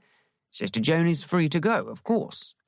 Which meant, Sister Joan thought, genuflecting and withdrawing with Sister Hilaria in tow, that he didn't expect to learn anything at all from the rest of the community that might help to begin solving the case. Everybody had slept peacefully. Nobody would have heard anything at all. In the kitchen, Sister Perpetua was slicing bread with swift, angry strokes, her gingery brows drawn down. "They've just taken her away and locked the cell door," she said in a tense, angry tone that hid the grief which Sister Joan was aware she'd never display. "Poor little harmless soul. Well, no doubt they'll find out who did it. Since you're here, sister, I suppose that means that Detective Sergeant Mill wants a word with me. Not that it'll do any good. I slept like a log last night. Never heard a thing." She took off her apron and went out. Sister Joan went to the kitchen door and opened it. Outside, the air was fresh and sweet. There was no sign of any ambulance, but she guessed that it had pulled up nearer the main gates so as to avoid further upsetting the community. Poor Sister Elizabeth had left the convent as noiselessly as she had lived and died there. She counted the slices of bread onto the large platter, checked that the kettle was simmering nicely, and the 2 big coffee pots ready, counted out pears into a bowl. "Sister Joan, I'm going off now back to the presbytery." Father Malone had come to the inner door. "I shall tell Father Stevens what has happened here and then go to the hospital. There will be prayers to be said there before anything else. This is a dreadful occurrence, sister." "Yes, it is," she said soberly, turning back into the kitchen. "Have you had a cup of tea or coffee yet, Father?" "Sister Perpetua was kind enough to give me one. I shall come back later, sister." He drew a blessing upon the air and went out. Death or no death, the routine had to continue as smoothly as possible. Sister Joan closed the outer door and started stacking coffee mugs on the big wooden tray. Sister Perpetua came back in, some of the tension drained out of her. "That young man knows his business," she said briefly. "I must see to Sister Mary Concepta and Sister Gabriel. Can you manage the rest yourself?" "Yes, of course, sister. Who's in the parlour now?" "Sister Martha, who looks scared to death, poor child, as if she could possibly be suspected of anything." "I don't think any of us are," Sister Joan said. "It must have been someone from outside." "How did they get in?" Sister Perpetua demanded. Sister Joan hesitated. The information that the door to the chapel wing had been open when she first got up hadn't evidently become common knowledge yet. "It stands to reason," she said at last. "Nobody had any reason to kill Sister Elizabeth." "From the community, you mean?" "I suppose not." Sister Perpetua grunted an unwilling assent and went off again. "But someone wanted her dead, sister." Bernadette came in from the yard, carefully scuffing her shoes on the mat. "You went out?" Sister Joan looked at her. "I couldn't stand just sitting indoors, not knowing what was going on," Bernadette said earnestly. "I went out to talk to the pony." "So I see." Sister Joan twitched a strand of straw from the end of her braid. "Animals are nicer than people sometimes, aren't they?" Bernadette said. "Sometimes I'm inclined to agree with you," Sister Joan admitted. "Would you like to help me carry the food upstairs? Everybody will be coming up for breakfast soon. There's no point in dwelling on what's happened unless we can do something about it." "I hate death," Bernadette said, picking up the laden tray. "I always hated death." "People ought to live forever if they feel like it." "I used to feel like that sometimes," Sister Joan said. Suddenly she felt, not elderly, but no longer quite so young. It was a sensation that was entirely new and unwelcome. "Sister, may I have a word?" This time it was Magdalene Cole, coming in and pushing the corridor door closed behind her. Her face was white, her eyes troubled. "What is it?" Sister Joan started to pour boiling water into the jugs. "It's my fault that Sister Elizabeth was killed," Magdalene said in a whisper. "What makes you say that?" Astonished at her own presence of mind, Sister Joan put down the heavy kettle with great care and turned to face the other. "Because I opened the door into the chapel wing," Magdalene said. "Why didn't you tell Detective Sergeant Mill?" Sister Joan asked. "I was scared." Magdalene twisted her hands together. "I woke up about 2:00, I suppose. I'd had such a bad dream that I felt scared. Because of Sister Marie being attacked, I suppose. I've always been very sensitive. I was afraid to go back to sleep again straight away, so I slipped out of the put-you-up bed and put on my slippers and dressing gown and went into the hall. I thought it would be very calming to spend a little time in the chapel, so I unlocked the door and went through. It was peaceful there with just the sanctuary lamp burning. I sat down and said 3 Hail Marys, and then I went back to bed." "Without relocking the door?" "I thought I had locked up again," Magdalene said. "But I was getting sleepy. I was getting very sleepy, and so it's possible that I forgot." "What about the others in the infirmary? Didn't they hear you get up?" Sister Joan asked. "I don't think so, sister. They were all fast asleep. Sister Gabriel was snoring, and I was very quiet so as not to disturb them. If I hadn't left the door open, then Sister Elizabeth would still be alive." "We don't know that for certain." Sister Joan tried to speak kindly, but she was shaken suddenly by temper at the other's stupidity. "Anyway, you'll have to tell the police, you know." "I couldn't."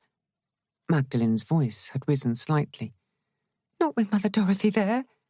If she knew I'd been so careless, she'd send me away, sister. I couldn't bear to be sent away from here. I truly couldn't bear it." Chapter 8. Violent death had coloured the day despite all Mother Dorothy's efforts to maintain a semblance of normality. The police had gone, leaving the lay cell where Sister Elizabeth had died locked. Breakfast had been a silent, hurried meal. The bright day outside the grey walls mocked the uneasy silence within. Sister Joan had dismissed Magdalene Cole with a few soothing words, more to conceal her own state of mind than to comfort the young woman. Inwardly she was seething at the stupidity that had left a door unlocked at a time when security measures were more important than usual. Neither was she sure that she altogether believed the tale. Magdalene had woken in fright, but had been clear-headed enough to move noiselessly through the darkness so as not to disturb her sleeping companions, had sat in the deserted chapel, knowing that the outer door was unlocked, and had said nothing to anybody about her nocturnal excursion. For the moment she had decided not to say anything to Mother Dorothy, but at the first opportunity she would certainly inform Detective Sergeant Mill.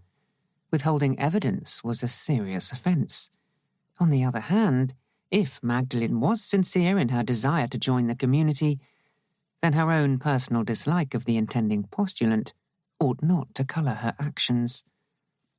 Father Malone returned before lunch and was closeted with the prioress for over half an hour.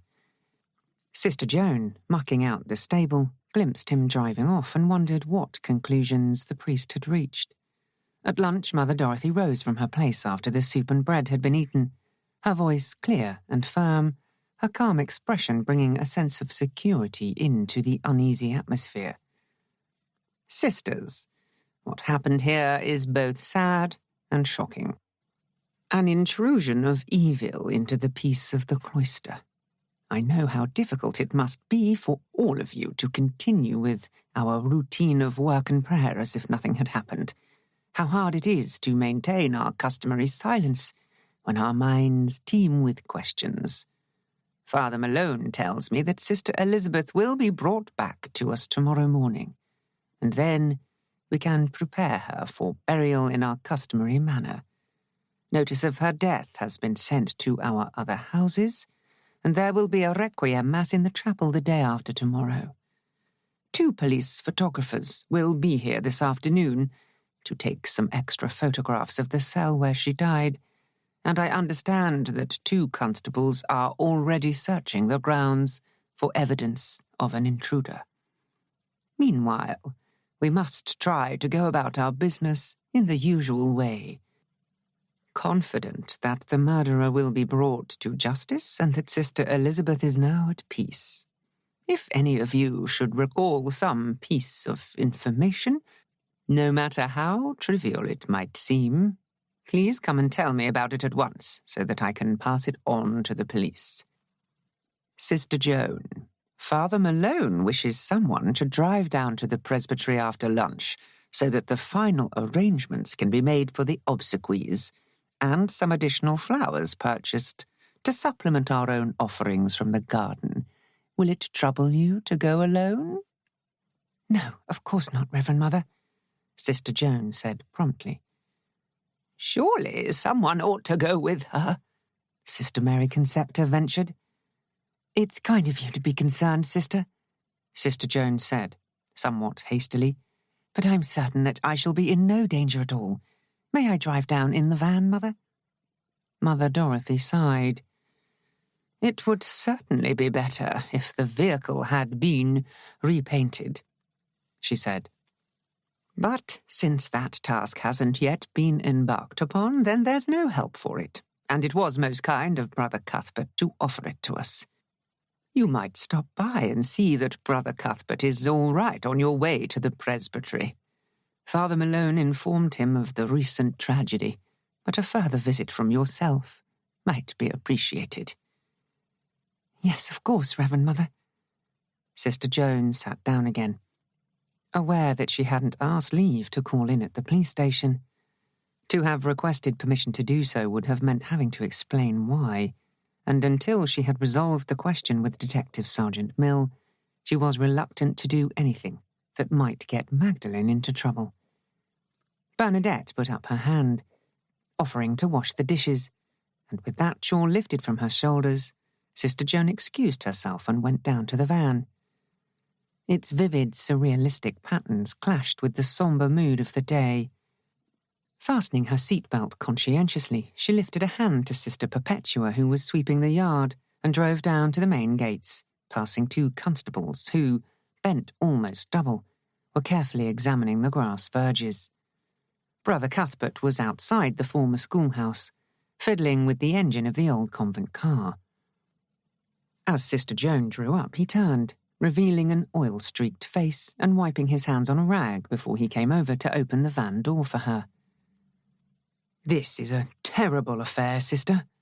His freckled young face was grave. "Poor Sister Elizabeth. Father Malone was good enough to tell me what had happened, and of course the police came."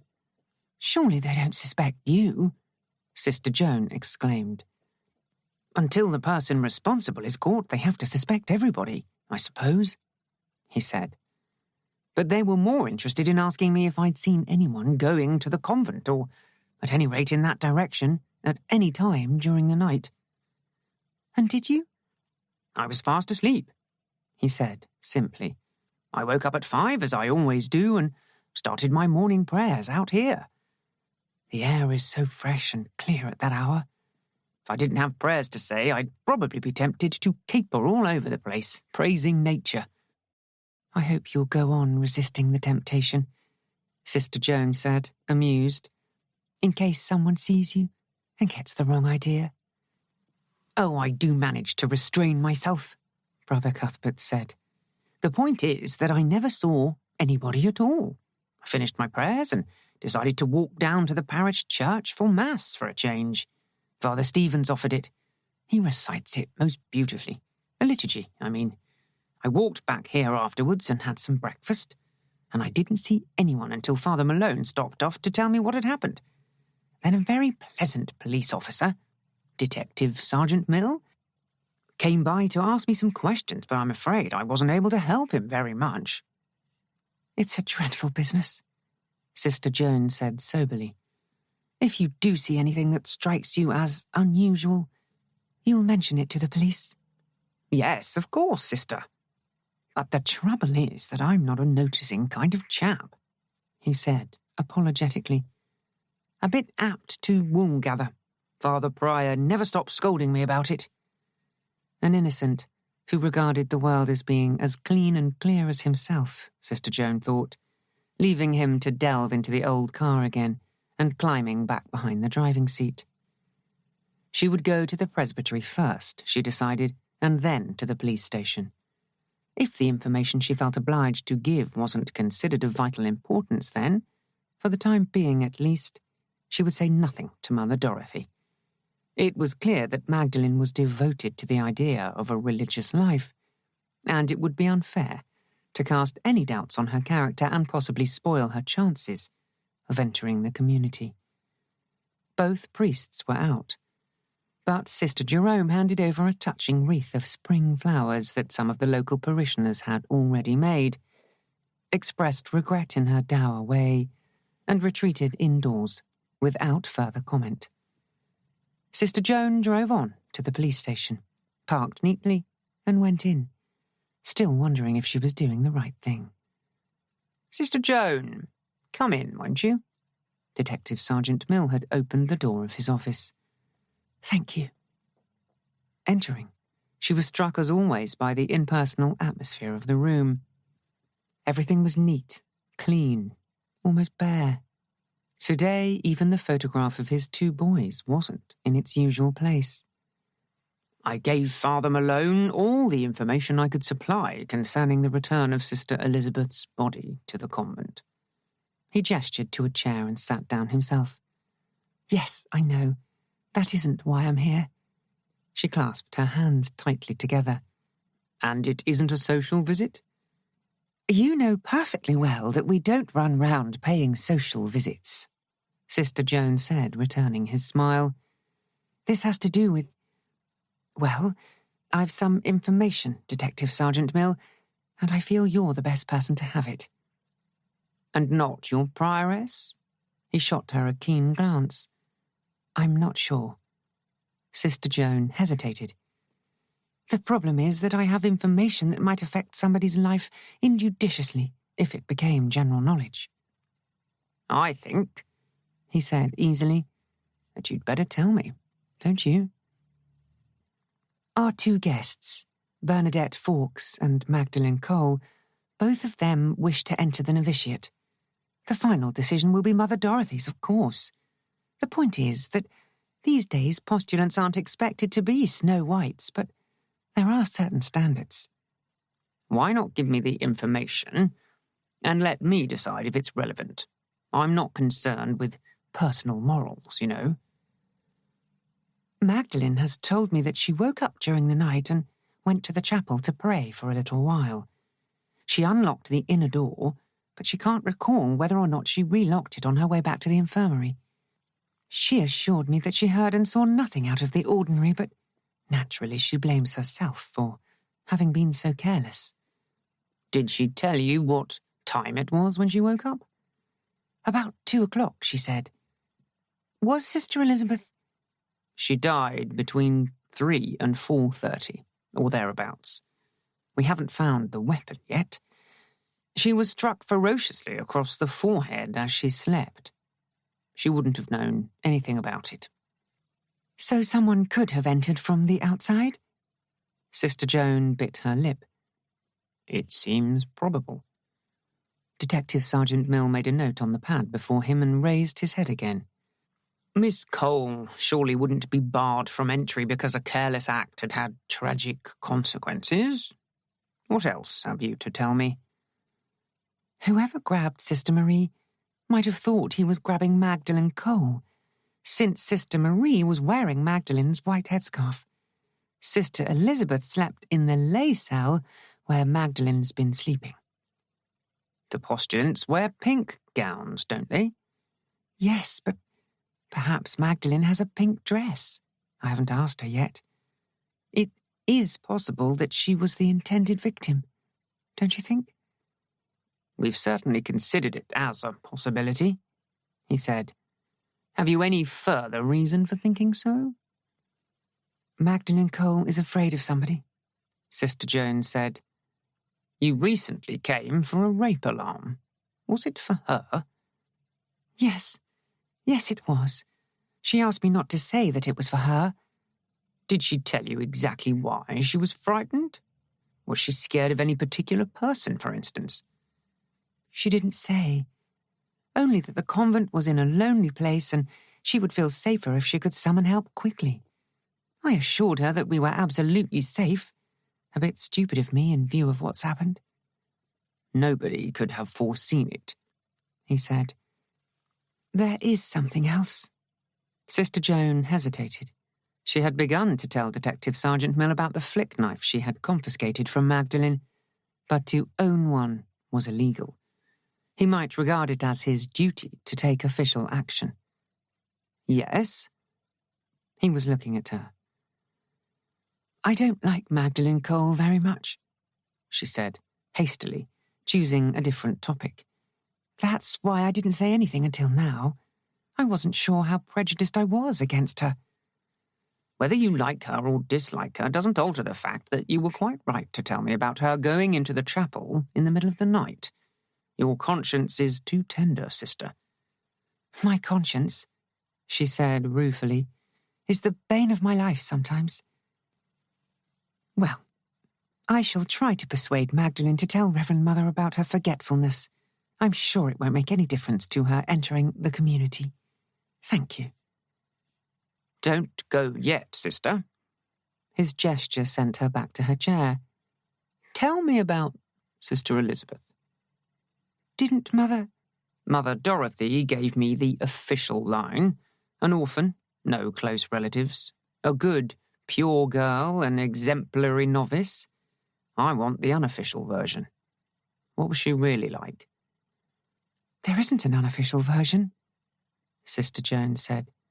She was exactly as Mother Dorothy described her. Very quiet and reserved, gentle in her ways. That sounds like an epitaph, doesn't it? Gentle in her ways. I don't think she ever broke a rule in her life. She sounds dull, Detective Sergeant Mill said. Yes, she was very dull. Honesty compelled her to admit. He laughed suddenly, leaning back in his chair and raising a dark eyebrow. It never fails to astonish me, he said, how you walk a tightrope between being the perfect nun and a woman with strong opinions of her own. That's one of your less perceptive remarks, she challenged. Surely you know by now that being a nun never stopped anyone from having strong opinions. Then it must be the way you express them. He sobered abruptly, leaning forward. I asked you about Sister Elizabeth because it's useful to know as much as possible about the victim, unless it's a random attack. And even then, the personality of the victim must play a part. But this wasn't a random attack by some deranged person. This murder was meant. And you tell me that nobody had any reason to harm Sister Elizabeth. She might have been mistaken for Magdalene. As Sister Marie was? It was dark in her cell, Sister Joan reminded him. Whoever opened the door could have gone in, delivered the blow that killed Sister Elizabeth, and left without knowing that he had the wrong person. Magdalene had volunteered to take the other lay cell when she first arrived. But when Mother Dorothy decided that we ought all to sleep in the main house because of the prowler, she offered to sleep on the put-you-up in the infirmary so that Sister Elizabeth could have the lay cell. And everybody knew about that. Yes, of course. But you don't really think one of the community killed Sister Elizabeth, do you? She said, startled. Someone from outside might have mistaken Miss Cole for Sister Elizabeth in the dark, or the other way round. Whatever. That presupposes that someone knew where Magdalene Cole was sleeping when she first arrived. Has she made any telephone calls? Written any letters? Not as far as I know. If she is afraid of someone, she'd hardly let them know where she was sleeping, would she? Which brings us back to Sister Elizabeth, who might have been the intended victim all along. You can see now why I asked you about her. Nobody from the community would have killed her, Sister Joan said firmly. Nobody from the community could possibly kill anybody. It's absurd. Oh, we're all capable of murder sometimes, He looked down at his hands. Of thinking about it, not of carrying it out. I really ought to go now, Detective Sergeant Mill. I have to catch Father Malone at the presbytery. Some of the parishioners have been kind enough to donate a wreath and... Oh, the roses! Roses? It probably hasn't anything to do with anything, but someone's been leaving roses all over the place. Expensive, hothouse roses. Leaving them? Where exactly? On the day that our guests arrived, Sister Joan said hesitatingly, as she cast her mind back, I thought that I heard an intruder up in the library over the chapel. I went up to check and someone rushed past me, swirled past me, down the stairs and then was gone. I found a rose on the doorstep of the chapel the next morning.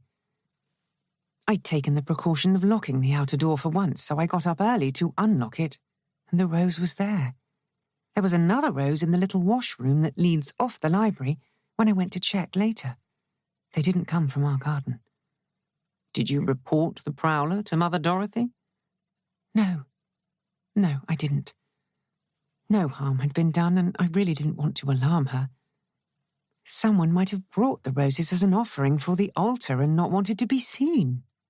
Come on now, sister. You don't really believe that, he said. I'm not certain what I believe, she said, colouring slightly. I was confused because it was dark, and I know that I ought to have called one of the other sisters or turned on the lights or something, but I didn't. There was something unreal about what was happening. What went past me was blackness against blackness, like a great bat. Next time you ought to provide yourself with a bunch of garlic, he mocked. It sounds ridiculous, I know, she admitted. But no harm was done. And by then Magdalene had made it pretty clear to me that she was nervous about someone or other. So I said nothing. Sorry. Have there been any more roses? 2. One was in the glove compartment of the van that Brother Cuthbert drove down from Scotland in. He bought it cheaply in Glasgow. The other one was in a jug on the table in the schoolhouse where he's staying. He thought that someone had put it there as a welcoming gesture. Did he tell you who sold him the van? He didn't say. He paid £200 for it. We'll see if we can trace the owners. Roses. Detective Sergeant Mill drew one thoughtfully on his pad. I can't see how they fit in, but you'll let me know if any more turn up? Yes, of course. I should have said something before. Things seem to be happening so fast. Too fast, he said soberly. I'd better get back to the presbytery. I've taken up a lot of your time. That went too quickly too, he said. Sister, be very careful, won't you? Keep away from lonely places. Yes, I will. Goodbye, Detective Sergeant Mill. She shook hands more briskly than she felt and went out. Did you drive down here in the van? He had followed her into the reception area. Yes. Could you walk to the presbytery? He inquired. I'd like the fingerprint boys to have a look at the vehicle. I was called away, a baby to baptise in a hurry, but the little mite was already rallying when I finished the sacrament. That often happens, you know. The dying often revive and decide to go on living after they receive the sacrament of extreme unction. Come along in, sister. Sister Jerome went over to the hospital to keep vigil beside Sister Elizabeth. They were very kind there, very discreet about all the sad forensic business. You'll have a cup of coffee. Thank you, Father. Going into his comfortably cluttered study, she remembered the bleakness of Detective Sergeant Mill's office. This is a terrible business, sister. He poured coffee and added cream and sugar with a generous hand. Now, you drink that. Let her know you need the extra energy. Ought I to go to the hospital too, do you think? She asked. Sister Jerome will manage very well. Not that a vigil will benefit poor Sister Elizabeth, but I believe that morning rites are more to comfort the living than anything else. Did you know the poor child has no close relatives? Yes, I know. Though I'm sure she looked upon you as her family, he said kindly. And if she had neither kith nor kin, then she wouldn't have found any difficulty in detaching herself from the personal friendships. So in that she was blessed. But not in her death, Sister Joan said. The doctor said that she could have known nothing about it. She went to sleep as usual and woke up in heaven. That can't be too bad, eh, sister? Not if you think so, Father, Sister Joan said politely. Privately, the idea horrified her. They'll bring her up to the convent by 9 tomorrow morning. I've seen the coroner, so that's all arranged. A biscuit, sister. Sister Joan shook her head. Mother Dorothy sent down a novice's habit by me for Sister Elizabeth to be buried in, Father Malone said. She felt that as the poor child was about to enter the novitiate, it would be a nice gesture. It must make Sister Elizabeth feel heaps better, Sister Joan said tersely. I'm sorry, Father. That was rude of me. You remind me of my old mother back in Ireland, he said, unoffended. A tongue like nettles and a heart like roses. More coffee, sister? No, thank you, Father. About tomorrow. I'll come up as usual to offer Mass and wait for Sister Elizabeth to be brought back. Brother Cuthbert would play for the requiem, I'm sure. That's a very nice young fellow. Yes, he is. Thinking of Brother Cuthbert made her feel marginally more cheerful. Until tomorrow, then, sister. You didn't walk here. Escorting her to the front door, he looked out with some anxiety. I came in the van. It's parked near the police station. Drive carefully, sister. Until this man is arrested, it's as well to be cautious. Yes, Father, I will. Walking up the street, she resolved to drive very carefully.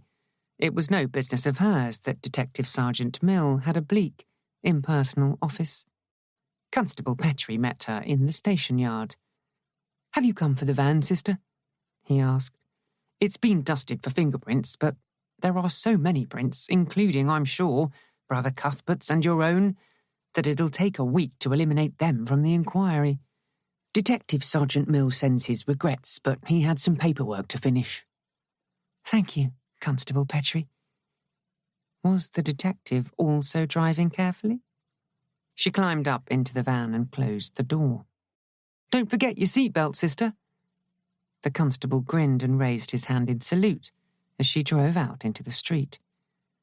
The rule of compassion for all but no special lay friendships was her emotional seatbelt, she reflected. Irritatingly restrictive at times, but a protection against disaster. Within sight of the schoolhouse, she veered away, bumping over the grassy contours of the moor towards the rush of lorries and caravans that disfigured the horizon. The New Age travellers were still here then, and apparently not causing any bother, though she hoped they'd pick up their garbage before they went. She slowed down as a lanky frame topped by a ponytail hailed her. Good afternoon, Wind. She wound down the window and smiled at him. Is it true one of your lot's been blown away? He demanded. We've had police round all day asking questions. One of the sisters has been killed, yes. Hey, man. That's bad news. His face had lengthened. Very bad, she agreed somberly. I take it that you weren't able to tell the police anything useful? Not a thing. We never met the sister. Are you getting out to stretch your legs, sister? If I do, she hesitated, will I come back to find the wheels gone? It'll be safe as my virginity. Honest, he said. In which case, said Sister Joan, removing the ignition key and climbing down, I shall be very wary of leaving it for more than 5 minutes. Are all the nuns here like you? He demanded. They're much nicer than me. The one who was killed. He shot her a sideways glance. Have you any idea who did it? An intruder. One of the other postulants was attacked in the grounds, but happily more shocked than hurt. Didn't the guard dog bark? Guard? Oh, Alice. Alice is in kennels completing her training at the moment. Anyway, the enclosure is being very closely watched at the moment. You didn't have to say that, you know, he said. I'm not the one who goes round attacking people. And you've no idea who does? He shook his head, the ponytail swinging. And your friend? Julian?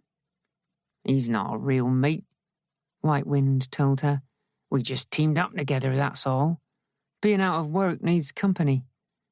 And now you've both teamed up with Miss Dacre. With Sylvia Dacre, yes. He frowned suddenly, staring at the ground. She seems to be an interesting person, Sister Joan said. She's cool. Keeps herself to herself. Doesn't interfere with us. And when are you moving on? Sounds like lovely to see you. When are you going home? I wondered if you'd be allowed to leave the district, that's all. Because of what's happened to the nun. We had to give names and addresses and get ourselves checked up on. And where does White Wind live? White Wind lives on his wits, baby. He grinned at her. However, Steve Conrad lives in ye olde family villa in Wimbledon. Don't ruin my reputation by spreading it all over the place, will you? I won't say a word. What about your friend, Julian? We met up at a gig last year and decided to meet up in Falmouth this year and hit the open road together. He was up north when the time came round, so he hitched a lift with that brother who's arrived here. Brother Cuthbert? Yes, he did mention it. You're asking a lot of questions yourself, sister. His glance was sharp, suspicious. Are you undercover or something? Just a nun with an overdeveloped bump of curiosity, she said, lightly. Was the nun a friend of yours? He asked. She was one of my sisters, she said. You fancy a beer, sister? They had reached the caravan where she had first seen Sylvia Dacre seated on the steps. The last thing she fancied was a beer, but she was curious about the occupants of that caravan, and he was already pulling open the door and gesturing her within. Thanks. A beer would be nice. She went up the steps into a surprisingly roomy interior, dominated by a large mattress piled with vivid covers and cushions. Make yourself at home, sister. I'll get a couple of cans. He leapt back down the steps and threaded his way between the other vehicles. She sat down on a stool, which seemed to be the only other piece of furniture in the place, and looked round at the garments hanging in plastic bags against the walls. The wide sill with dishes stacked on it, the bunches of herbs that floated on hooks from the ceiling, the tarnished oil stove. The whole effect had a certain careless charm. Looking at the mattress, she wondered how many shared it. Not that it was any of her business. Here we are. I've got you a straw, too. White Wind leapt up the steps again. Thank you. The beer was warm and left a tingling sourness on the tongue. She sucked a few drops up and slid it down by her side. Julian and I sleep under the caravan, White Wind said. I didn't ask. Sister Joan picked up the can and took another reluctant slurp. And there's nothing between us either. We're not gay. I didn't ask that either. Just for you to know, sister. I like to play the field, but Julian's getting over a broken engagement. The girl just dropped him flat and vanished. Hit him hard. I'm sorry to hear it, Sister Joan said, keeping the bland expression on her face as she put down the can again. Look, I really ought to go. They're expecting me at the convent and, no offence intended, but I really don't like leaving the van for long. I've an awful feeling that the lock isn't very secure. I'll walk you back. Don't bother to finish the beer. It's pretty awful anyway. Thank you. She climbed nimbly down the steps again. Will you give my regards to your friends? I'm sorry to have missed them. Oh, they're around here somewhere, he said carelessly. Watch your step, sister. Standards of hygiene aren't too hot here. It shouldn't worry you if you're a free spirit, she teased, sidestepping an odorous puddle.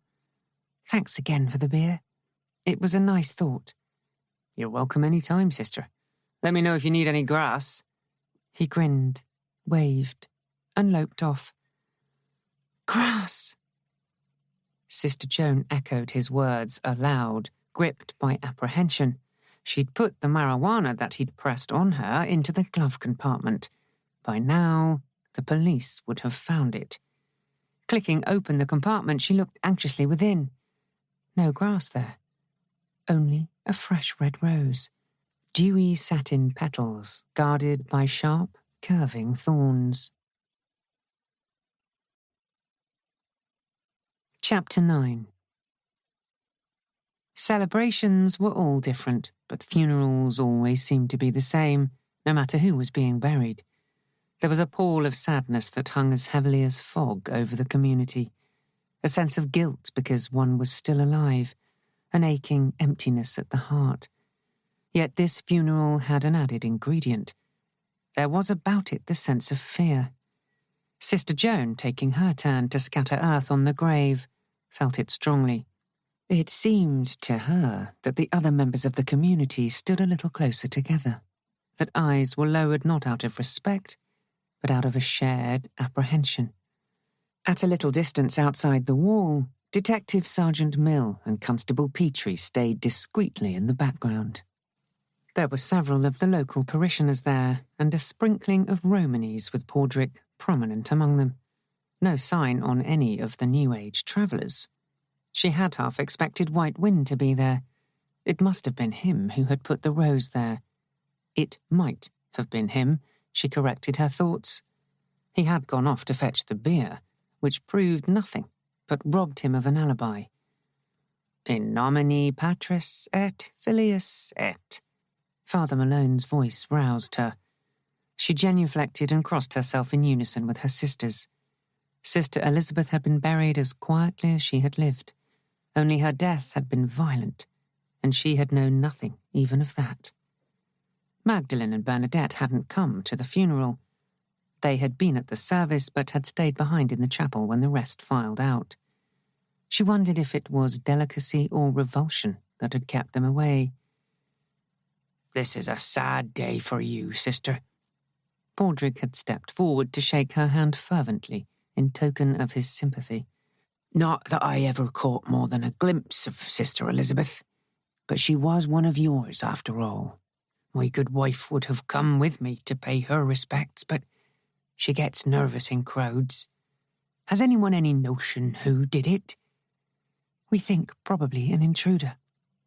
Sister Joan glanced towards Mother Dorothy, received a nod of approval which conveyed leave to continue her conversation, and said, "It was very kind of you to come." Least we could do. If you want my opinion, sister, Padraic said, it'll be one of those travellers as like as not. Nasty types, most of them, and not a drop of good Romany blood among the lot of them. Unless Luther's right, and it was something else. Something else? They had moved away from the burial enclosure, and she looked at him sharply. You know Luther, Padraic said deprecatingly. Harmless as a fly, but apt to get peculiar ideas in his head. He likes taking a little walk at night from time to time, and... You mean he goes poaching? Sister Joan said. A bit here, a bit there. Padraic shrugged.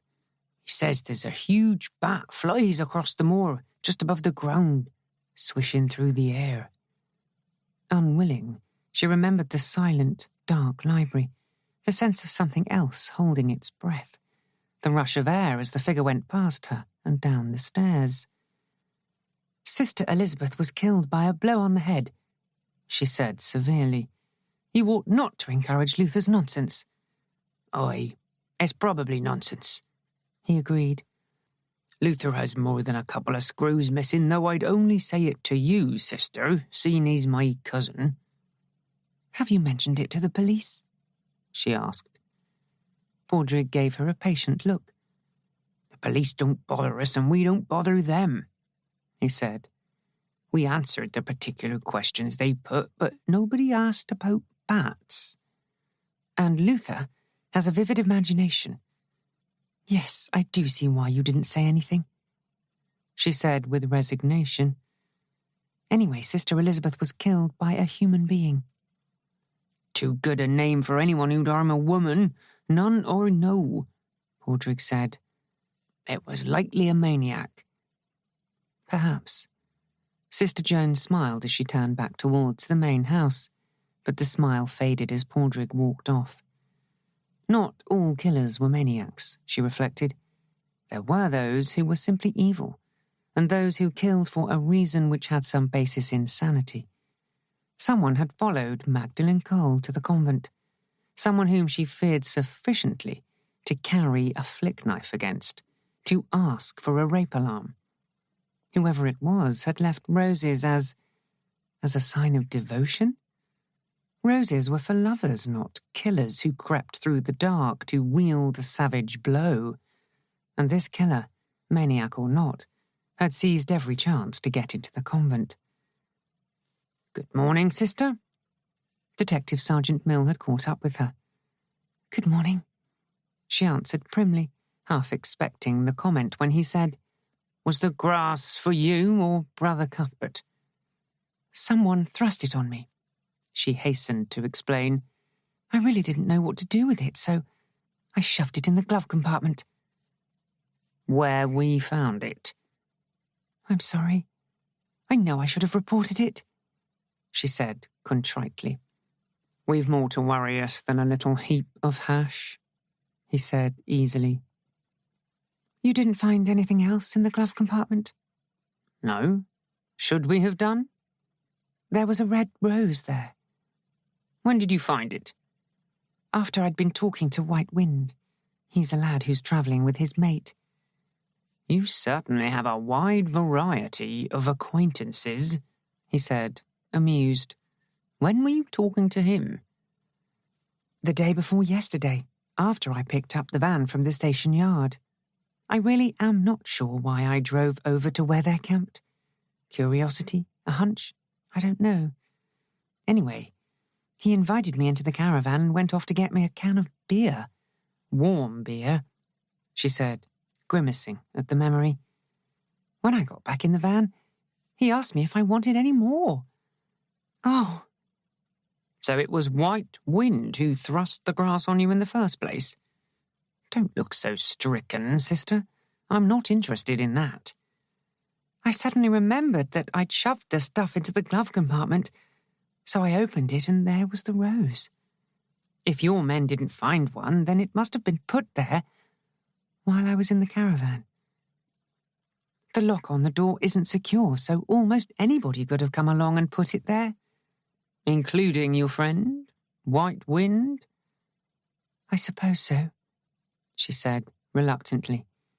He seems like a nice boy, though, even if he does use a somewhat exotic name. His name's Steve Conrad, and his father's a highly respected doctor in Wimbledon, Detective Sergeant Mill told her. The boy's sowing a few very mild wild oats before he settles down to something more productive. Was his mate there? She shook her head.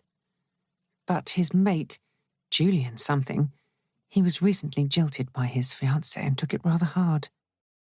It's astonishing how people will chat away to nuns and clam up when a member of the police force hoves into view. You think our murderer may have been a rejected lover? We'll check the two boys a little more carefully, but this doesn't have the scent of a crime passionnel. Where were your two guests this morning? They stayed in the chapel. I haven't had the chance to talk to Magdalene Cole again yet. I was thinking of having a word with her myself, he said thoughtfully, but I'll wait a while. Hoping she'll confide in me? Sister Joan looked at him sharply. I won't be your stool pigeon, Detective Sergeant Mill. If she tells me anything in strict confidence, I have to respect that. What you have to do is help with inquiries if the opportunity arises, he said with equal sharpness. It might help prevent a further murder. Yes, of course. I'm sorry. It looks as if we just had our first quarrel, he said with a down-curving grin.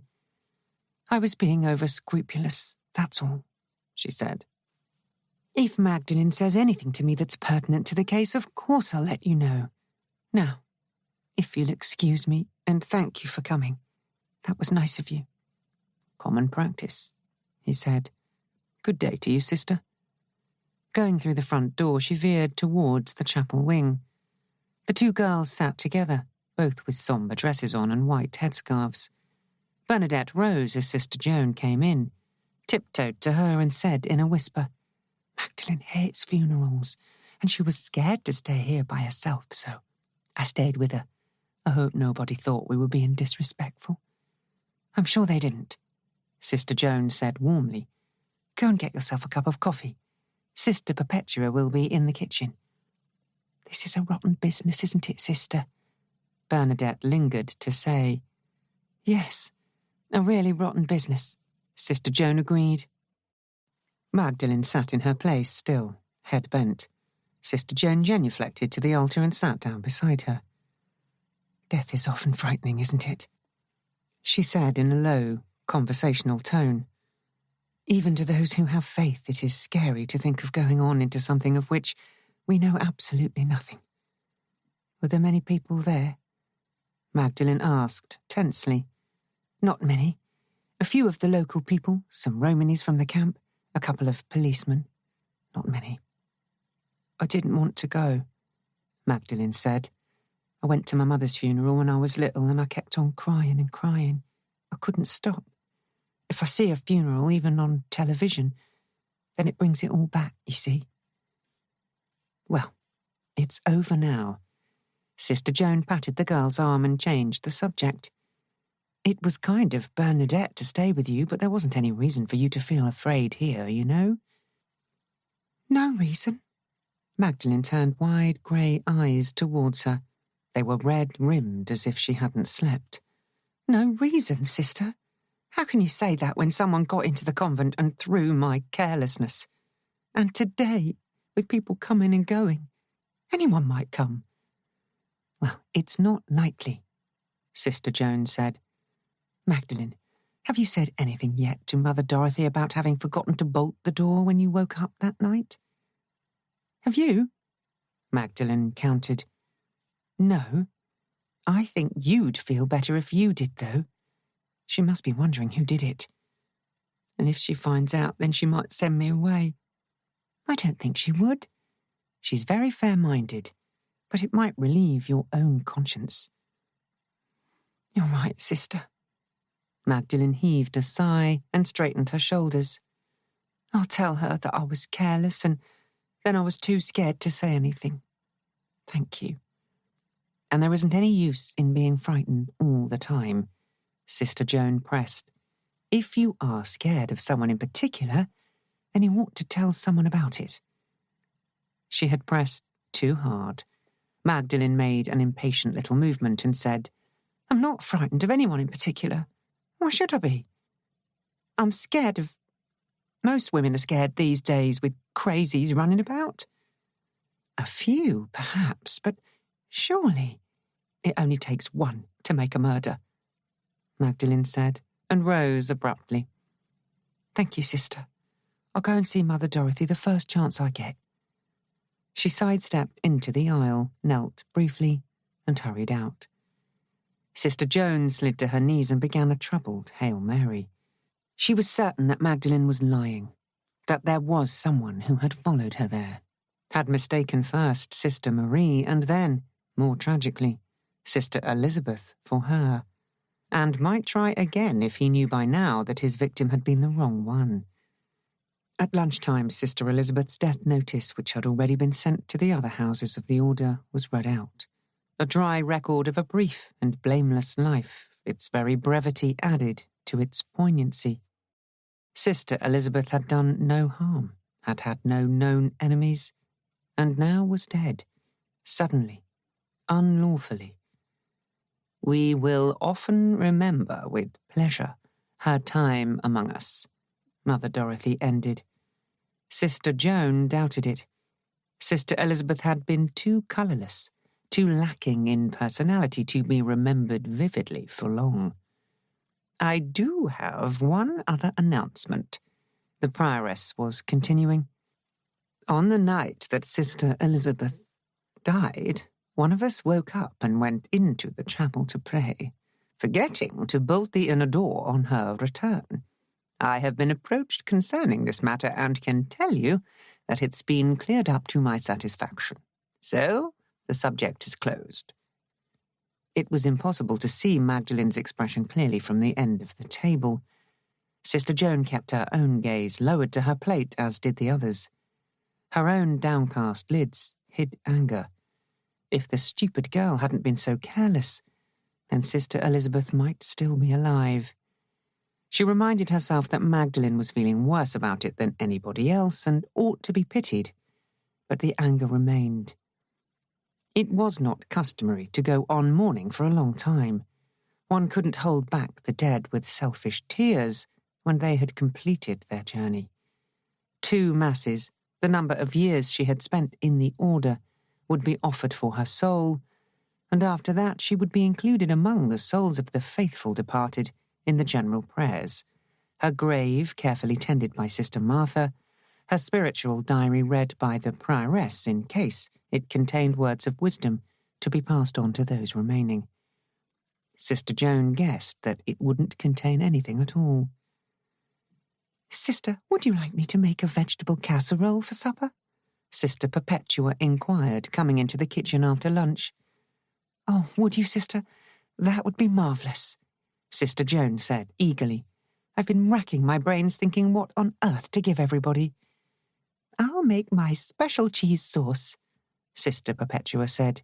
"We need something to cheer ourselves up a bit. Can you bring me some carrots and turnips from the garden? Sister Martha's there with Bernadette, I think, so it'll be quite safe." "Yes, Sister." Going out, a basket on her arm, Sister Joan hoped that they'd get back to normal before long. It irked her spirit to be constrained by fear in the very place where they ought to feel most secure. There was no sign of either Sister Martha or the pigtailed Bernadette. She hesitated, then went on through the gate into the garden. Beyond the further wall, Sister Elizabeth's grave was a bare mound of earth, with the wreath from the parishioners and some spring flowers from the convent grounds laid on top. By the time spring was warmed into summer, the bare soil would be quick with grass. A flicker of movement caught her eye. Someone had moved across her line of vision beyond the garden near the shrubbery that hid the old tennis court from view. It was probably one of the policemen, she decided, and wondered if it had been Detective Sergeant Mill who had ordered the surveillance.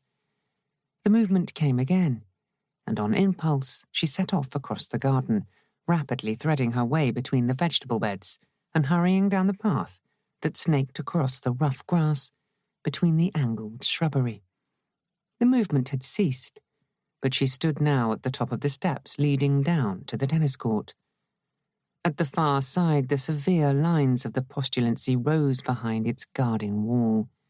The windows were shuttered, the gate latched. A sudden sound from the shrubbery startled her like a pistol shot. Without pausing to investigate, she leapt down the steps 2 at a time, and empty basket wildly swinging, found herself running, panic-stricken, across the moss-grown court, past the broken, sagging nets, through the gap in the wall, and, without remembering having unlatched the gate, stood before the blank, unyielding facade of the old building. Her heart was pounding. She turned to look back across the tennis court to the steps at the far side, and saw nothing moving at all. Only a faint breeze stirred the branches of a holly bush, to which scarlet berries still clung, in defiance of the death of winter. "Joan, you're an idiot," she spoke aloud, hearing her voice echo queerly in the little yard. But she had seen something, a movement ahead, a sound behind as she hurried forward, a sense even now that someone watched her. She took a tighter grip on the basket and turned to face the house again. It was only a few days since Sister Hilaria and her 2 postulants had moved, with Sister Teresa, to the main house. But this building already had the air of a dwelling long since deserted. It was all imagination, of course, but if buildings had feelings, then this one was lonely. Now that she was here, she might as well have a look round, satisfy herself that nobody had trespassed, tried to break in. She stepped with conscious briskness around the corner, aware that she was humming a tune under her breath like a child, whistling against the dark, and walked into a taller, bulky figure. The breath left her body in a swoosh of terror, and she stood gasping. "I'm so sorry, sister, but I rather think that I'm on private ground." Sylvia Dacre stepped back, looking down with a mixture of surprise and apology on her fine-boned features. Yes, you are." Sister Joan found her voice, though it emerged in a strangled squeak. "I took a long walk and decided to deviate from the track. Where exactly am I?" Sylvia Dacre asked. "On convent land. This is the postulancy. Where the trainees live." The other turned to look up at the shuttered windows. "The trainees, yes. They stay here for about 2 years before they join the rest of us in the main house." "And then?" The other woman looked curious. "They spend a year as a novice proper, helping out in the kitchen and carrying on with their studies, and then they have a year's retreat before they take their final vows. Which you have done, Sister Joan, isn't it?" "I'm Sister Joan, yes." "The boy, the one who calls himself White Wind, has spoken of you." "He's a nice person," Sister Joan said. "He and his friend," Sylvia Dacre said. "Amusing young people." "You invited them to travel with you?" "Nice to have company." Sylvia Dacre had a curious way of answering questions by some oblique, vaguely linking comment. "You weren't old friends then?" Sister Joan pursued. Sylvia Dacre shook her head.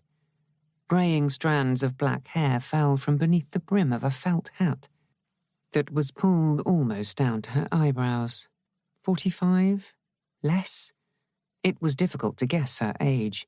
Her accent was cultured, but her hands were earth-stained, calluses clear on the pads of the long fingers. "When I decided to travel," she enlarged, "I felt that it might be safer to find a congenial travelling companion. It would discourage unwanted advances from less desirable people who have elected to share the same lifestyle."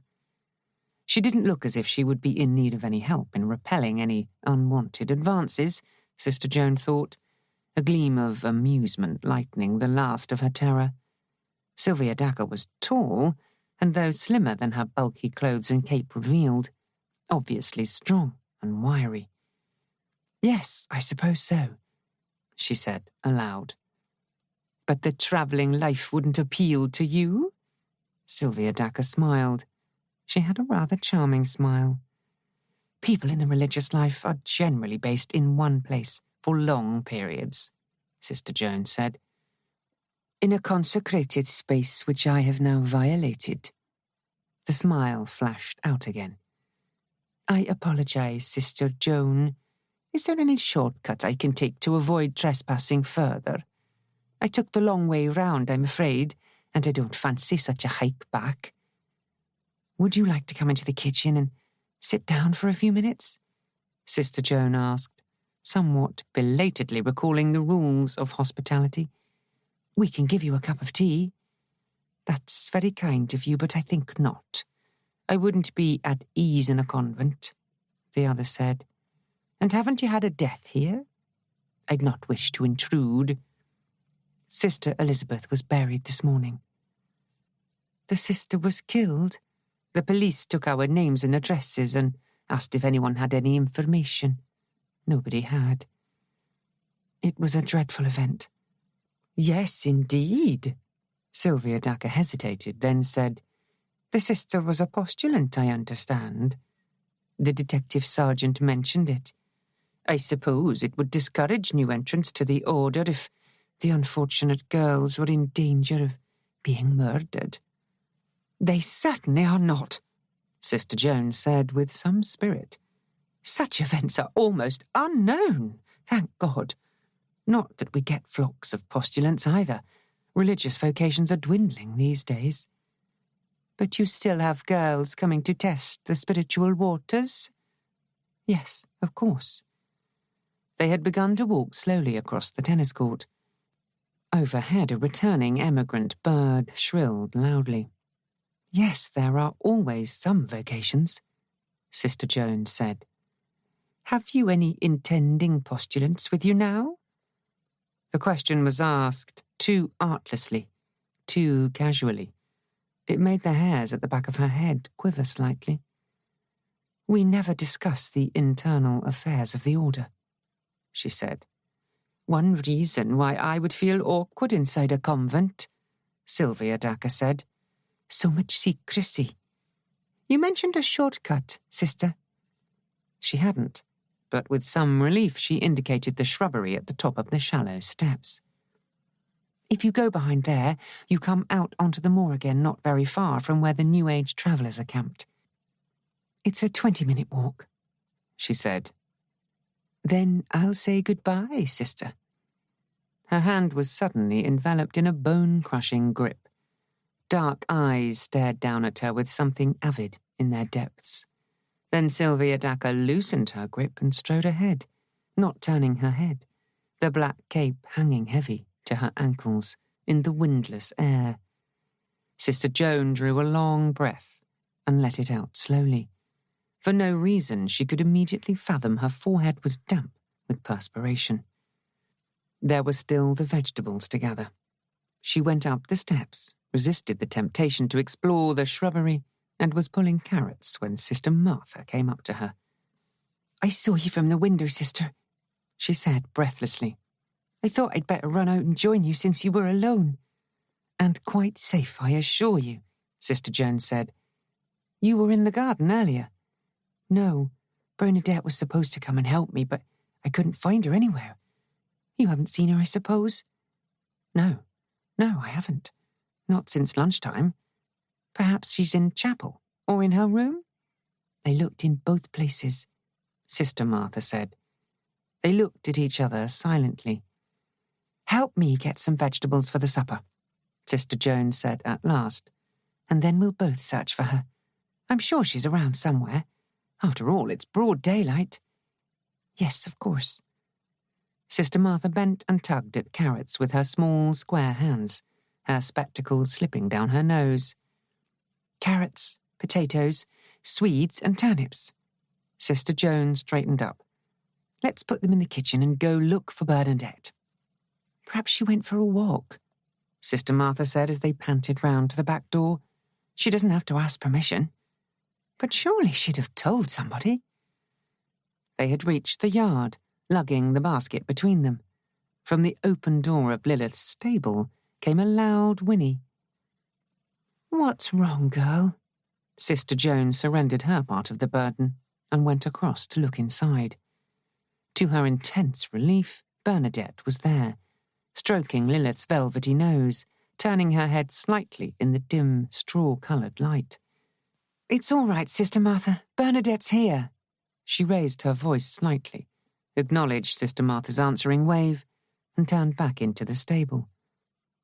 I was supposed to go and help out in the garden, Bernadette said. It isn't important.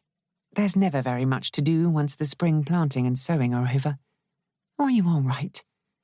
She asked the question sharply as a sudden shaft of light revealed a woebegone face with the unmistakable traces of tears on the cheeks. Yes. No, I'm not sure, Bernadette said in rapid succession. Pick the right answer and you get a prize, Sister Joan said, gently teasing. If anything's worrying you, then it's sometimes true that two heads are better than one. I don't know what to do, Sister Joan, and that's a fact. Bernadette moved away from the stall and sat down disconsolately on a bale of hay. About what? About applying to enter the order, Bernadette said. Oh, everybody feels like that, Sister Joan said in relief. Merely coming in as a postulant doesn't commit you for life, you know. You can leave at any time during the first 2 years. I just don't feel that I can live up to the standard. Not when I'm so full of hate.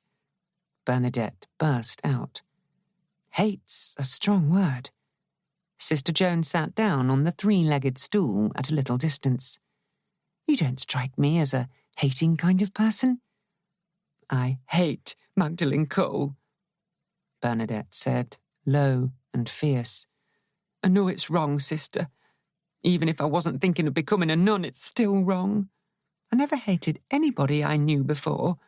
I mean, we can hate Hitler and Genghis Khan and, well, hate what they did anyway. But it's easy to feel like that about someone you've only read about in books. I've met Magdalene, and I wasn't keen on her from the start, and now I loathe her, and if she's coming here, then I couldn't stand it. For heaven's sake, what's happened? Sister Joan demanded. After lunch, Mother Dorothy asked if I'd step into her parlour for a moment, Bernadette said. I went in, and she said that I wasn't to worry about not being accepted here as a postulant, that she understood I'd been scared to mention that I'd gone downstairs on the night that Sister Elizabeth was... Well, she said that anyone could forget to lock a door, and I was to forgive myself, but that in future when I did anything wrong, it was much wiser to go to her myself, and not ask Magdalene or anyone to do it for me. Well, I can certainly forgive myself, sister, because I slept all night through and never stirred, but I'm damned if I can forgive Magdalene Cole for landing me in the stew like that. She's one of the sneakiest people I ever met. What did Mother Dorothy say about it? I didn't say anything about it, Bernadette said. I couldn't snitch on Magdalene Cole. Not on anybody, Bernadette said. Anyway, I was just too shocked to say anything. I just sat there like a fool while Mother Dorothy went on about not fretting over being careless. I couldn't say a word. It was Magdalene who woke up and went into the chapel, of course, and then forgot to relock the door when she came back. I figured that out already, Bernadette said resentfully. She's so scared that she won't be accepted for the postulancy that she doesn't mind who she lands in the shit. Sorry, but that's how I feel, sister. At least it hasn't affected your own chances, Sister Joan said cheeringly. It wouldn't have affected Magdalene's either if she'd owned up, Bernadette said. Anyway, it's shown me that I'm not the sort of person who can turn the other cheek. That doesn't make me the ideal candidate for the religious life, does it? I've often thought that maxim was unfinished, Sister Joan said. I mean, if you turn the other cheek and get hit again, there's nothing telling you not to stick up for yourself. If I were you, I'd stop being so hard on myself. Mother Dorothy is a shrewd judge of character, you know. Sooner or later she'll realise what Magdalene Cole is all about. I know it's hard advice, but I'd forget it if I were you. After all, Reverend Mother didn't name you. I bet she wishes she had, Bernadette said darkly, and grinned suddenly. All right, sister. I'll try not to let it bother me. Maybe Magdalene was just so scared of not being accepted that she heaped the blame on me without thinking of the consequences. Thanks for listening to me anyway. Any time, Sister Joan said, rising and extending her hand to Bernadette. Go and wash your face and then see if Sister Perpetua needs any help. She's making one of her special dishes for supper, and if she sees me in the kitchen, she'll be... What is it? There's something under the straw here. Bernadette, who had also risen, stooped to tug it out. It stuck into my leg as I moved. It's a trowel. Sister Martha mentioned she was missing one. Sister Joan took the tool, glanced down, and froze. The short iron handle she was holding was clogged with blood, to which a few hairs adhered, dark stained in the dim dust-laden light. Chapter 10. Bernadette, don't say anything about this. Sister Joan spoke tensely, resisting the temptation to drop the trowel. I'm going to take it down to the police station myself. If the police arrive here again and start questioning everybody, then, well, I just feel it'd be better to keep quiet about this for the moment.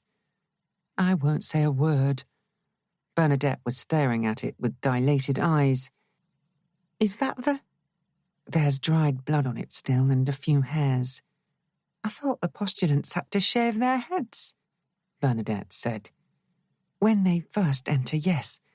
But after they've completed a year in the postulancy, they start growing their hair a little again. Sister Elizabeth's had grown quite fast.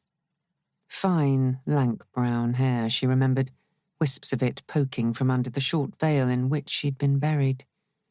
Do you want company? Bernadette inquired. No. You stay and help Sister Perpetua. I don't want to make a big issue out of this.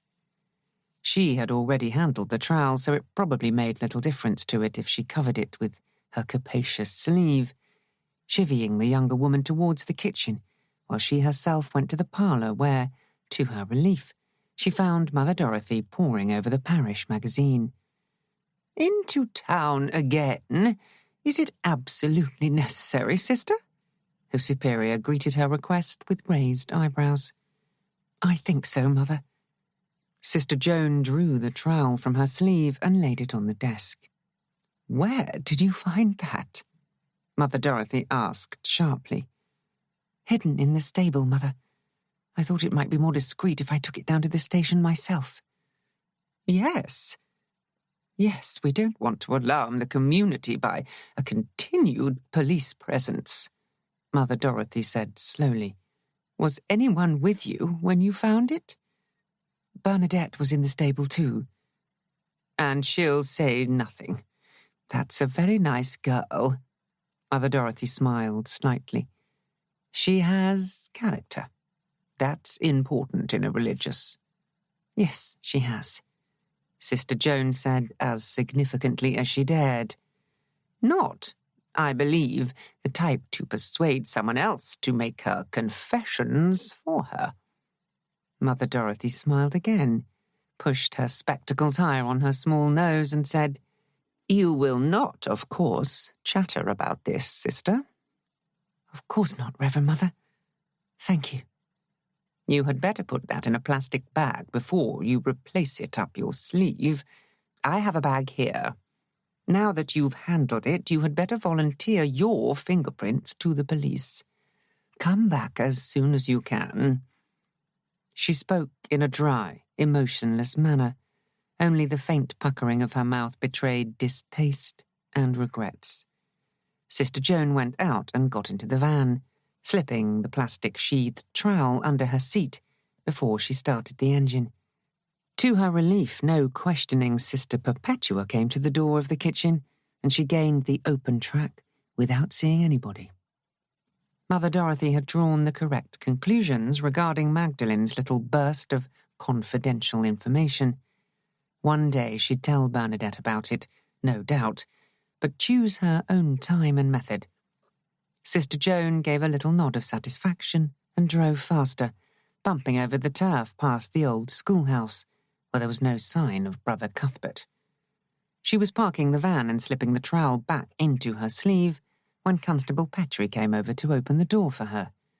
Good afternoon, sister. If you're wanting the detective sergeant, I'll run and head him off for you, he said. He was just going off for an hour. If you would, please. It's important. Heading for the office, she felt a twinge of amusement, wondering if any other nun visited the local police station so often. Sister? Detective Sergeant Mill favoured her with a curt nod as he ushered her in. Petrie says it's important. New evidence, Sister Joan said equally briefly, and laid the trowel on the desk. His expression changed as he looked at it. Sit down, sister. Excuse my abruptness. I was in a foul mood because we seem to be getting precisely nowhere with this investigation, he said. Where did you get this? I found it in the stable, hidden under the straw. Mother Dorothy agreed that it was wiser to bring it here rather than have the place crawling with police again. Very tactfully put, sister. He laughed, visibly relaxing as he sat down at the desk. Sorry, I didn't mean it quite like that. I bet you did. I'm afraid that we'll have to do more crawling very soon in view of this. When did you find it? Less than an hour ago. I came straight here as soon as I had permission. The stable was searched for the murder weapon, he said. Either one of the lads fell down on the job, which is highly unlikely, or our killer's been back to hide the weapon in the stable after the search was called off. We thought it likely that the murderer had taken the weapon away with him. It's a trowel belonging to the convent. Sister Martha mentioned having missed it a couple of days ago. I'm afraid that nobody took much notice at the time. I suppose your prints are all over it by now. Mine and Bernadette Fawkes' prints. She was sitting on the hay when she found it. So everybody knows by now that it was found? No. Bernadette won't say anything about it, and I took it straight to Reverend Mother. She gave me the plastic bag. Then we'll want your prints, sister, and Bernadette's too, in the near future. I've a feeling those are the only prints we'll find on it, he said. But why hide it in the stable? She asked. Whoever used it could have cleaned it and put it back into the garden shed with all the other tools. The shed's not locked. Why hide it where it's bound to be discovered? I don't know yet. Maybe someone wanted to direct attention towards the convent. To make people think that one of us killed Sister Elizabeth? But why would anyone do that? It's crazy. Not if the object was to deflect attention away from the intended victim, he said. Yes, I see. Nobody in the convent had met Magdalene until recently, so there wouldn't have been any reason for killing her. But there might have been a reason for killing Sister Elizabeth. Not that there ever was. Detective Sergeant Mill, do you think that Magdalene Cole is still in danger? It's certainly likely, he said. I've talked over the phone to her parish priest, who doesn't seem to know her very well. He vaguely recalls her asking him for a reference. She rents a bed-sitting room in London, has been there about 6 months, drawing dole money and getting her rent paid by Social Security. Described as quiet, shy, no close friends, nothing known yet of her family. In the past, she's done some secretarial work up north, so we're checking on that. We haven't come across a lover yet. So you'll be coming round to question us all more fully? Now the funeral is over, then we'll be stepping up investigations, he confirmed. I'll get this to the Path boys, and you can leave us your fingerprints. We'll get Miss Fawkes' dab later. Do you think the killer wore gloves? Almost bound to have done. There isn't much blood, as you can see. Sister Elizabeth died of multiple fractures of the frontal lobes. The bones were driven inward, so there wouldn't have been much blood. Have you had any visitors to the convent in the last couple of days? I've seen Sylvia Dacre. Sister Joan remembered. Early this afternoon I went out to pick some vegetables. She was by the postulancy. Said she'd been walking and strayed onto convent ground. We chatted for a few minutes and I showed her a shortcut. She didn't go near the stable? Sister Joan shook her head. She was coming from the opposite direction, she said. There's one other thing, Detective Sergeant Mill. I told you that something went past me down the library stairs and that it reminded me of a huge bat. Luther, from the Romany camp, told his cousin Padraig that he'd seen a big black bat rushing across the moor above the ground. No, I know that couldn't be so, but it does sound rather like my own experience, don't you think? I'll bear it in mind. Come and have your prints taken. Then I'll make up for my earlier bad mood and buy you a coffee. I don't suppose you've had lunch? I've had lunch, and if I'm not too late, I'll eat supper too. Coffee, then. He rose, taking the plastic-wrapped trowel carefully between finger and thumb. Having her prints taken made her feel faintly guilty of crime she would never have dreamed of committing. Detective Sergeant Mill had told her once that most law-abiding people felt exactly the same way. Wipe your fingers, sister. He came in, nodding briskly to the constable in charge. If you don't mind canteen coffee, we'll have it now, and then I'll see you home.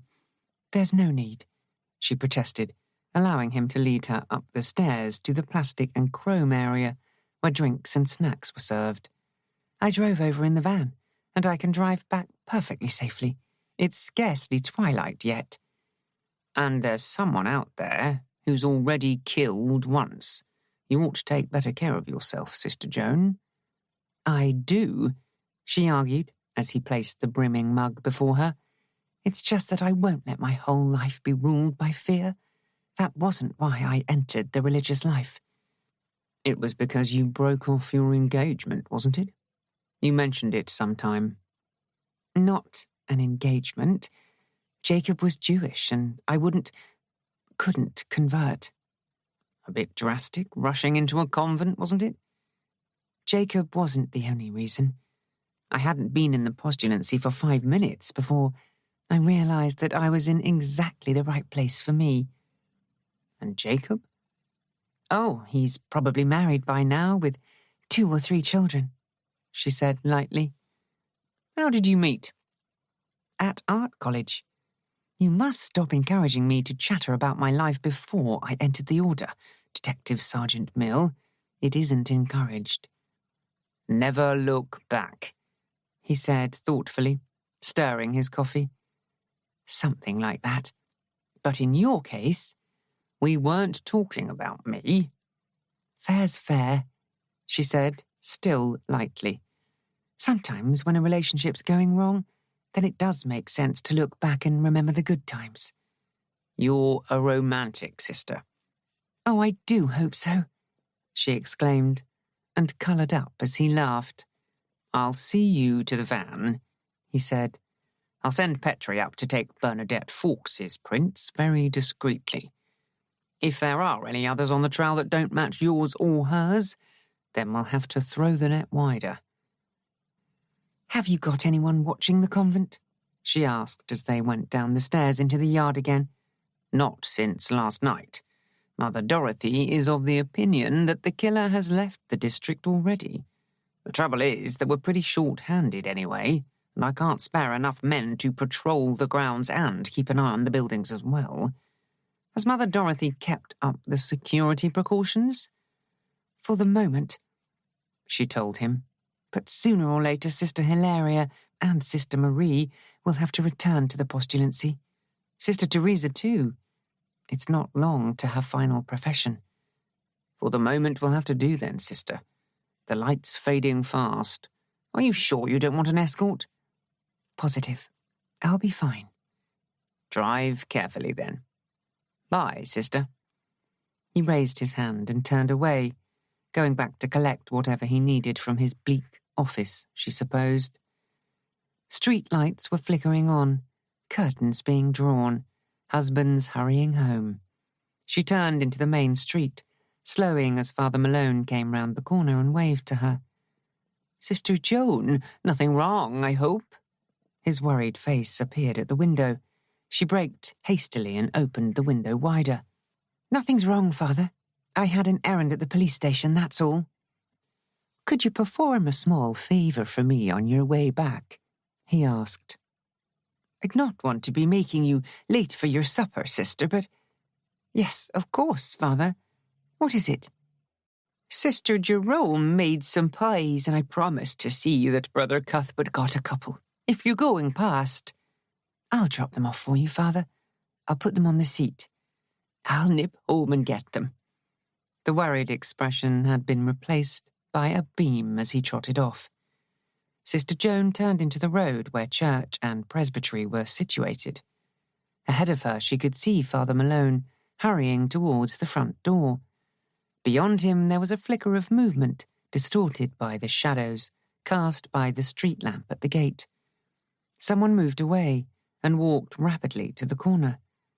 Sister Joan glimpsed the distinctive black cape and white face as Sylvia Dacre turned her head and then was gone again, into the shadows, beyond the light. "Here we are, then." Father Malone was coming back to the side of the van.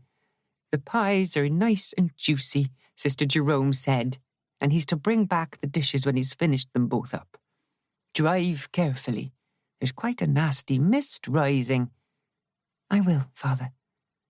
Closing the window again, checking that the door was firmly shut and as securely locked as the current state of the vehicle permitted, she reversed and drove back to the main road. It had definitely been Sylvia Dacre there, standing just past the gate, turning to hurry away as Father Malone approached. The woman seemed to turn up at regular intervals, like the chorus of a Greek play, to silently point the action. Turning off the road onto the moorland track, she had driven only a few yards when she was engulfed in whiteness. It blotted out the rapidly darkening evening. It blotted out everything. She slammed on the brakes and sat for a moment peering ahead. For 2 pins she'd turned back towards the friendly lights of the town, but that would have been foolish when she knew the track so well, and when she usually wasn't nervous at all. She drew a deep breath, deliberately released her tight grip on the wheel, and drove slowly and cautiously, her headlights parting the white mist for no more than a few feet ahead. A momentary break in the whiteness showed her the schoolhouse, appearing like something out of a fairy tale, before the whiteness closed in again. "Brother Cuthbert? Brother Cuthbert?" Leaving the light struggling against the mist, she climbed down, grasped the 2 neatly wrapped pies, and went up to the closed door. "Brother Cuthbert?" She raised her fist and knocked loudly. Odd how mist distorted not only the scene, but the heard. Her voice echoed queerly into a damp and dripping silence. Her hand fell to the handle, and she opened the door, her eyes slowly accustoming themselves to the more familiar darkness within. "Brother Cuthbert?" Within doors, her voice echoed even more hollowly. Anyway, it was stupid to go on calling when it was obvious Brother Cuthbert wasn't there. There was a lamp on the windowsill in what had been the classroom and was now the living room cum bedchamber.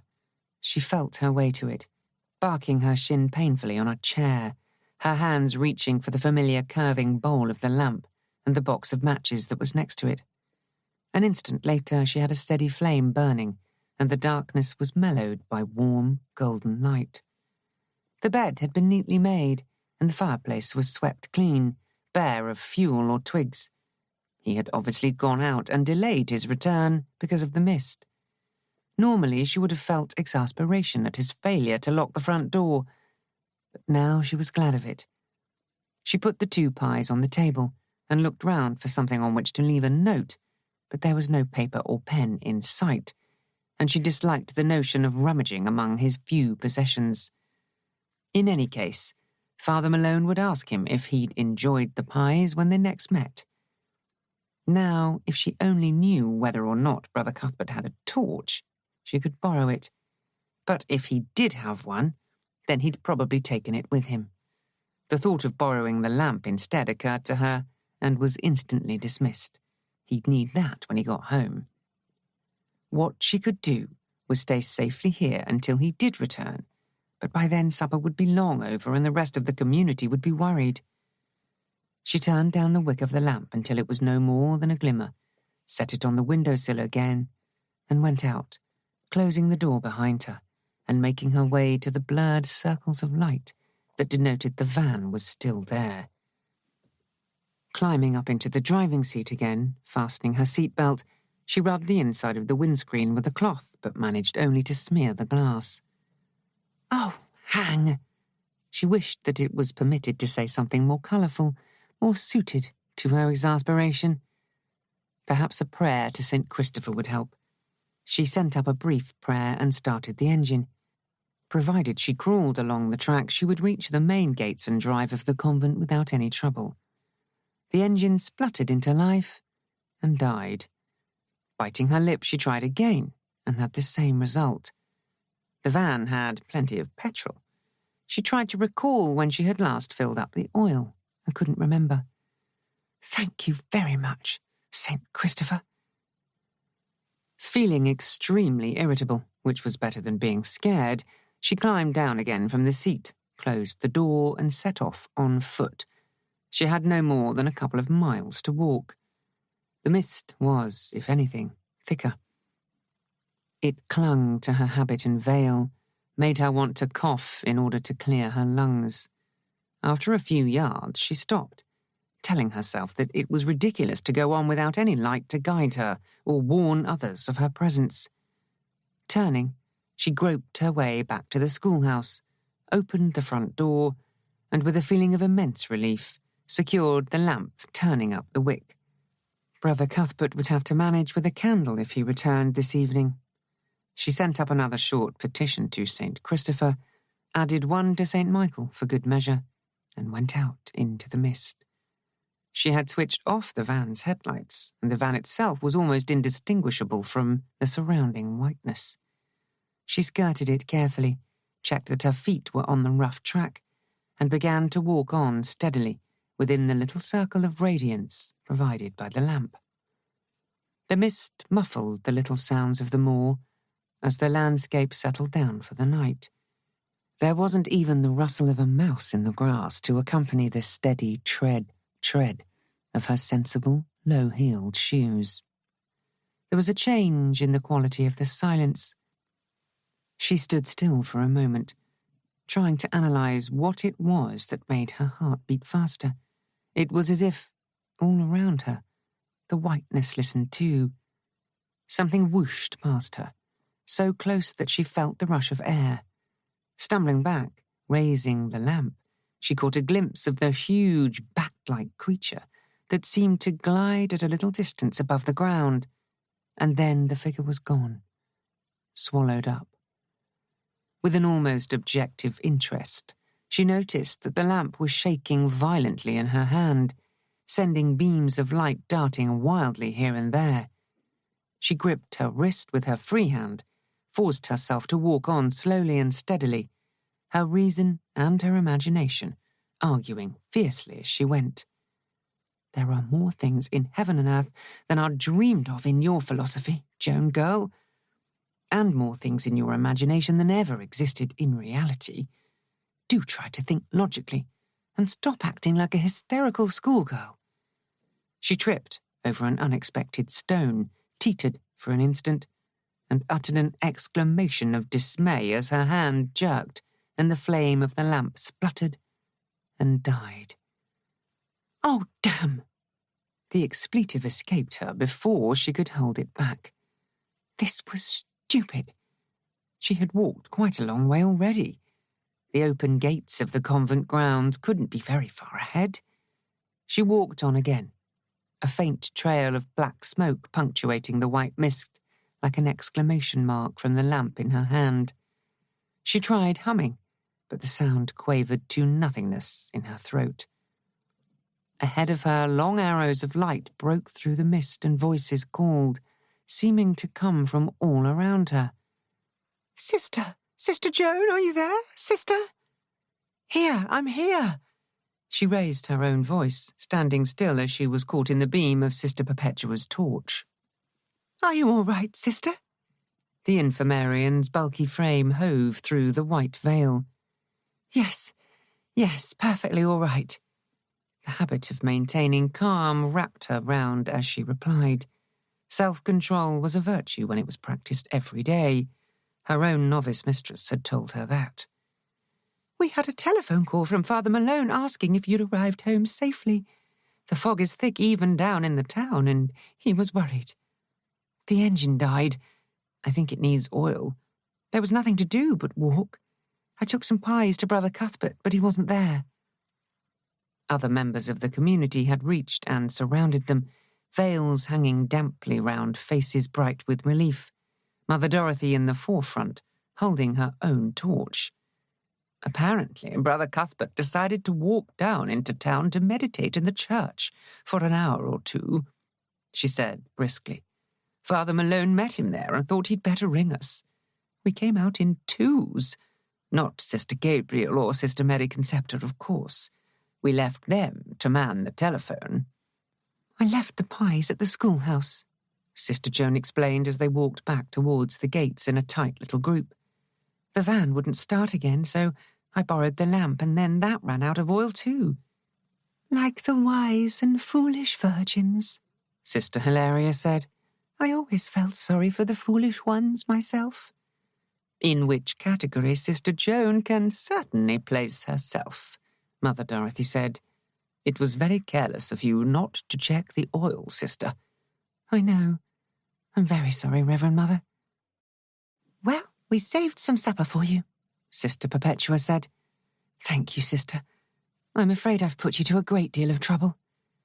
She spoke meekly, hoping that Mother Dorothy would call her into the parlour so that she could tell her that she had delivered the trowel. But as they came within sight of the main door where Bernadette was framed against the light, anxiously looking out, Mother Dorothy exclaimed, Our guests must have come back earlier. You'll be happy to see that Sister Joan is safe and sound. The van broke down. Is Magdalene with you? Bernadette asked. Didn't she come back with you? Mother Dorothy asked sharply. Bernadette shook her head, her plaits swinging. I lost her in the mist. 1 minute she was beside me, and the next she'd gone. She was nervous about going out to search, so I assumed she'd just slipped back inside. I didn't fancy going on alone, so I went back to see if she was around. But Sister Gabriel says that nobody came back except me. Sister Gabriel probably didn't see her, Sister David said, carefully wiping the moisture from her spectacles. Shall we go out and look for her or look inside first? We'll look inside first, Mother Dorothy said firmly. She's probably in chapel or in her room. I'll ring Father Malone to let him know that you're back safely, Sister Joan. Your garments look very damp. You'd better come into the kitchen and get warm by the cooker. Will you see to it, Sister Perpetua? Right this minute, Sister Perpetua said, taking Sister Joan's arm and marching her into the corridor as if she feared she might suddenly bolt. I'll whip up some fresh cheese sauce. What I really love is a strong cup of tea, Sister Joan said, entering the kitchen and sinking onto a chair with relief. You shall have it at once. Sister Perpetua bustled to the stove. We were very concerned when the mist came down and you weren't back from town. Sister Marie wanted to join us in the search, even though her ankle is still hurting. I shall be very glad when things return to normal again. Do you think they ever will, sister? Sister Joan sipped the hot tea and shot a glance towards the other, who was busily stirring the contents of a saucepan. We've had crises before, sister, but the spiritual life goes on, as does the practical work, Sister Perpetua said. I agree with you, though. That once fear intrudes into a community, it's very hard to root it out again. When I was walking here, something went past me in the mist. Sister Joan dropped her voice slightly. Something big and black, not touching the ground. A bat?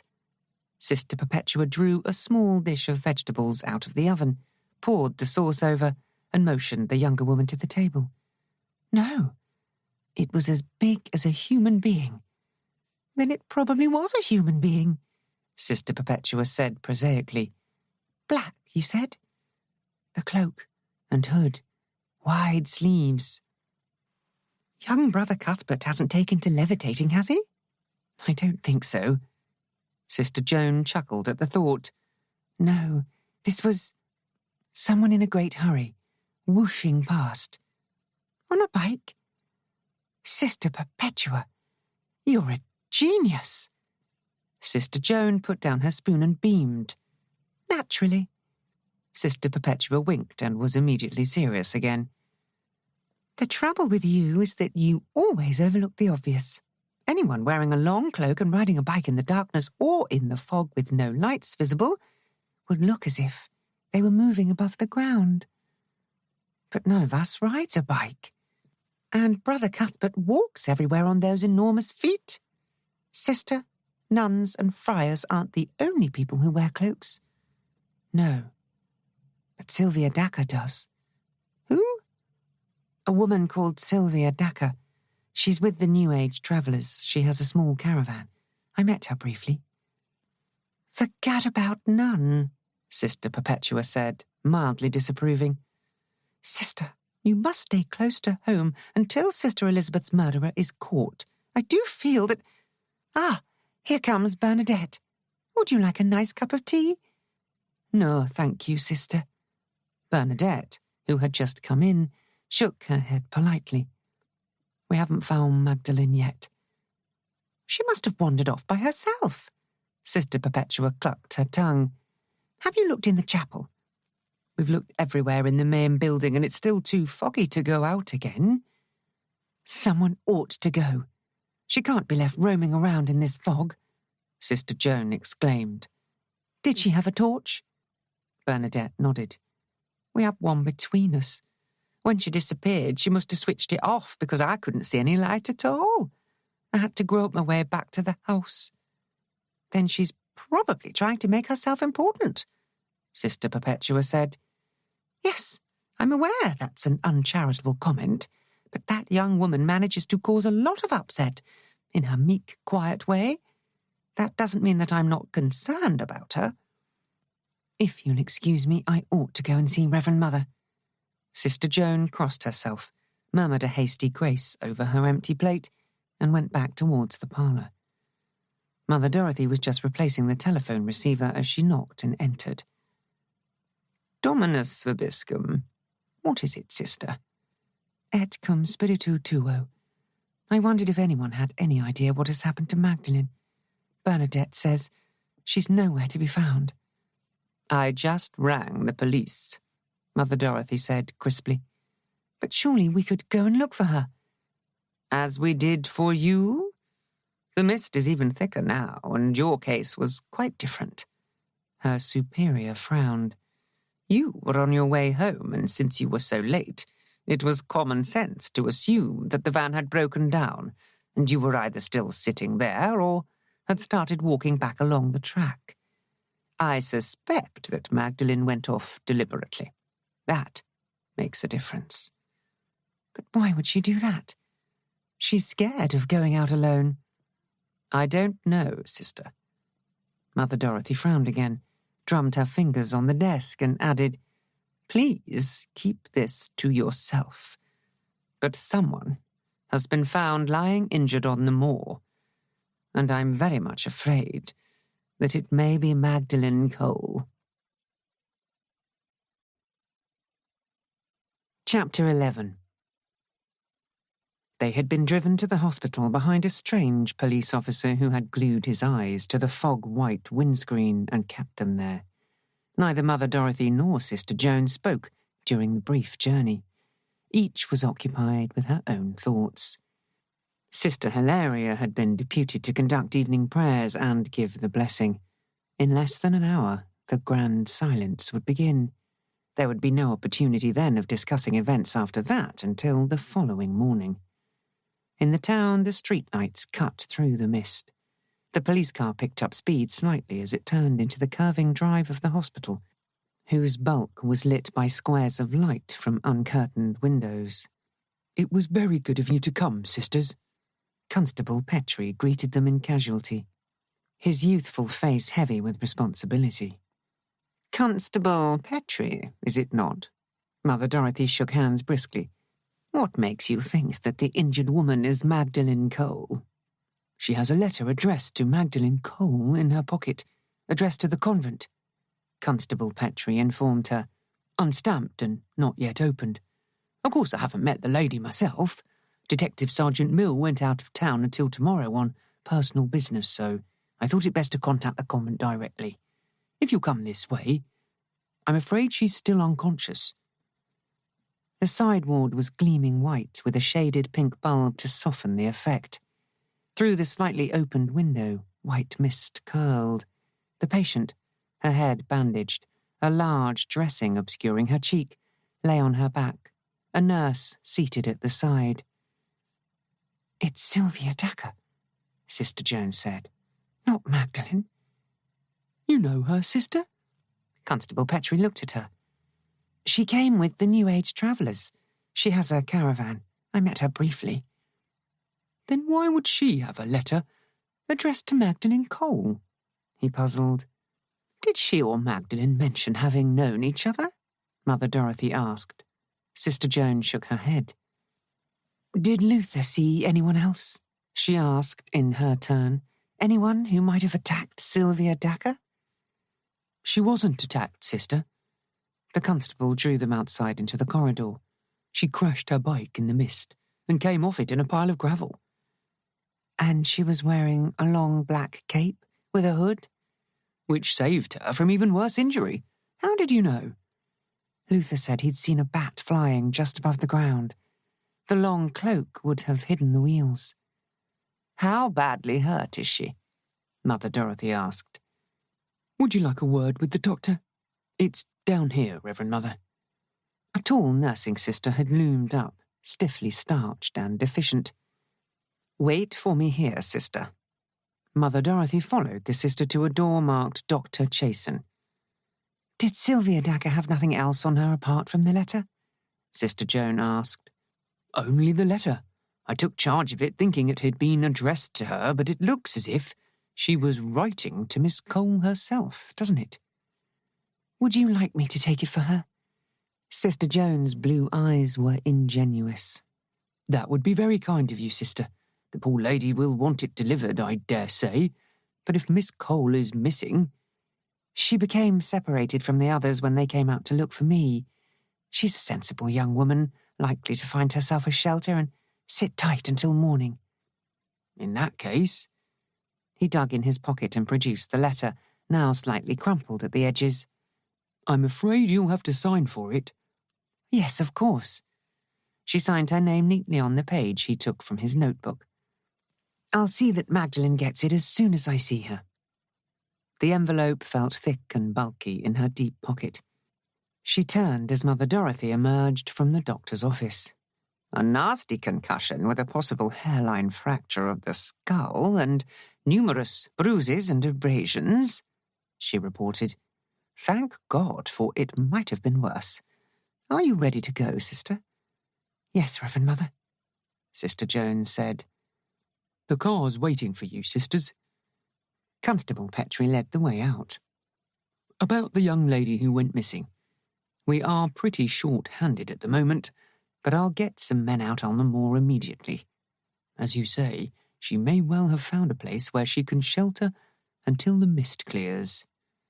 One of the sisters will come down in the morning to see how the patient is doing, Mother Dorothy told him. Oh, but we've no transport. I forgot. The van broke down, Sister Joan said meekly. I left it outside the schoolhouse. I'll have one of the lads see to it and drive it over to you in the morning, Constable Petrie said. That's very kind of you, Mother Dorothy said, glancing at her watch. Would you be good enough to tell the driver who's taking us home now that in 5 minutes the grand silence begins, so we will be unable to thank him properly or bid him good night? The grand silence is only broken in emergencies. Yes, of course, sisters. He nodded respectfully, ushering them through the mist to the waiting car. When I saw Sylvia Dacre, she was on foot, Sister Joan said when they were turning into the main road again. I suppose she only used a bike when... In nomine Patris et Filius et Spiritus Sanctus. Mother Dorothy uttered the blessing as she signed the cross upon the air. Amen, Sister Joan murmured. The grand silence had begun. There was now no chance to discuss the letter that was in her keeping. No chance to speculate with Mother Dorothy upon the link between Magdalene Cole and Sylvia Dacre. She sat quietly, thoughts circling in her head. Sister Hilaria stood at the main door with Sister David at her side, both of them peering anxiously. Mother Dorothy shook her head in answer to their questioning looks, and turned towards the chapel wing, Sister Joan at her heels. A few minutes' silent prayer would mitigate the loss of the evening devotions. In the chapel, the candles still burned. Sister Joan went to her usual place and knelt, waiting for calm, but inside the seething questions jostled for position. The recent sequence of events unrolled in her mind. The two guests had arrived. The New Age travellers had arrived. Sister Marie had been attacked while wearing Magdalene's white headscarf. No, not actually attacked, but grabbed from behind. She had injured herself in trying to get away down the steps. Then Sister Elizabeth had been killed, while she slept in the room that Magdalene had been occupying. Magdalene had left the inner door to the chapel wing open and neatly transferred the blame to Bernadette. Sylvia Dacre had sometimes ridden a bike, presumably, when she wanted to get somewhere quickly. Roses. Roses had turned up in unexpected places. Expensive hothouse roses. Roses for love. People who loved didn't usually kill. But there was nothing usual about these particular circumstances. Mother Dorothy rose, genuflected, touched her lightly on the shoulder as she went out.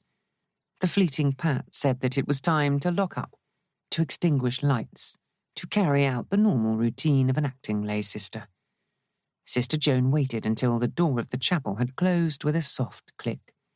She blessed herself, thankful to find that the apprehension filling her now was joined by a feeling of determined energy, and rose. Going up the winding stairs into the library and the storerooms beyond, she was still fitting the recent sequence of events into chronological order in her mind. Sylvia Dacre had been here and gone swiftly up these stairs on the night she herself had come up to the library. That bat-like shape rushing past her in the darkness had been Sylvia Dacre, in her distinctive black cape. She hadn't wanted to be seen, though there was no reason why a member of the public couldn't have come in from outside to pray in the chapel. And she had left 2 roses, one in the library, the other dropped on the step. Dropped, deliberately or merely because she was in flight. The upper story was quiet and still. Sister Joan came down into the chapel again. The outer door was unlocked. She opened it and looked out into the mist, no longer a dense white blanket, but swirling into tatters. Overhead, stars struggled to be seen.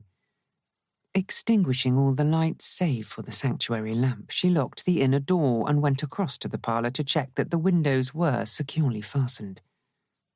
Then she went upstairs to make similar checks on the dining room and recreation rooms, trod softly down the upper corridor past the closed doors of the quiet cells, turned the main light to its dimmest point, and came downstairs again.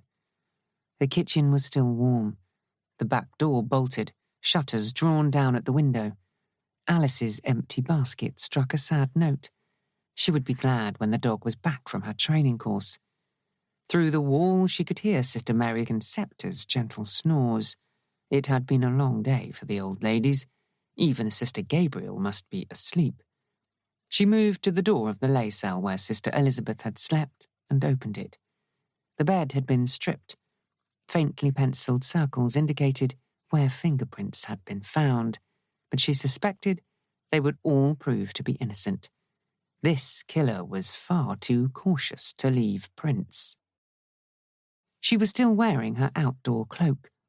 She went into the kitchen and took a torch out of one of the drawers. It was time for her to deliver the letter, and she had a shrewd suspicion where the intended recipient would be. Outside, she switched on the torch to half power and held it behind her palm lest a stray gleam be seen by any wakeful soul within the main house. The grounds all about her seemed to have entered into the grand silence. Trees and bushes stood mute and dripping, and the ground underfoot yielded with no more than the faintest of squishing sounds. She went through the gate into the burial plot and stood for a moment by the flower-strewn mound of earth. Sister Elizabeth had been a good girl, a good, quiet girl who would have been a valued member of the community. She should have been allowed to live out her peaceful, unremarkable existence. Whoever had killed her was wicked. Judge not, that ye be not judged, had been one of the maxims that had been drilled into her by her first novice mistress. There is never any good reason for murder, her own mind argued. She had reached the steps leading to the tennis courts, and she risked turning the torch on full and sweeping it in a wide arc over the hanging nets, the grass-grown courts. It was silent and deserted, mist beginning almost imperceptibly to lift, to billow in great curtains before her. The air smelt of damp earth. She walked steadily down the steps and across the courts. The postulancy was in darkness.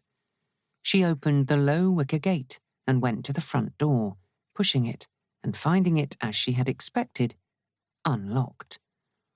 Inside, the narrow lobby-like hall was empty, her own shadow leaping against the whitewashed walls as she swung the beam of light around. She shone the torch up the stairs and called softly, "Magdalene? Magdalene? It's safe to come down now." From the top of the stairs, a shadow uncurled itself from the deeper shadows. Magdalene came slowly down the stairs, her coat huddled around her. She looked tired and strained, her clear grey eyes dark-circled. "How did you guess that I was here?" she asked. "I didn't think you'd leave the enclosure, and it occurred to me that you might have taken the spare key to the postulancy when you were with Bernadette. This would be a safe place to hide." "I had to hide somewhere," Magdalene said. "We went out to look for you, sister. I really didn't want to go, but when Bernadette volunteered, then I didn't like to refuse. It was scary, out there with the mist so thick and even our footsteps muffled. I let go of Bernadette's arm and switched off the torch and melted away. It took her a minute before she realised she was by herself, but I heard her voice calling and one of the other sisters answering, so I knew she'd be all right." "And you made your way to the postulancy?" "I hid in the shrubbery for a bit, but I didn't feel safe there, and then I remembered that I had the key, so I came here and let myself in, and left the door unlocked," Sister Joan said mildly. "I must have forgotten it," Magdalene said. "Sister, there's a murderer about, and yet you sound so calm. Doesn't anyone care?" "Why did you leave the door unlocked? Were you waiting for Sylvia Dacre?" Sister Joan persisted. "Who?" "Sylvia Dacre had an accident earlier this evening while she was riding her bike over the moor." "Then I don't have anything to fear any longer." Magdalene's voice vibrated with relief. "You were afraid of Sylvia Dacre?" "Oh, yes." Magdalene paused and sat down on the stairs, leaning her chin on her hand. "She has been pestering me for ages, you know. A dreadful, twisted kind of devotion. That's wrong, isn't it, sister? Against the law of God." "The Old Testament does seem to be clear on that point," Sister Joan said. "Wicked, twisted desires," Magdalene said. "I thought that I'd be safe here, that she wouldn't find me. But I was wrong. She's still hunting, sister. Was it a bad accident she had? Is she going to die?" "I don't think so. She was coming here with a letter for you, but for some reason she didn't deliver it." "A letter? Where is it now?" Magdalene's voice had sharpened. "I said that I would deliver it. I think it contains a rose." Sister Joan took out the thick envelope and handed it over. "A rose?" Magdalene's fingers tore open the envelope. "Why roses?" Sister Joan asked. "There were other roses left, ones that you didn't find. Why roses?" "She owns a small florist's shop, very exclusive." Magdalene took out the flower, held it between the tips of her fingers, and dropped it onto the floor. "If she means to harm you, why should she try to send you warning?" Sister Joan asked. "How should I know?" Magdalene shrugged impatiently. When Sister Marie was grabbed near the tennis courts, Sylvia Dacre couldn't have mistaken her for you, surely, even if she was wearing your scarf. She wanted to attract Sister Marie's attention, to ask her if I was here. Then she wasn't sure. Probably not, since I tried to cover my tracks, Magdalene said. She probably went to the priest and charmed him into telling her where I'd gone. Not his fault. He assumed we were just friends. You were more than friends? I don't know what you mean. Magdalene's expression was sulky. She pestered me, that's all. Why are you asking me all these questions? Because it doesn't make sense, Sister Joan said. You say this woman was after you, meaning to do you harm because you wouldn't give in to her advances. Exactly. She was pestering me. It was exactly like that. But you just said that your parish priest assumed you were friends. Did Sylvia Dacre have any reason to suppose that you might not mind her affections? People can get tired of people, Magdalene muttered. We'd been together for 5 years. That's a long time. I was sick of her, sick of being adored and cosseted and wrapped up in loving care. I wanted to get away and she wouldn't let me go. She said that she'd always follow me, always be devoted to me. And she's old. She's nearly 50, and I wanted to be free of her. You lived together then? We weren't legally bound. Magdalene had half risen, anger in her face. I told her to find a new partner, but she kept saying she was devoted to me. Then I decided to enter a convent. I'm sorry to disappoint you, Sister Joan said dryly, but your way of loving is most strongly discouraged in the religious orders. Everybody has a chink in their armour, Magdalene said. Did Sister Elizabeth? She was so quiet and gentle. Magdalene's eyes clouded briefly. I thought that she had a loving heart. When we were going round the postulancy, I lagged behind a little and put my hand over hers, just to test the waters, so to speak. She drew away and gave me such a cold look, a shrinking look. You could tell that she had a dirty mind. Certainly, she wasn't fit to be a nun. She was innocent but not ignorant, Sister Joan said. She would have told somebody, Magdalene said. I knew she would have felt obliged to tell someone, to make more of it than it was. So you killed her? Her heart was hammering again. It was necessary, Magdalene said, with what seemed like genuine regret. I couldn't have them deny me entry, you see. She didn't suffer, honestly. She never even woke up. And then you opened the inner door leading to the chapel wing, hoping that an intruder from outside would be blamed. I did think of admitting that I'd done that by accident, Magdalene said. I did say that I'd been into the chapel. I was afraid that one of the old nuns in the infirmary might have been awake when I left the room, so it would have looked suspicious if I hadn't said anything at all. And then afterwards it occurred to me that I might get sent away anyway for being so careless, so I blamed Bernadette. She isn't a very suitable candidate either. Did you know she was engaged and broke off her engagement when she came here? And Sylvia Dacre? What of her? She was coming through the mist to find me, Magdalene said tensely. It was the most dreadful situation, sister, knowing she was coming and not being able to do a thing about it. I slipped out just after supper while they were deciding whether or not to go in search of you, and I saw her, looming up like a great bat. I was in the driveway, and I told her what I'd done. I told her that she'd be blamed for Sister Elizabeth's death. I told her there were clues. She wheeled the bike around and set off like a bat out of hell. That's rather a good simile, isn't it, sister? A bat out of hell? She was frightened, you see, so frightened that she forgot to deliver the rose. They were always the token of love between us, in the old days. She was always stupid and sentimental.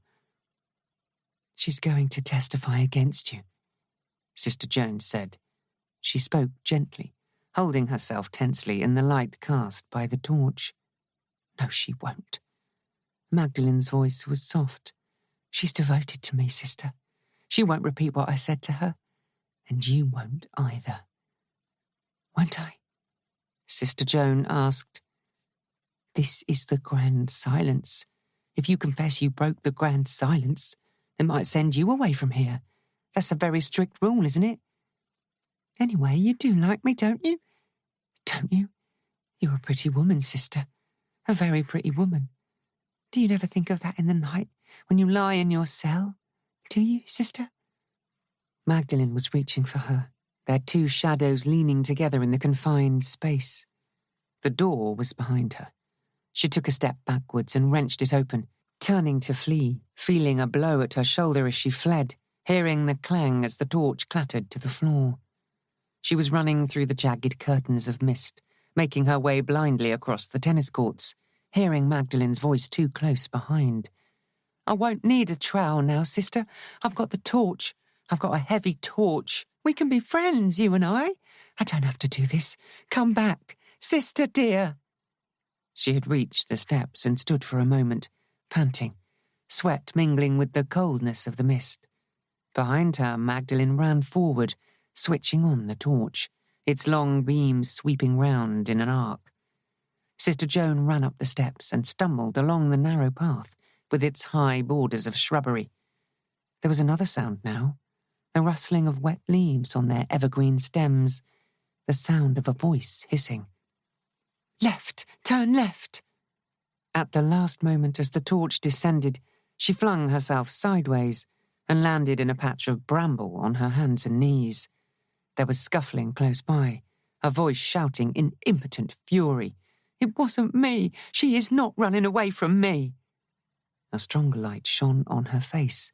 An arm reached down and hauled her to her feet. You can relax, sister. Detective Sergeant Mill said. We have Magdalen Cole in custody. How did you get here? She leaned limply against the trunk of a nearby tree, pulling her cloak about her, shivering. Let's get you inside first. Come along.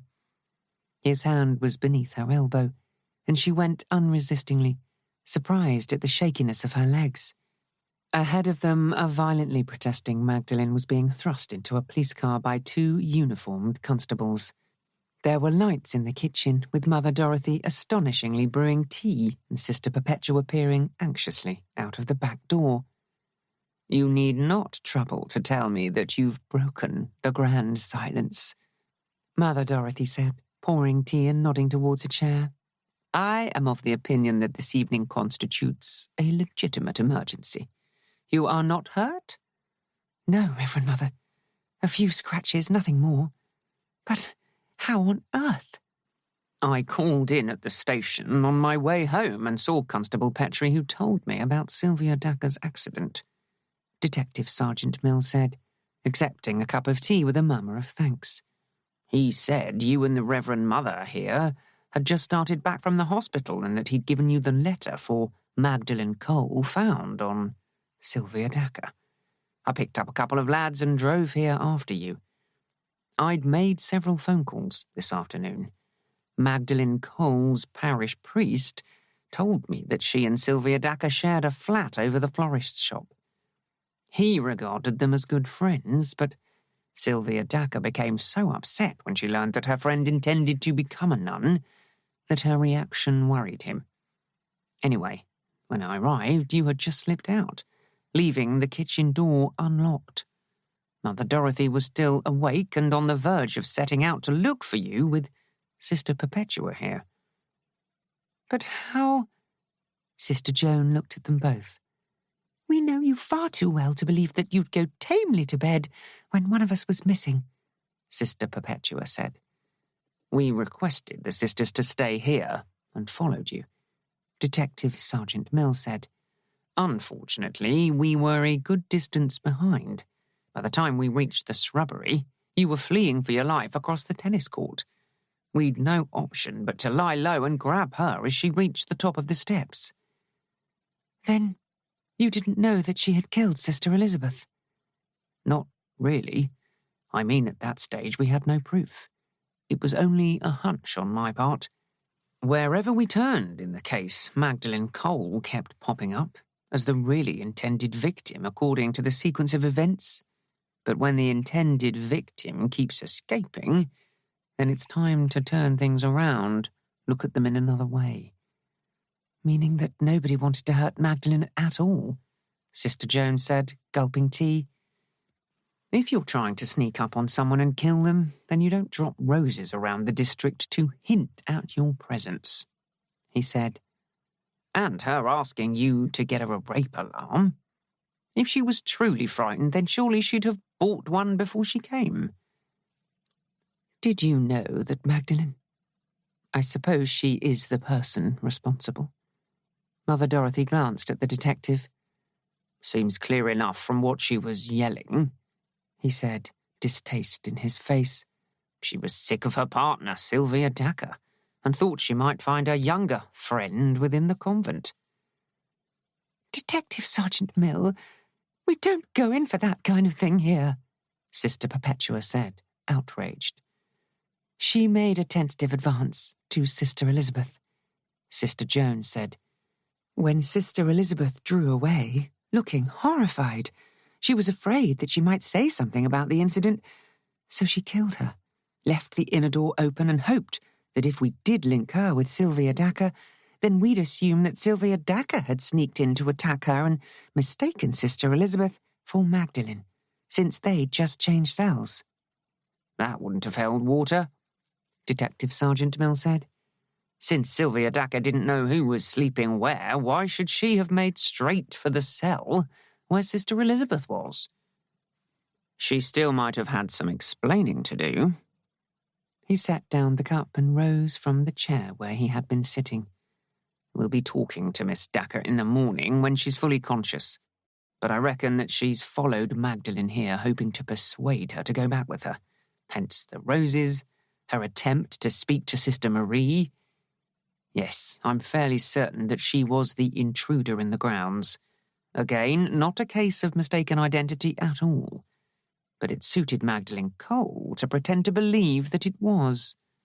She could have had Sylvia Dacre picked up for harassment, attempted abduction, whatever. And in the end, she could have accused her of murder.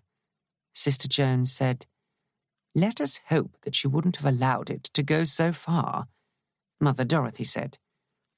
I'd better get down to the station and contact the hospital again, Detective Sergeant Mill said. My apologies for disturbing the grand silence. Good night. I'll see you to the door. Mother Dorothy went with him into the corridor. I knew there was something peculiar about her, Sister Perpetua said. Couldn't put my finger exactly on what it was. Well, I suppose the only good thing to be said is that she'd left her partner. Hoping to find someone younger among the community, Sister Joan said bleakly. And poor Sister Elizabeth was the one chosen. Sister Perpetua shook her head. Love has some twisted paths leading to the heart of it. Sister, go to bed now. At least we can keep silence from now until morning. Come morning, I've no doubt that Mother Dorothy will be wanting a few words with you. I know she will, Sister Joan said gloomily, and went tiredly into the lay cell, closing the door softly, moving to shutter the window. Outside, the mist was blowing spirals round the corners of the stable. As it lifted from the ground like billows of dense white lawn, the gleaming wet cobbles were revealed, shining faintly under the emerging moon. She leaned her forehead briefly against the smudged pane and sighed. Love had indeed many twisted paths. Somewhere at the place where they all met was the truth of it, but it was hidden, like the cobbles beneath the mist. Suddenly, she wanted to cry. Sister Teresa had made a beautiful bride. Her velvet dress with its heart-shaped cap, from which a short veil floated, the delicate sheaf of flowers had given her height and dignity. Her short brown curls had clustered around her face, and her smile had been joyful. Spring, with all its promise of eternal life, was surely the best time to make one's final profession, Sister Joan mused, rising as Sister Teresa, now lay sister in the Order of the Daughters of Compassion, re-entered the chapel in the grey habit and short white veil she would wear from now on. The velvet dress would be given to a bride as a gift from the convent, but Sister Teresa would have her photographs to remind her. Those and the well-wishers who had come to see her make her final vows. The ceremony was ending. Sandwiches, wine and coffee had been set out in the dining room for everybody who cared to partake of them. As Brother Cuthbert's lute caressed the air, the procession formed, Sister Teresa blushing and beaming in her new habit as she came down the short aisle to receive congratulations. Bernadette! Coming out into the main hall, Sister Joan spotted the swinging plait and merry dark eyes. How kind of you to come. Didn't Mother Dorothy tell you? Bernadette shook hands warmly. I've been accepted for the novitiate. I start next month. That's marvellous. Sister Joan's smile widened with pleasure. I'm really pleased you're joining us, though it'll be a couple of years before we can chat together freely again. I dare say we'll find opportunity, Bernadette said with a twinkle. I'll rattle around a bit in the postulancy, though. Maybe more will come. Where vocations are concerned, it's quality, not quantity, Sister Joan quoted. You're sure about this? Very sure. I was engaged, you know, Bernadette said, lowering her voice. He was such a nice person, and I was very fond of him, but being with him wasn't enough. Was his name Julian? Yes, it is. How did you guess? Bernadette looked at her in surprise. I'm psychic, Sister Joan said bluntly, thinking of the two young men who had travelled down to the area. Had they hoped to see Bernadette and persuade her out of her resolution? And had they changed their minds and gone away, leaving the girl to live her life as she wished? Then young Julian must have loved greatly. Sister Joan reminded herself to include young Julian in her prayers and turned to Bernadette again. Go upstairs and have some refreshments. I have a task to perform before I join you, she said. Sister Teresa's bouquet lay on the bench by the chapel door. She picked up the sheaf of lilies and tiny, creamy rosebuds and carried them outside into the spring sunshine. Sister Elizabeth's grave had a coating of short grass starred with daisies. She laid the flowers on it as Sister Teresa had requested and stood with bent head. Sister Joan? Detective Sergeant Mill, how good to see you. Did you come to the ceremony? Turning at the sound of his voice, she smiled at him. I didn't come to the ceremony. Not much in my line. He spoke almost curtly. You'd look silly in a white dress, she said mildly. Indeed I would. I wish Sister Teresa all the best, however. I came over to tell you that I've had a letter from Sylvia Dacre. How is she? Trying to rebuild her life. She really loved that nasty little piece of work. Yes, I know, Sister Joan said soberly. What happens now? Magdalene Cole is trying to convince everybody she's insane. It won't wash, you know. She'll get a hefty prison term. The longer the better, as far as I'm concerned. You'll have to give evidence, but we'll make it as low-key as possible. That won't be for months yet. Sylvia Dacre didn't realise how dangerous Magdalene was until she got on her bike and came up to deliver that letter. Well, Rose to the young woman. Magdalene told her that she'd killed Sister Elizabeth, and Miss Dacre rode off in a blind panic. That must have been hard for her, finding out that the person you've been wooing back with roses is a killer. I've a lot of sympathy for her. So have I, Sister Joan said. Poor lady. So, he stood back a little, frowning slightly, then said abruptly, what I really came to say was that my wife and I, well, we've decided to try to have another go at the marriage for the sake of the boys. I haven't very high hopes, but I'll be doing my best. I wanted you to know. I'm truly delighted. Sister Joan's face lit up. Oh, I know you're both doing the right thing. I do wish you both every happiness. Happiness? Well, maybe there's a spark still to blow on. I'm grateful for your friendship, sister. And I for yours, Detective Sergeant Mill. If you'll excuse me now, I have to get back to the celebrations. My best wishes. She had taken a couple of steps as he bent to the flowers and broke off a short-stemmed white rosebud. Flowers for a nun? She said lightly as he handed her the bloom. A rosebud for a pretty woman, he said. It's a shame it won't ever grow into a full-petalled rose. I'll put it on the altar, Sister Joan said. It'll bloom there. God bless. And turning again, her step light, she went swiftly towards the chapel. The end.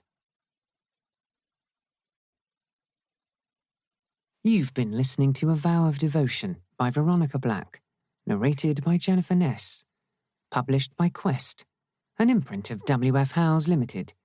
This work is copyrighted 2021 Veronica Black. This recording is copyrighted 2021